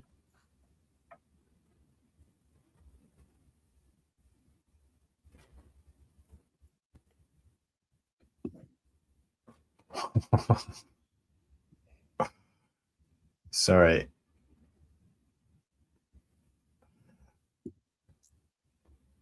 Oh, it was on some naming some of the influence. Ooh. Oh, Miles David.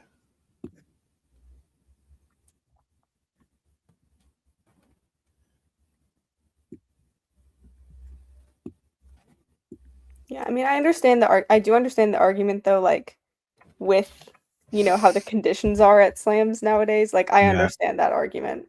Yeah. But I think for the sport, getting rid of best of 5 would be a mistake.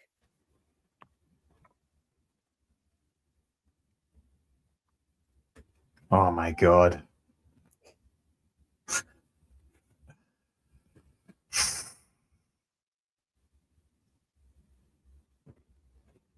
So, Ooh. I mean, this is great, this match. Mhm. Yeah.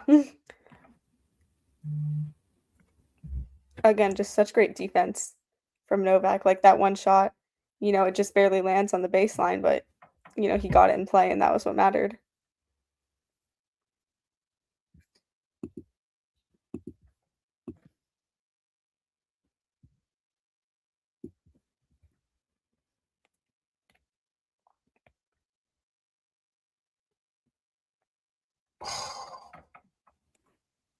Oh my.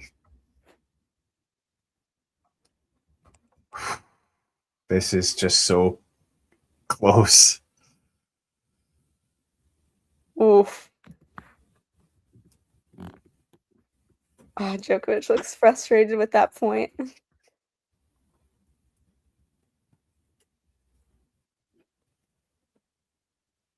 Yeah, just that little move forward just put him off, didn't he?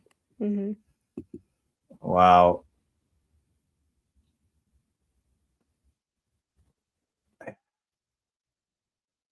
Amazing. Great serve, great hold. Oh, it's just so interesting. It's like he just starts getting really intense and starts talking to the box there. It's like, what are they going to do?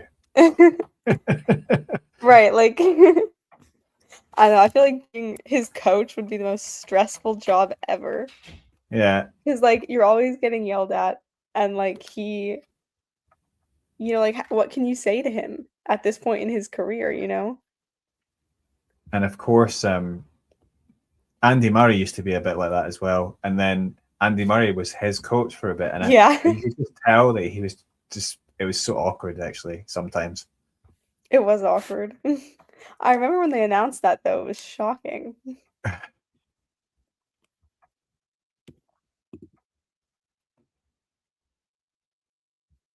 Oh, it looks like Kachanov got the match back on serve.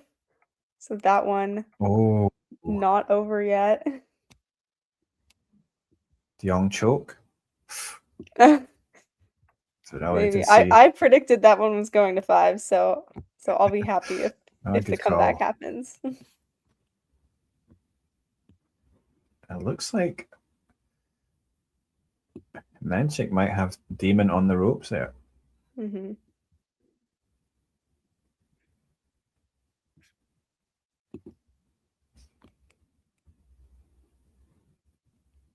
So Ozan's talking about Vallejo for his comments to the umpire. That was the match with Kwame. I don't know if I actually saw that. Oh, he Although said it after in his press conference. He said something like, this isn't like exactly what he said, but I know it was something about the umpire not being able to control the crowd because she was a woman. Oh, right. That's I saw that. Yeah. So That's not surprised that he got fined for that. I think that was in his press conference. yeah, you can't say that. That's a That's crazy just thing to say. ridiculous. That's just great forehand from Fonseca. Yeah, now the crowd are loving this.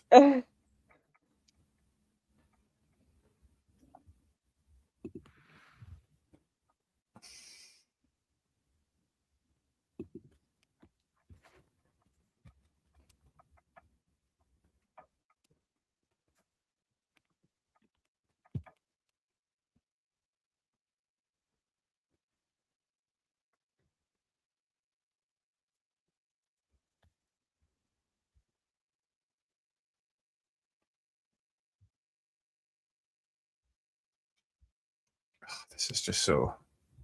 I mean, this is probably going to go to tie break, isn't it? Maybe. I don't know. I mean, all the service games have been so close for both players that like I feel like I can't predict what's going to happen in the rest of this set.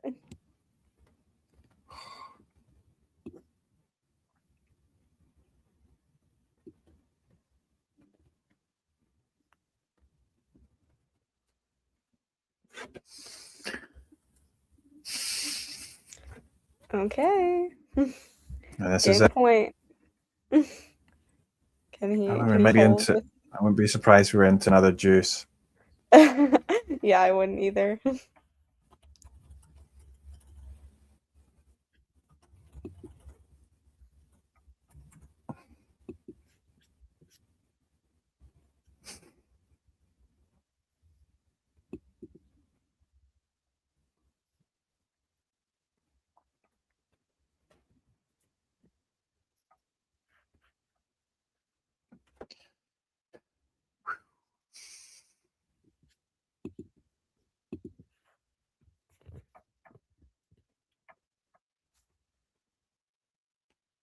Wow. And there we are. Into juice. I assume it's going back to deuce. Yep. There we go. Yeah, big aggressive return there from Fonseca. Mm-hmm.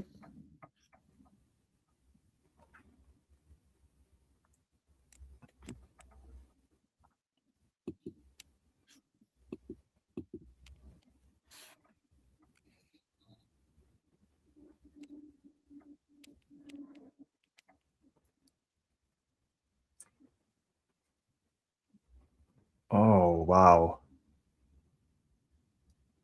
Isabel's joining. Oh my god. Oh, yay. Oh, break point. I can't believe that landed in. Either could Djokovic.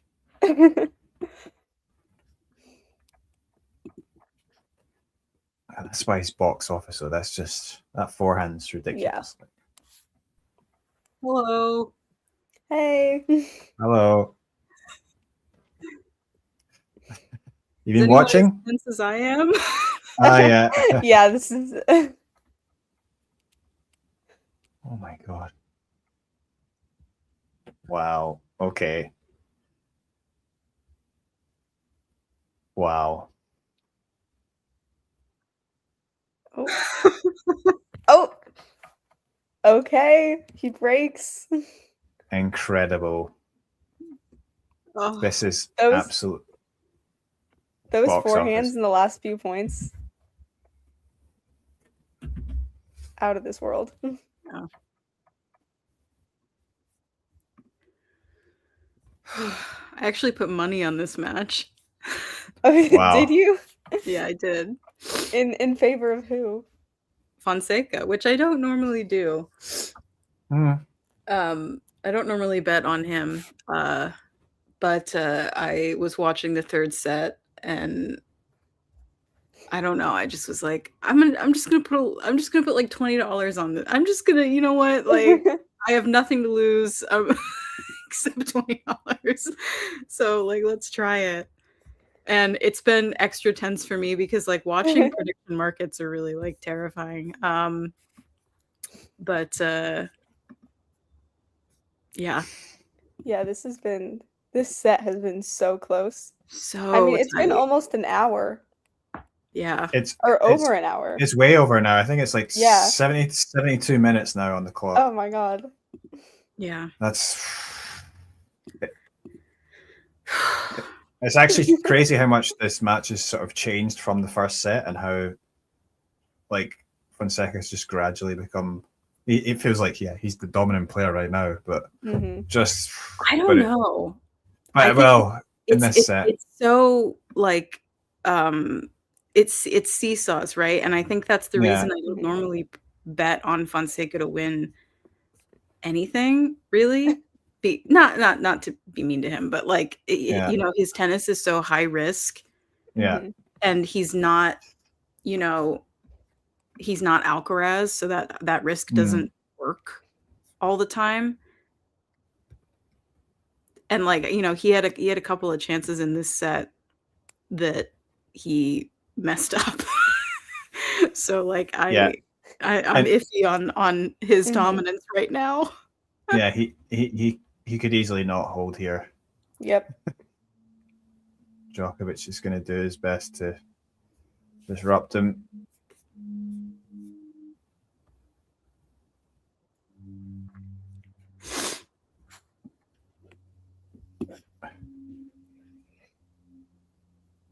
I've been impressed though. I don't watch Fonseca's matches, and I don't usually watch Djokovic's matches either. But I've been really impressed with his level.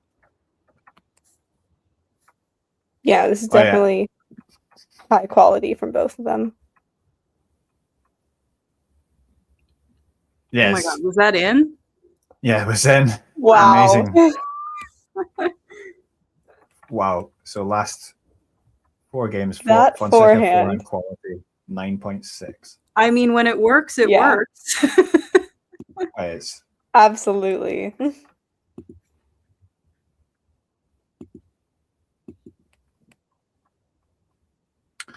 but then he'll do something silly. Yeah, like that. Yeah. Oh. Yeah. Oh no. I don't know if this is going to go 5. Like it's impossible to tell. It is so topsy-turvy, this match. It honestly, like, it depends on, you know, like just the quality of Fonseca's shots, but it also depends on like how smart he's playing every point. Oh. I don't know that he is, I don't want to say the smartest player, but I feel like he doesn't, like he's not as smart as like Djokovic would be. Right. You know? I think like some of his decision making, especially when he's coming forward, has not been good. But yeah, maybe that can improve with just experience. But yeah, And like he clearly has the raw talent, and yeah, you know, sometimes just hitting the ball really hard works. Sometimes that confidence can do a lot. Yeah. Wow. Here we go. Yeah, big point. All right. Okay. Okay. Set point. Are we going to 5? Just needs one good serve. He's had a lot of good unreturned serves in this match. I think it was like 37 unreturned serves or something like that. So he just needs one.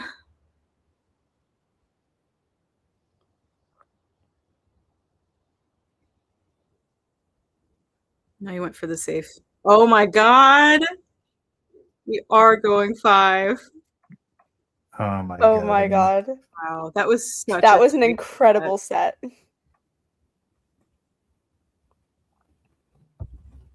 And now you can hear all the Brazilians. Yeah. Oh, I think the crowd is definitely on his Oh, absolutely. payroll. Yes, a few Parisians as well. Yeah, for sure.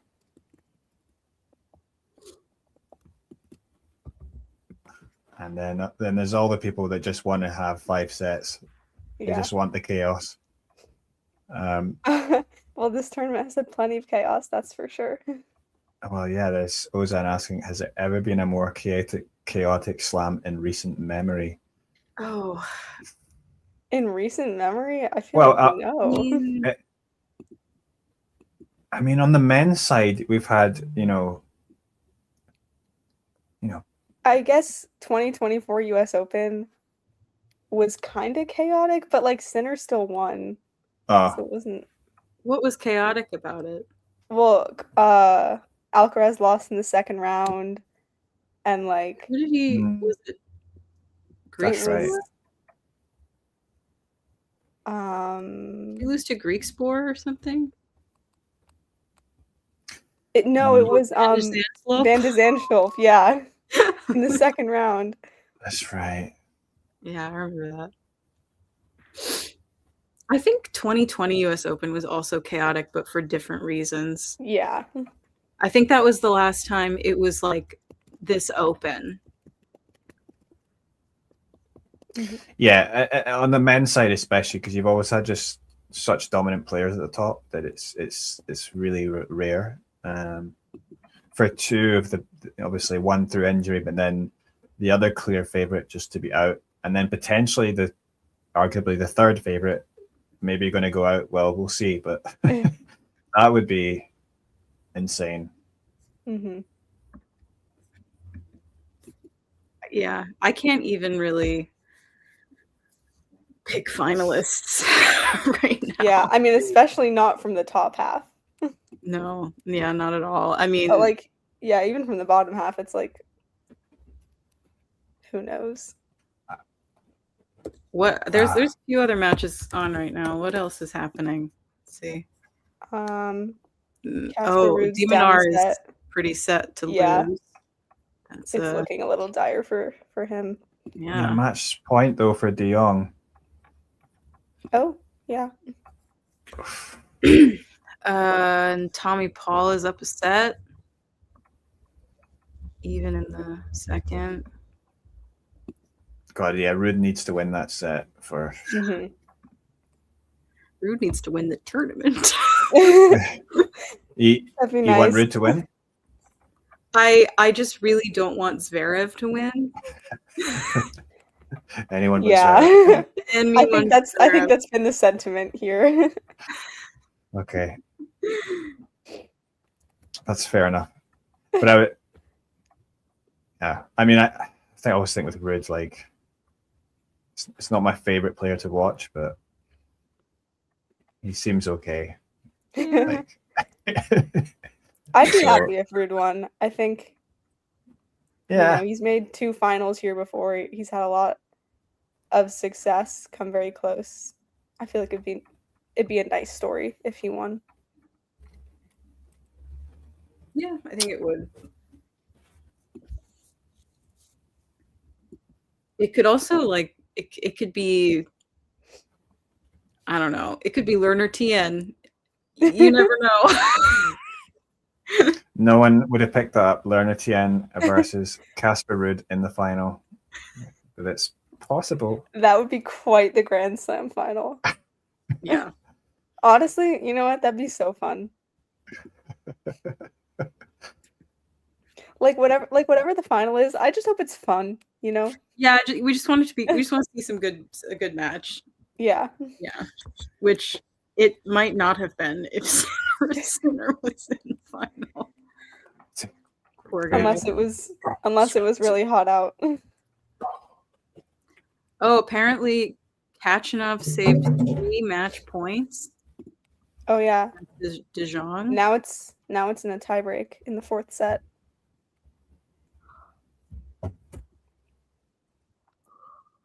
And then, oh my gosh, De Minaur, what happened? Wins the first set 6-0 and now is about to lose in 4. Apart, yeah.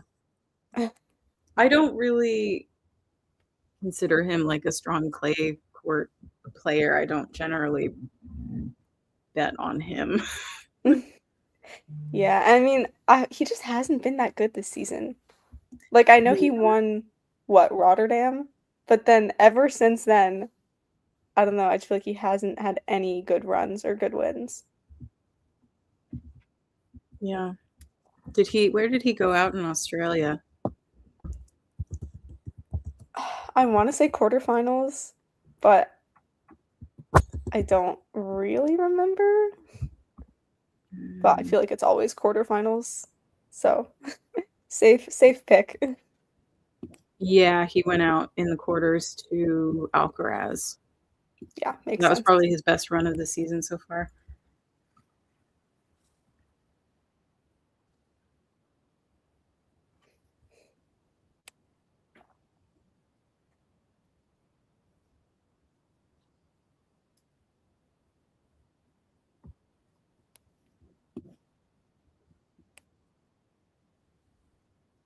Djokovic. Yeah, I agree. With your comment. The Djokovic Rublev section is the strongest. That's for sure, I think. That's like the only section of the draw that didn't fall apart. I might. Djokovic is off court right now. Every time he takes a break off court, he comes back and he wins. He comes back. Never let that man go to the bathroom, ever. Maybe I should sell my bet right now.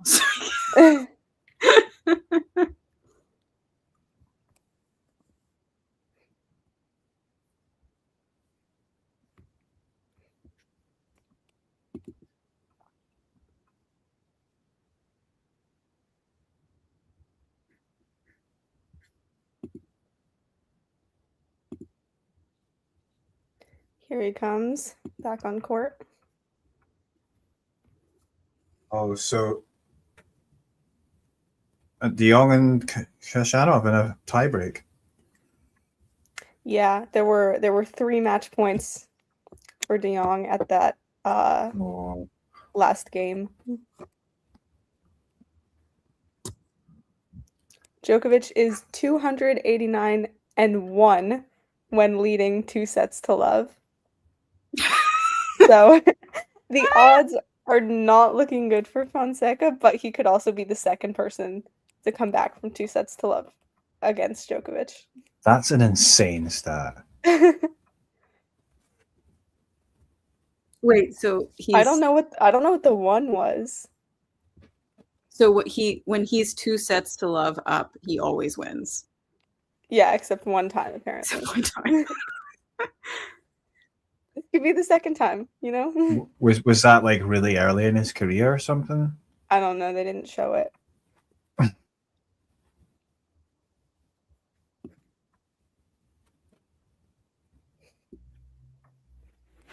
That is pretty crazy though. Seeing that makes me want to forego my bet right now. Yeah, but then what if Fonseca wins? Then it's like, if he wins, then I get $100, and if I sell my bet right now, I get $26. Or if he loses and I get nothing.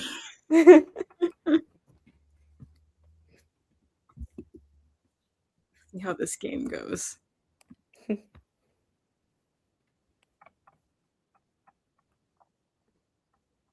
Wow.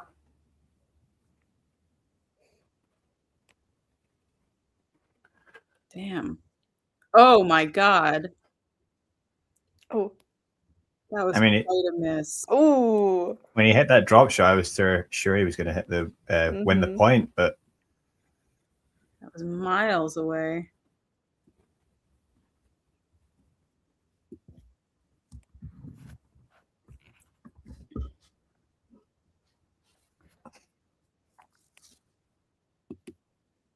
That was a good point for Fonseca to win because I feel like he was getting caught off guard by a lot of drop shots in the first 2 sets. Yeah. Oh.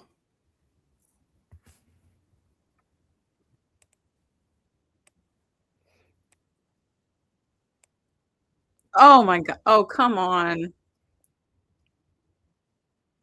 How did he get to that? He's still got the legs, still got the speed. And then they cut to him and he looks like he's about to fall over. I don't believe that for a second. He always does that. In every match, he's like bent over, clutching his stomach. He's like, oh, I can't go on. And then he wins. Yeah. I'm so over it with these antics. He's such a drama queen.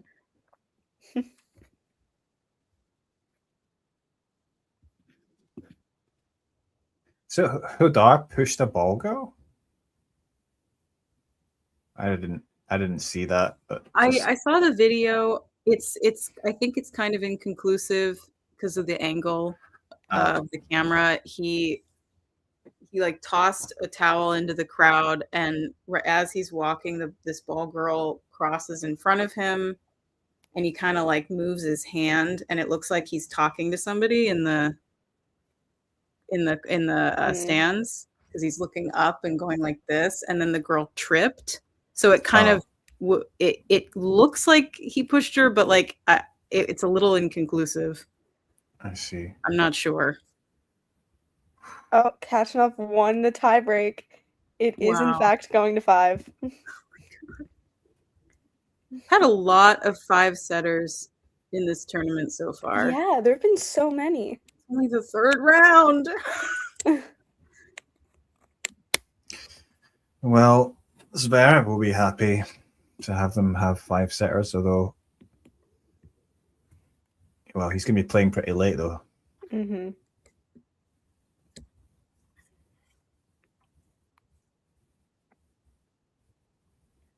Oh, yeah, it's going to go on really late now.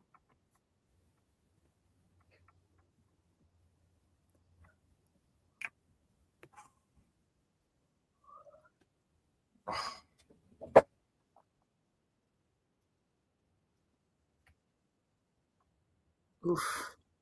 Yeah, that's the thing with Fonseca's high risk. Like, you didn't really need to take a huge swing at that. Yeah.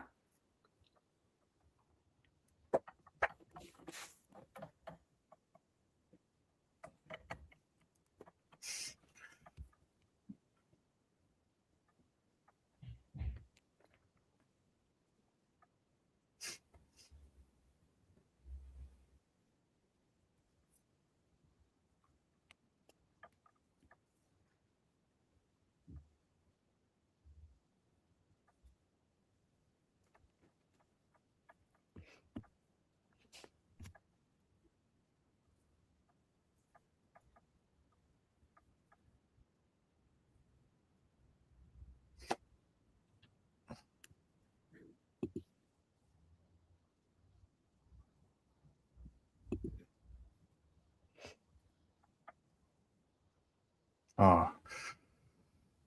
Got a feeling this could be another long set. Yeah. Yeah.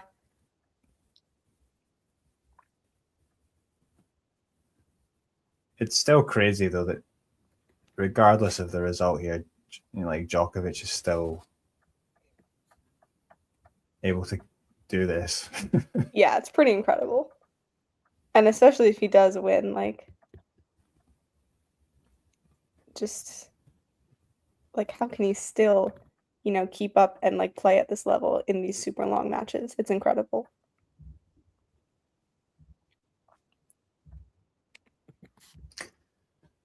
Ozan is asking, conditions are cooler and lights are on. Who does that favor? Probably At this Novak. point, yeah. I mean, it's probably good for both players that it's cooled down a bit, but yeah, Novak was obviously struggling a bit more, I think. But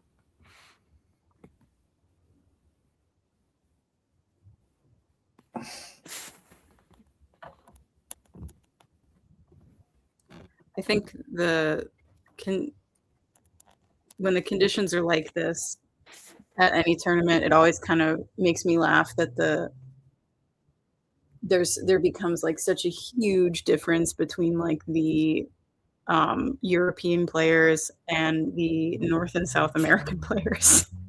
Like, it becomes this huge chasm between the two of them. So I think Fonseca's fine in. oh yeah, so he's just used to it because he's obviously. Yeah, I mean, Brazil gets hotter than this. Yeah.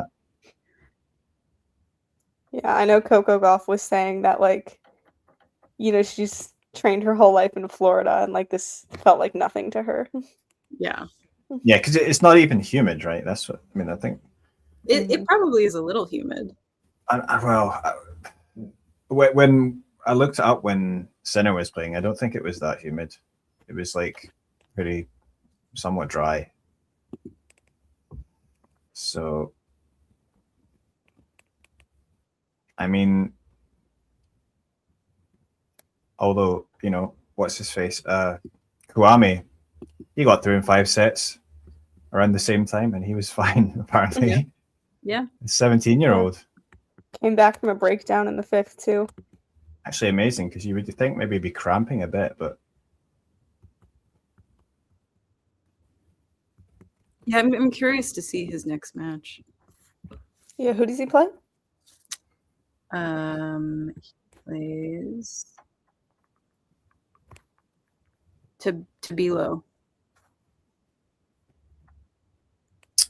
Yeah, that's and on Longland.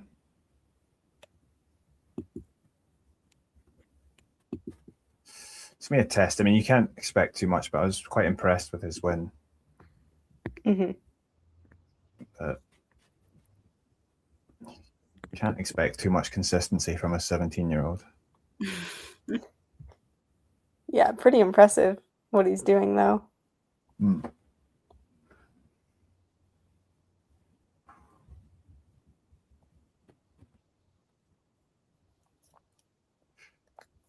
Oh yeah, good point from in the chat. Yeah, because Tabilo had a walkover because Vashiro pulled out. Mm-hmm.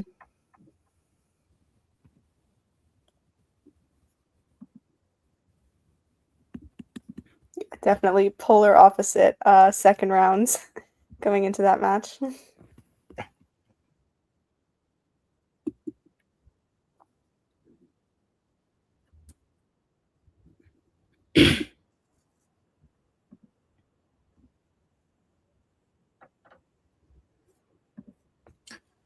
I mean, I did say at the start that it's going to be Djokovic in 4 or 5.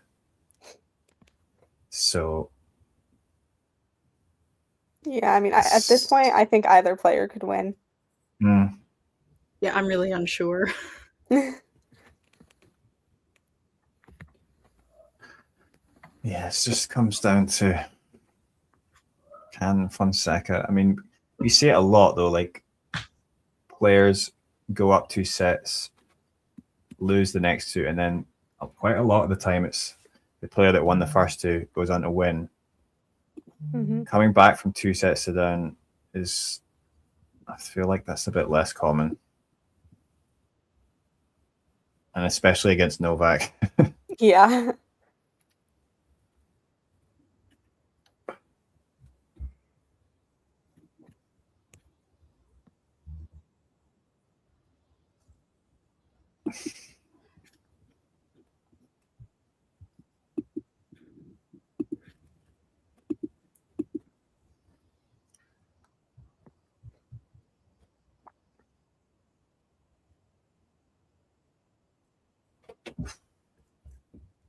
Let's see.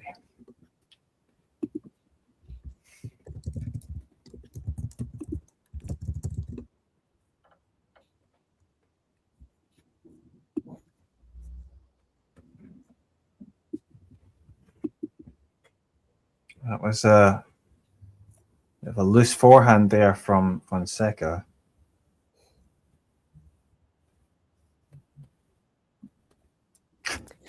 Yeah, I went for a bit much. So 4 hours, 10 minutes.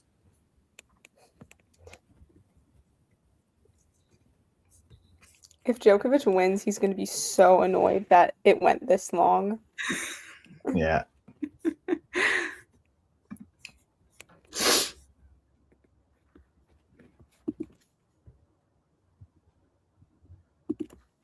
Oh, Tommy Paul and Casper Ruud in a tiebreak.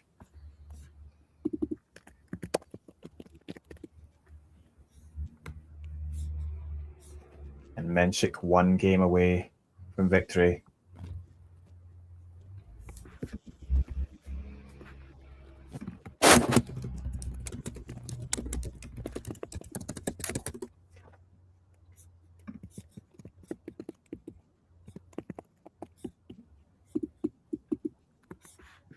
I'm actually wondering what the live odds are on these matches. Um, I'm gonna look it up.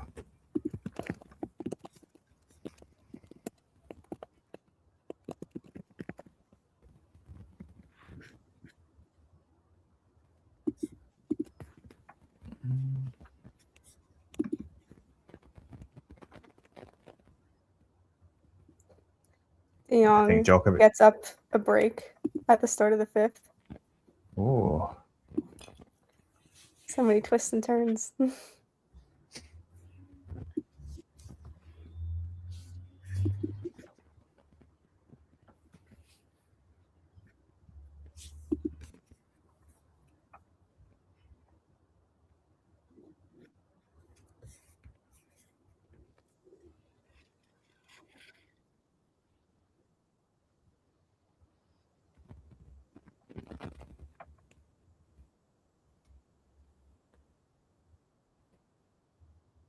That's a good start from Djokovic in this service game from Fonseca.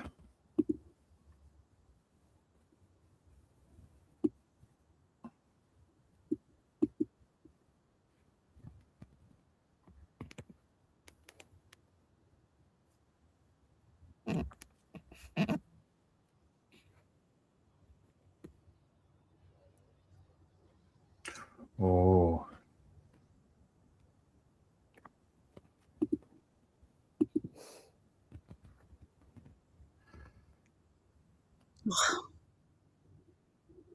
Oh no. Oh, this is dangerous. Yeah. Suddenly wish you cashed out. Yeah, the odds on that have dropped. The $6 profit.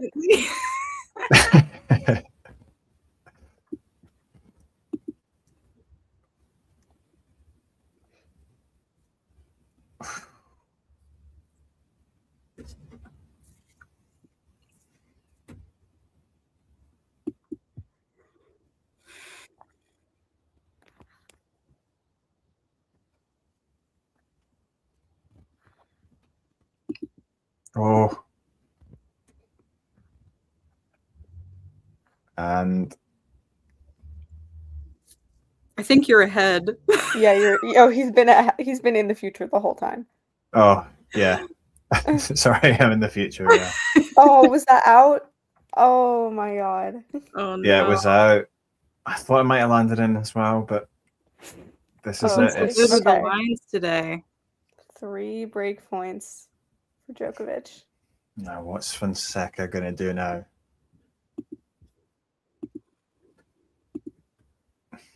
It's not the worst time to break in the match,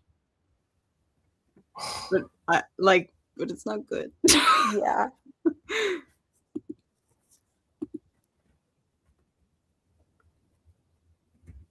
Come on, Joao. Oh, Djokovic. I mean, oh. Oh. Wow, you're like way ahead. That was a great volley. Wow. All right, a break to love. I hate him. Definitely did not see that coming. well, you see him. Oh, I can actually. I put my stream back a little bit.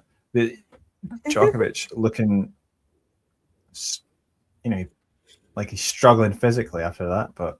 Oh, but he always does that. Yeah. He does that to mess with his opponent. That is well known. He's never actually struggling physically. I don't know if Novak cruises to victory now. I mean, he might, but it's he's been broken before in this match. Could happen again. He's been broken 4 times. But yeah, definitely momentum is firmly on his side right now. Yeah, you kind of just expect him to get it done, but let's see, because Fonseca might Come on, go Joao. nuclear. Oh my god! Oh my god! Yeah, there's the decision making. Ooh, lucky net cord. I mean, I think Joao is confident enough to believe that he can break back. Yeah. That's Whether he can is another story. well, and a little bit of luck like that helps. Yeah. And Menchik has just taken the match. Wow. Oh, what a serve! That's a from great Novak. comeback for him. Sorry, this is I'm in the future.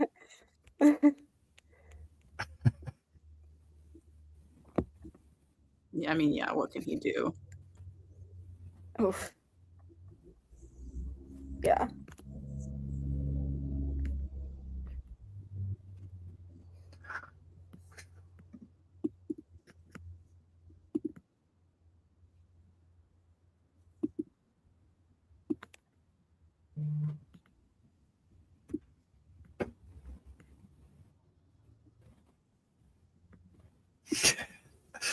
It looks like Zach's gonna join us. The match has gone so long that people are coming back. Oh.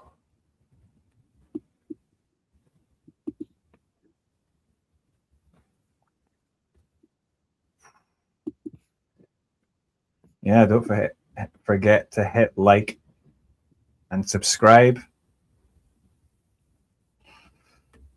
Okay. All right.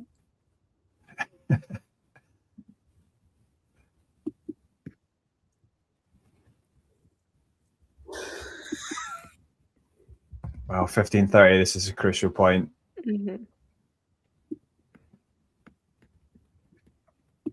I do think like this is the kind of environment I think Fonseca will thrive in. Tight matches, big stages. Like he seems like that kind of guy. By the way, Tommy Paul just took the second set over Wow. Casper Ruud. Thanks, Casper. Just pave the way for Zverev. Wow. I mean, I think. Okay. Well, Fonseca. Okay.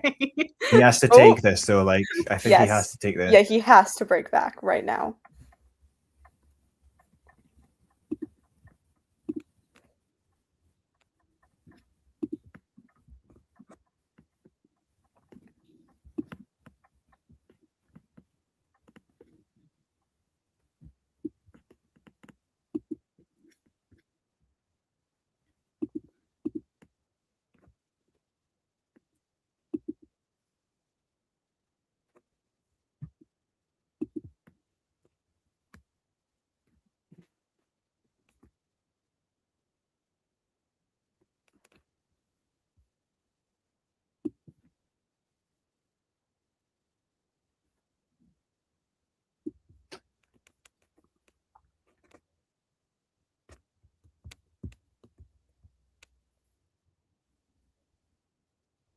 Oh my god.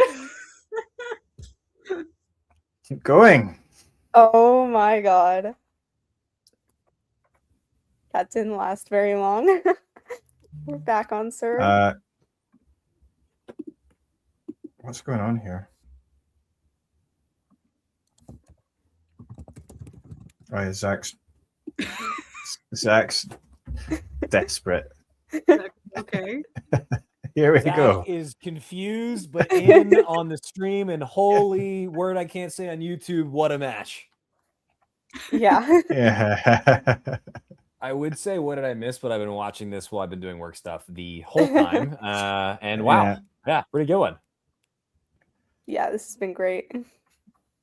Absolutely brutal third round matchup for the 3 seed and the greatest tennis player on the men's side of all time to get the young Brazilian here. Yeah. Wow. Yeah, sorry. I was absolutely melting down as Djokovic sailed that backhand wide because, you know, in these moments over his 24 majors and however many Masters wins, we're just so used to him in that very situation finding a way. But Father Time is undefeated, and maybe today Father Time's going to get another win. I don't know. Impossible to say. Maybe. We'll find out, though.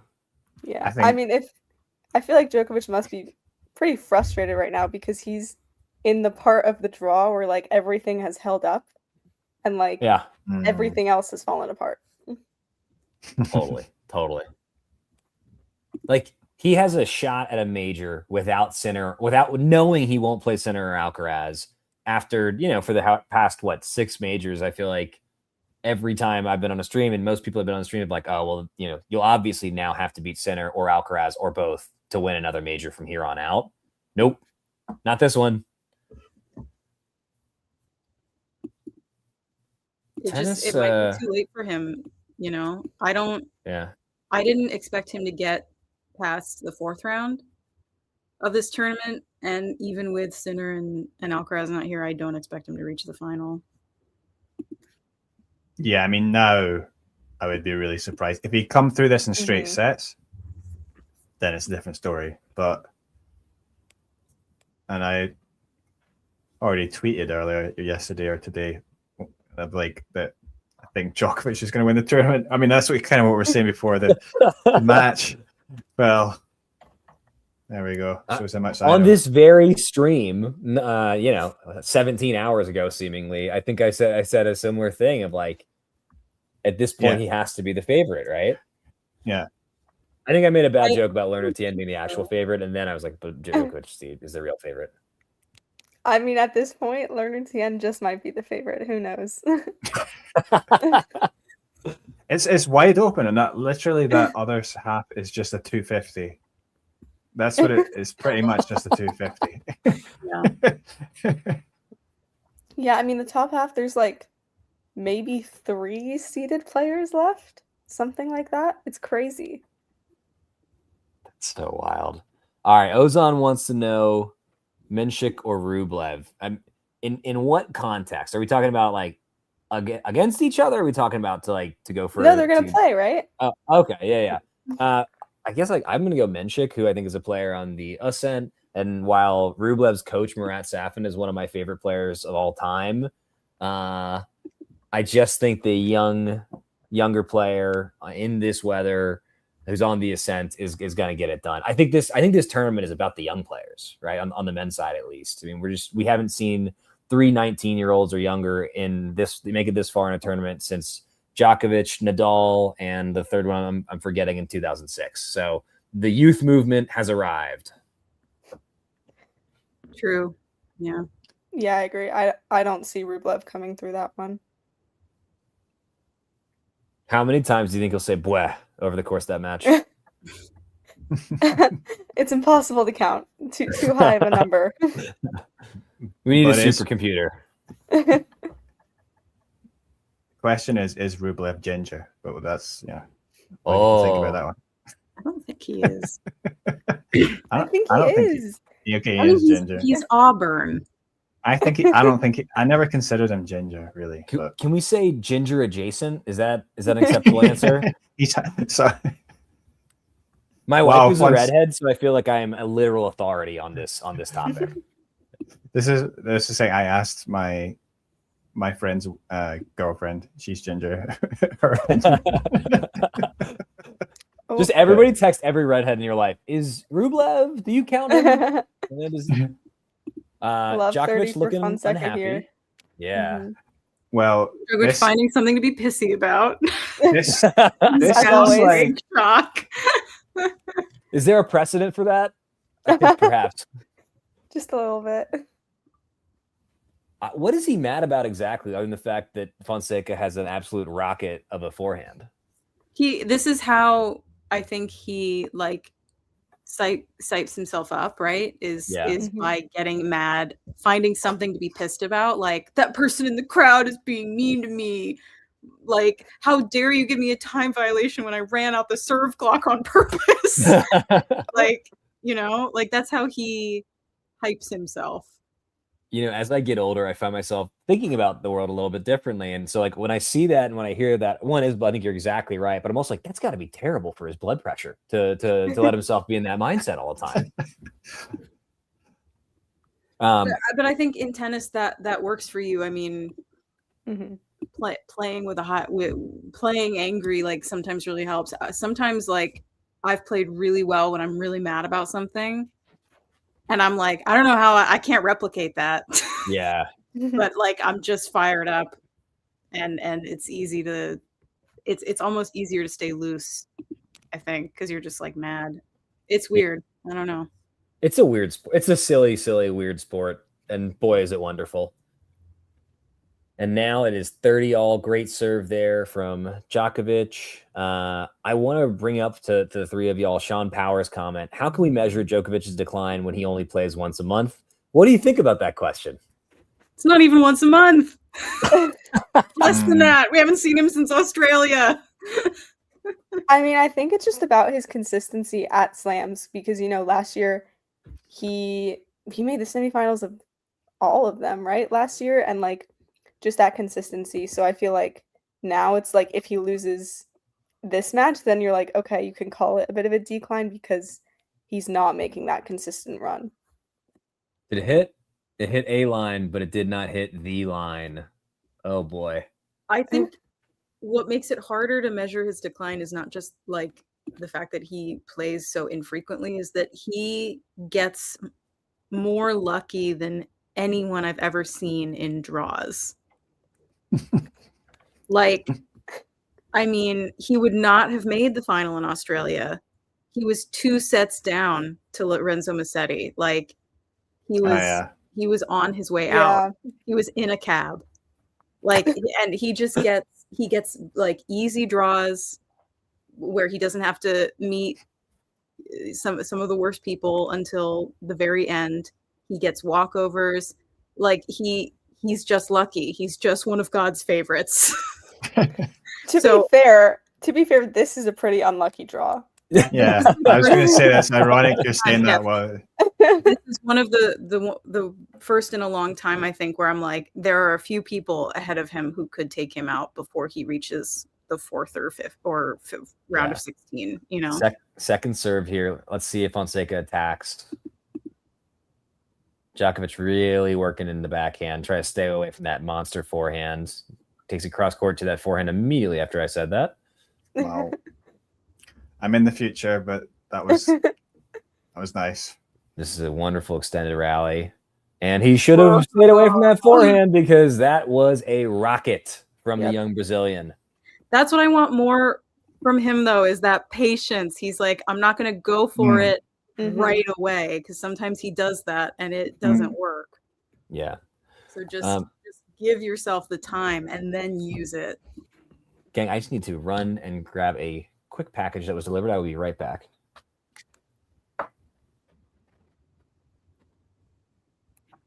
Yeah, I will say Zverev is the one with the luckiest draw right now. Yeah. Yes, and like, you know, we keep talking about him as the favorite. We haven't seen him play yet. You know, like, he could come out and be like Casper Ruud is right now and just not look the part of a title favorite at all. Yeah, good point. He's got an easier matchup against Ali. So, yeah, for sure. That would be. I mean, it's just anyone's title. Then if if he loses, then like literally anyone could win this tournament. I mean, who else is in his draw? Like, let me see here. So where is he? Wait, Zverev? Yeah. Well, these two, the winner of this match could play him in the quarters. Oh no, sorry, in semis. It's semis. Be semis, right? Would it be? Yeah. It'd be Hodar in the quarters. Yeah. Could be. Yeah. And Hodar has a pretty fine run up to him now. Well, that was something. Oh. Not great. Oh my goodness. Oh my goodness. Eddie from the future. That was something indeed. Oh my god. Oh, we should have put that point away. Yeah. Really? Yeah. That's just not been his strength today. And wow. Well, I think that's where like the IQ is not quite there yet, right? But I mean, it'll get there, hopefully. Well, you know, I'm 34 and it just never happened for me. Granted, not a world-class athlete like Joao Fonseca, but some of these guys, you know, we all evolve at our own pace or not. Let's see. Yeah, the problem with we were talking earlier, but Hodar, he has just come through in 5 sets, right? So might not be in shape when he comes to playing Zverev if they do play. So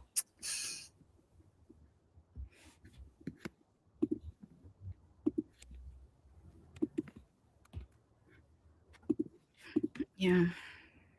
I mean, the top half of the draw is the interesting one, right? Yeah. Absolutely no favorites in that.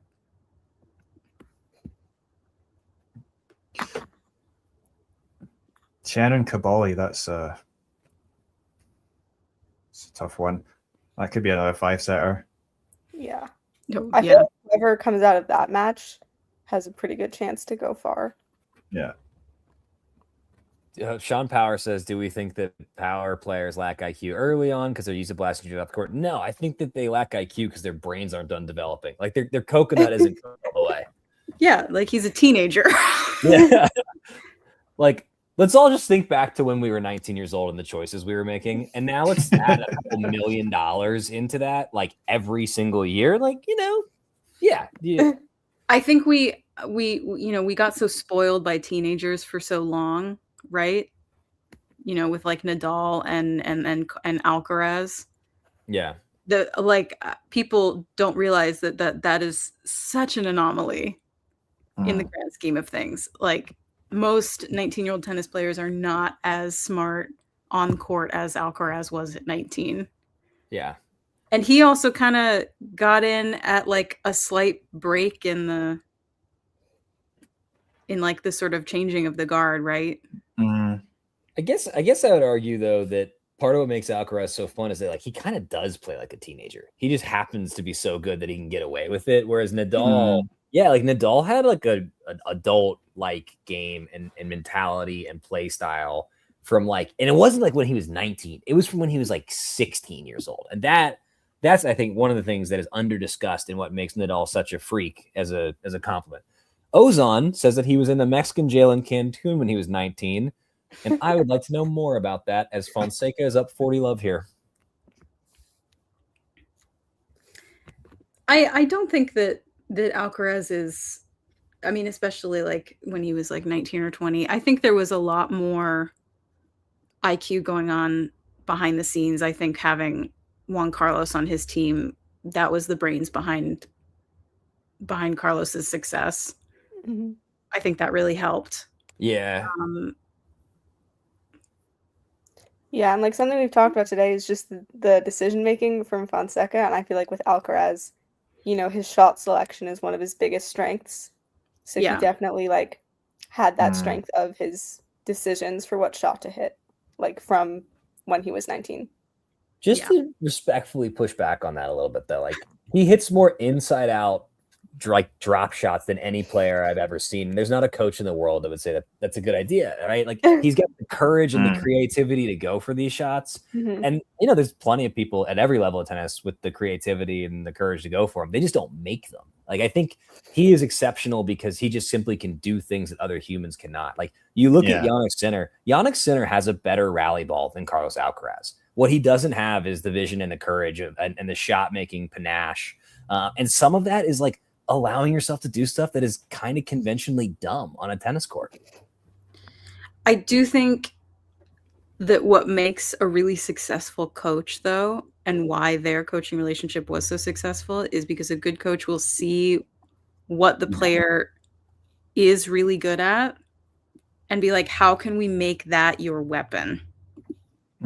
I think that's what a lot of the players in the tour, they kind of lack weapons, right? Like look at Demonar. He's great at defense, but he does not have a strength really that he can rely on to win points. He can really only defend. He doesn't have a weapon. And I don't know if it's down to coaching, but I think a really good coach will be like, I see what you're good at, and we're going to turn that into your weapon against others. And I think that's what Juan Carlos did with Alcaraz. Just my opinion. Yeah, no. Absolutely monster shot there from Fonseca. And, Djokovic feeling the pressure from point one on this pivotal service game. I mean, like we're at the point of the match where every single game is a pivotal game. Let's see what he does here, if he can even it at 15 all. And he can. Beautiful serve +1 tennis. I could still cash out and get $30. What bet did you place, Isabel? I just put like $20 on Fonseca to win. And if he wins, I get 100. And if I cash out right now, I get $30. Wait, so when did you place that bet? Was it? I placed it at 2 love in the third set. Okay, yeah, so that's why the odds are like that. Yeah, I bought it when the odds were very low for Fonseca, but I just thought, I see the vision. I'm going to go for it. Yeah, well, it could turn out to be a tremendous bet. It could. I really need to pay my electric bill, so that would be really helpful. Don't cash out. Hold your ground. Be strong. Great serving from Djokovic here.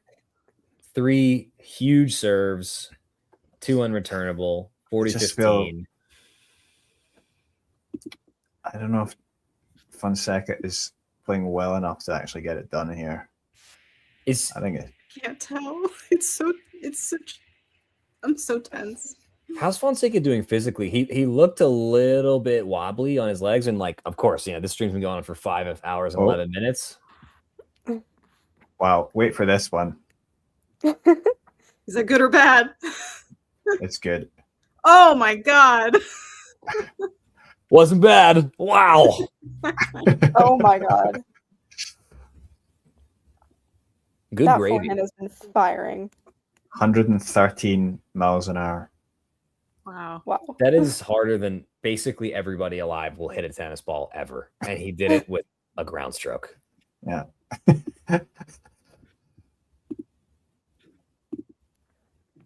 His average tops and forehand speed in set 5, 87 miles an hour.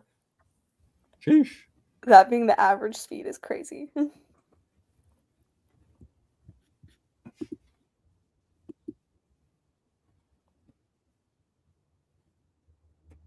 Oh, this is a huge point. Again, that was ridiculous, but you'll see the outcome. Oh, wow. And Djokovic is smiling. Oh. What's crazy is we could be 1.5 minutes away from the end of this match or here for another 30, depending on how this goes. Wow, 4 hours and 39 minutes on the clock. Do we think this hits the 5-hour mark?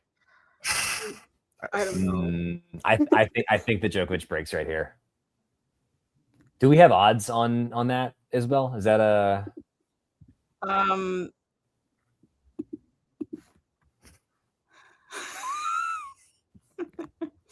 I mean, I could tell you the Kalshi odds, but like I don't know that they change every 30 seconds. What do they say right now? Djokovic is at 60%. Wow. I think that's a fair assessment. But a few minutes ago, Fonseca was at 60%. Oh. The ever-changing odds. I feel like these like prediction markets, like with tennis, it's so scary. More than most other sports.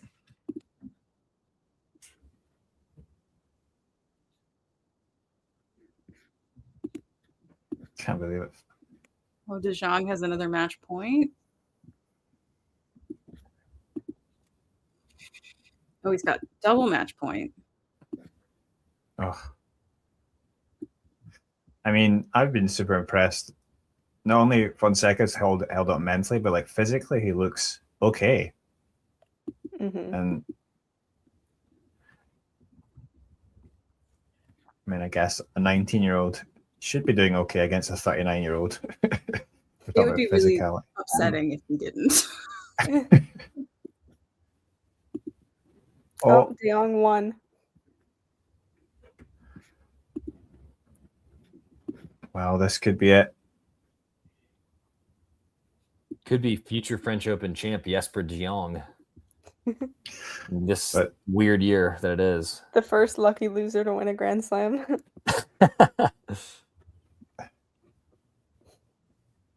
Yeah, we had a wild card win Wimbledon 2001. Maybe now lucky loser. Love the Goran Ivanisevic reference. The coach, and Isabel's right about the importance of a coach that Ben Shelton should be going out to pursue. You think Ben Shelton should pursue Ivanisevic? Absolutely. Lefty, big server. He needs a new voice. He's not winning a major with his dad as his primary coach. He needs a coach that can help him return. Yeah. He didn't have a single break point yesterday. Oof. Not one. Isner-esque as Fonseca now up. Yep. I mean, how do you break up with your dad, though?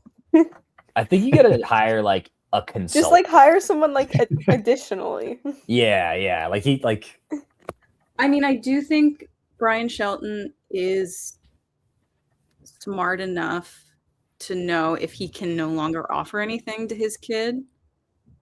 Because I've heard him talk about coaching, and like I'm very like, I think sorry to interrupt, but I can't believe that he missed that badly. And I know, wow, those old man legs don't get up as high as they once did. That was Sinner-esque from the yesterday. New iteration of the Joko Snash. Ooh, Yeah, he was they're feeling it. Oh, Wow. yeah, I really thought maybe you were going to be right, Zach, when Djokovic won the first point of that game. Maybe he's going to take the break and take the match now. But no. I don't know. Fun fact, I have great hold. Yeah, indeed. I have a truly atrocious prediction rate. It's one of the many reasons I don't gamble any longer. I just like if I predict it, just bet on the opposite and take it to the bank.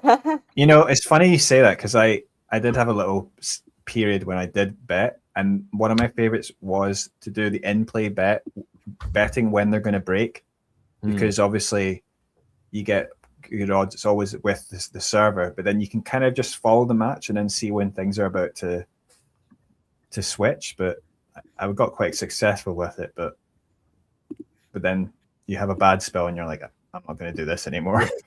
Well, tennis is so unpredictable. It's hard to maintain. I mean, I've had some incredible picks that nobody else believed, Oh my goodness. Wow. Oh. Wow. Like I had a near perfect pick for last year's French Open. I said it would be Carlos in 5.5 hours, and I was only a minute off. That's crazy. Wow. Did you really? I really did. I have text evidence. I said to my dad, "This is going to be 5.5 hours, and Carlos will win." And I was 1 minute off. I was so furious. Really? That's really impressive. As you can see in the chat from Ozon, truly the opposite. Like it is known. He thought I was doing it on purpose. My picks were so bad. Like, oof. But tennis is so unpredictable. Like I also picked Sinner to win the tournament. Like we can't. I mean, I think we all picked Sinner to win. Yeah, the but like tournament. that's what I mean. Like no one can have a good record with tennis predictions. Mm-hmm. I keep picking Lerner Tien to win tournaments, like because I'm a homer and I love his game and enjoy him. And I cannot believe. Oh my god! Oh! What is that he's seen? What? I've seen bad. the future. Good or bad? You've seen the future. It's good for Oh your bet, my probably. god! Oh my god! Love 30. Love 30. I really think maybe he is. Am I gassed so now. behind everyone else? I think Amanda, you and I are on similar American speed streams. If I sell right now, I can get $50. No, you gotta wait. You gotta wait. Double down. Double down. It's just it'll be if he does come back and win this from 2 sets down. It's the first time Djokovic just. What was that stat? It'd be the second time he's lost from 2 sets to love up. Right. Wow. Oh my god. This is gonna hurt for whoever loses, and one of them will. Yeah. And that's a promise. Oh my god, this is incredible. Oh my believe god. this. Oh, he got him with a dropper again. Oh boy. Oh my god. Not Sean saying cash out is a curse. If I could melt this match down and inject it into my veins, I would. This is unreal tennis. No, literally.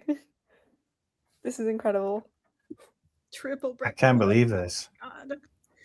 And then be serving for it. Come on, Joao. I really need to get gas. Oh, Eddie from the future, what have you seen? What do you know? Well, the Don't game's say it. continuing. Oh. Oh. Oh, that was luck. That was pure luck.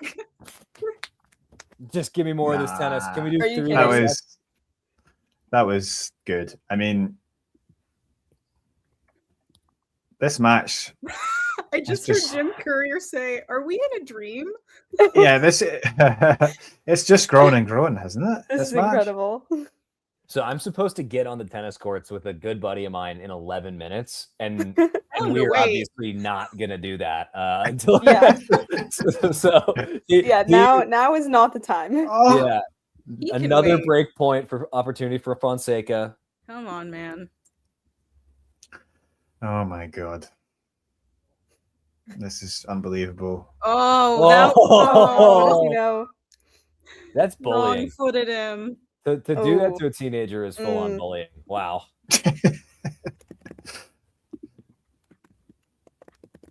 So he's saved 2 break points. Can he and will he save a third? Eddie, Is put this your the match poker of the face year on. candidate? Yeah, I'm just I don't know if this is a candidate for match of the year. I think in terms of quality of play, sure. Absolutely. I think it's tough when the stakes are third round. sorry, there was no poker face. There's no poker face. Oh. Come on. Yes. No. Oh, another drop shot. yes. Oh, No. Isabel has bills to pay. That What's was the cash out incredible. now? This If is I surely cash out now, I would get $70, which is not bad. That's Do a not tank of know. gas. You Take can't the do money. that. Take the money because Djokovic is coming back to win this match, and you heard it here first Don't on even Talking Tennis. start. Take the money. Take the money, Isabel. wow, no, match you can't, of you the can't. tournament. Wow. It might be match of the tournament. Yeah, I Ma- don't know about Match match of of the tournament year. for sure. Yeah, I think this could be a match of the year contender. I think What are the options? Oh man, I mean, Carlos's semifinal in Australia, I'd say. Yeah. The women's final in Rome. Was I mean, Yes. Amanda was there for Yes, that. as we know. That was bananas. Yeah. Djokovic center, was that in the mix? It wasn't that I good of didn't a match, really but it went like 5. watching that match, Yeah. so I I think didn't enjoy it. the women's Indian Wells final was really good. Yes.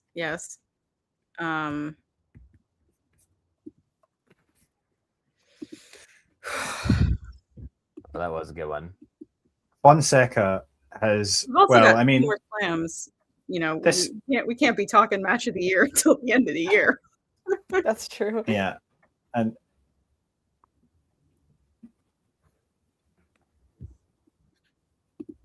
We've also had so many 5-setters in this tournament already, you know? I'll tell you, Yeah, my but tennis this is nirvana, this is on another level. I just want Oh, 5 man. sets.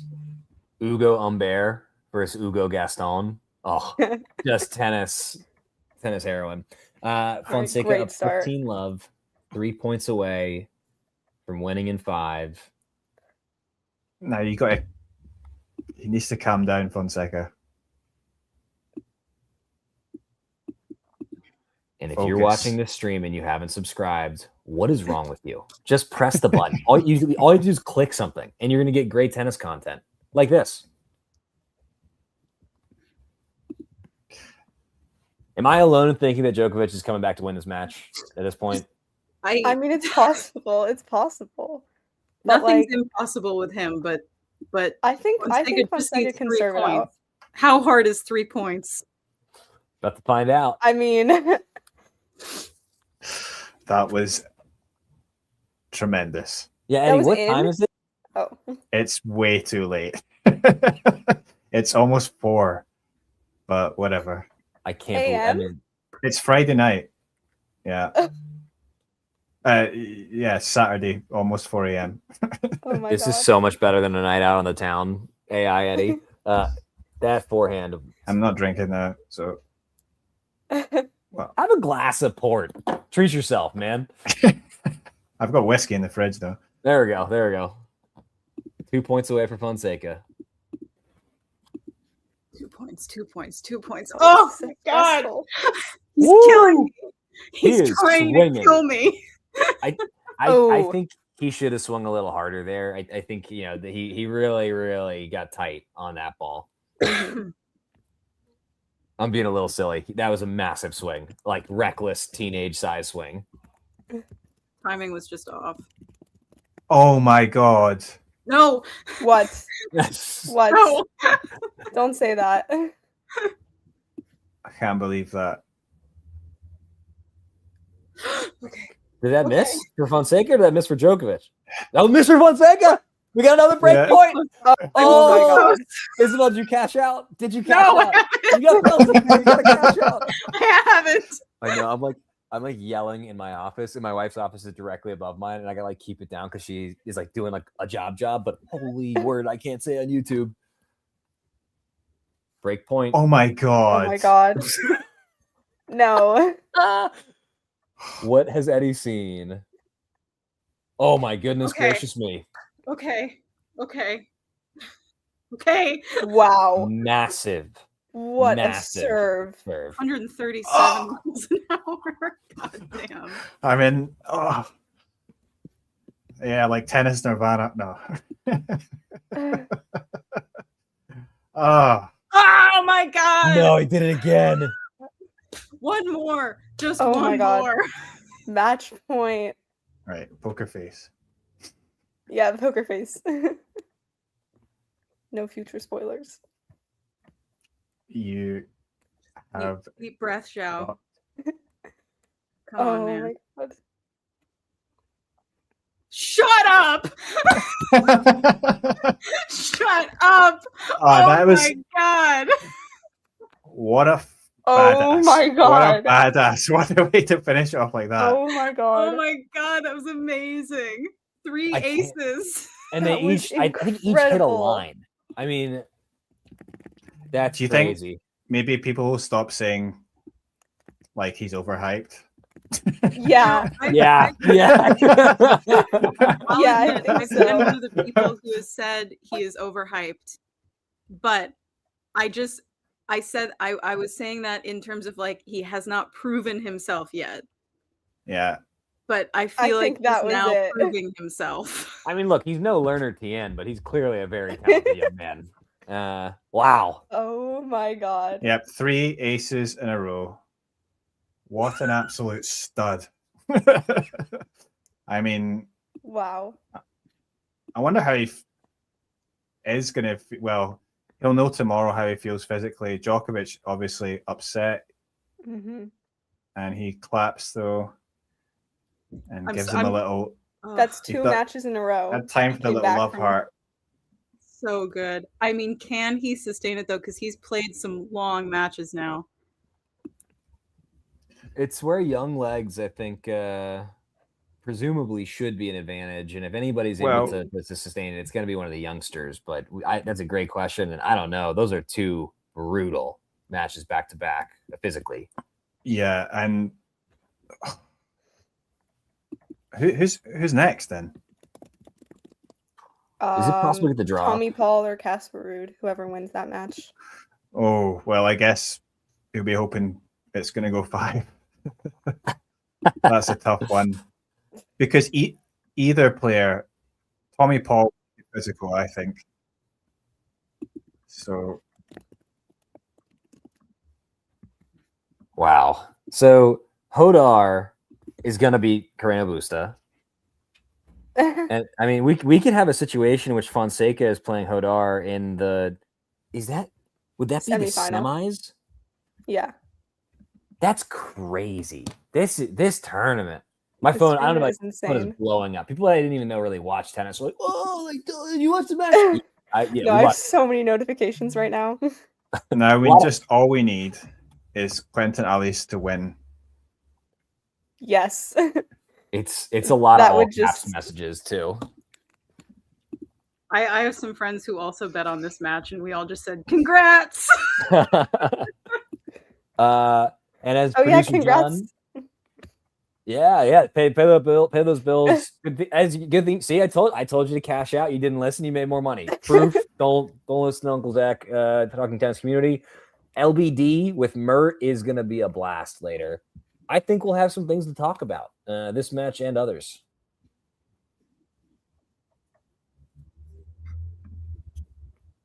Wow. Yeah. I mean, at this point, if Kwame wins it all, like I don't know that anything will be truly shocking after what we've seen so far. I mean, what would be a shocking outcome from this tournament at this point? The only thing that would shock me is if Zverev wins.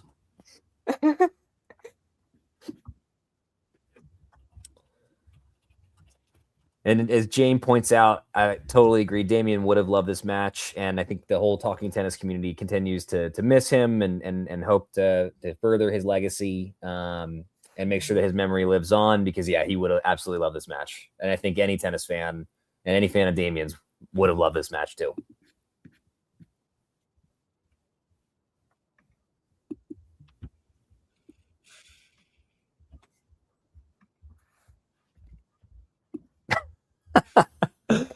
Eddie, are you awake still, or have you fallen asleep sitting up there? Surprisingly, I don't even feel that tired. You're not gonna fall. You're gonna be wired for like 2 more hours. Yeah, I This feel like match after was that so match. good. Yeah. Well, I have work to do and gas to buy with my winnings. So Amazing. Is Well, anyone listen- gonna watch the next match? I might need a tennis break after that. Fair. I'm going to get on the courts. I gotta run around and smack a ball. Well, listen, gang, for anybody in the chat that's available this evening, last ball drop is going to start at 8:30. We've got a pretty amazing co-host in Mert, and if you can tolerate the host, that would just be super.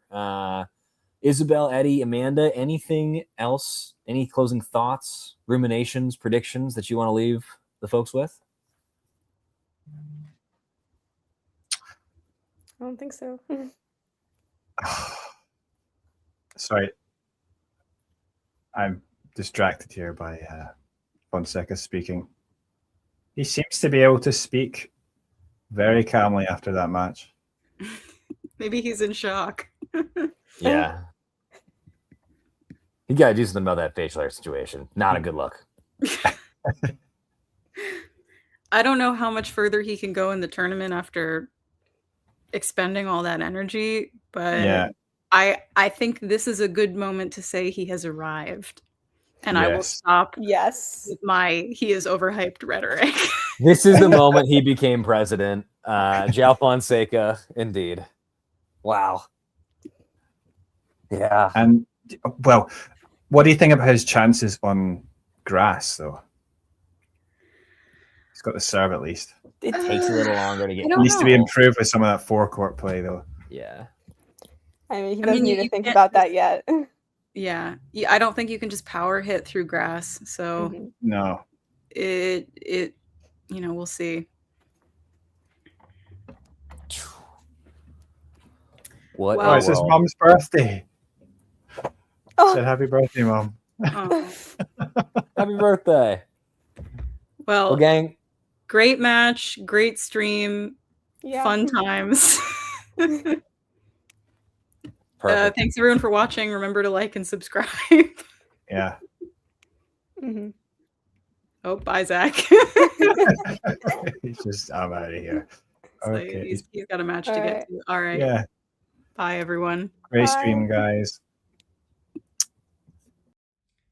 If you enjoyed this video, make sure you hit that like button. Don't forget to subscribe and click that notification bell so you don't miss out on all things tennis.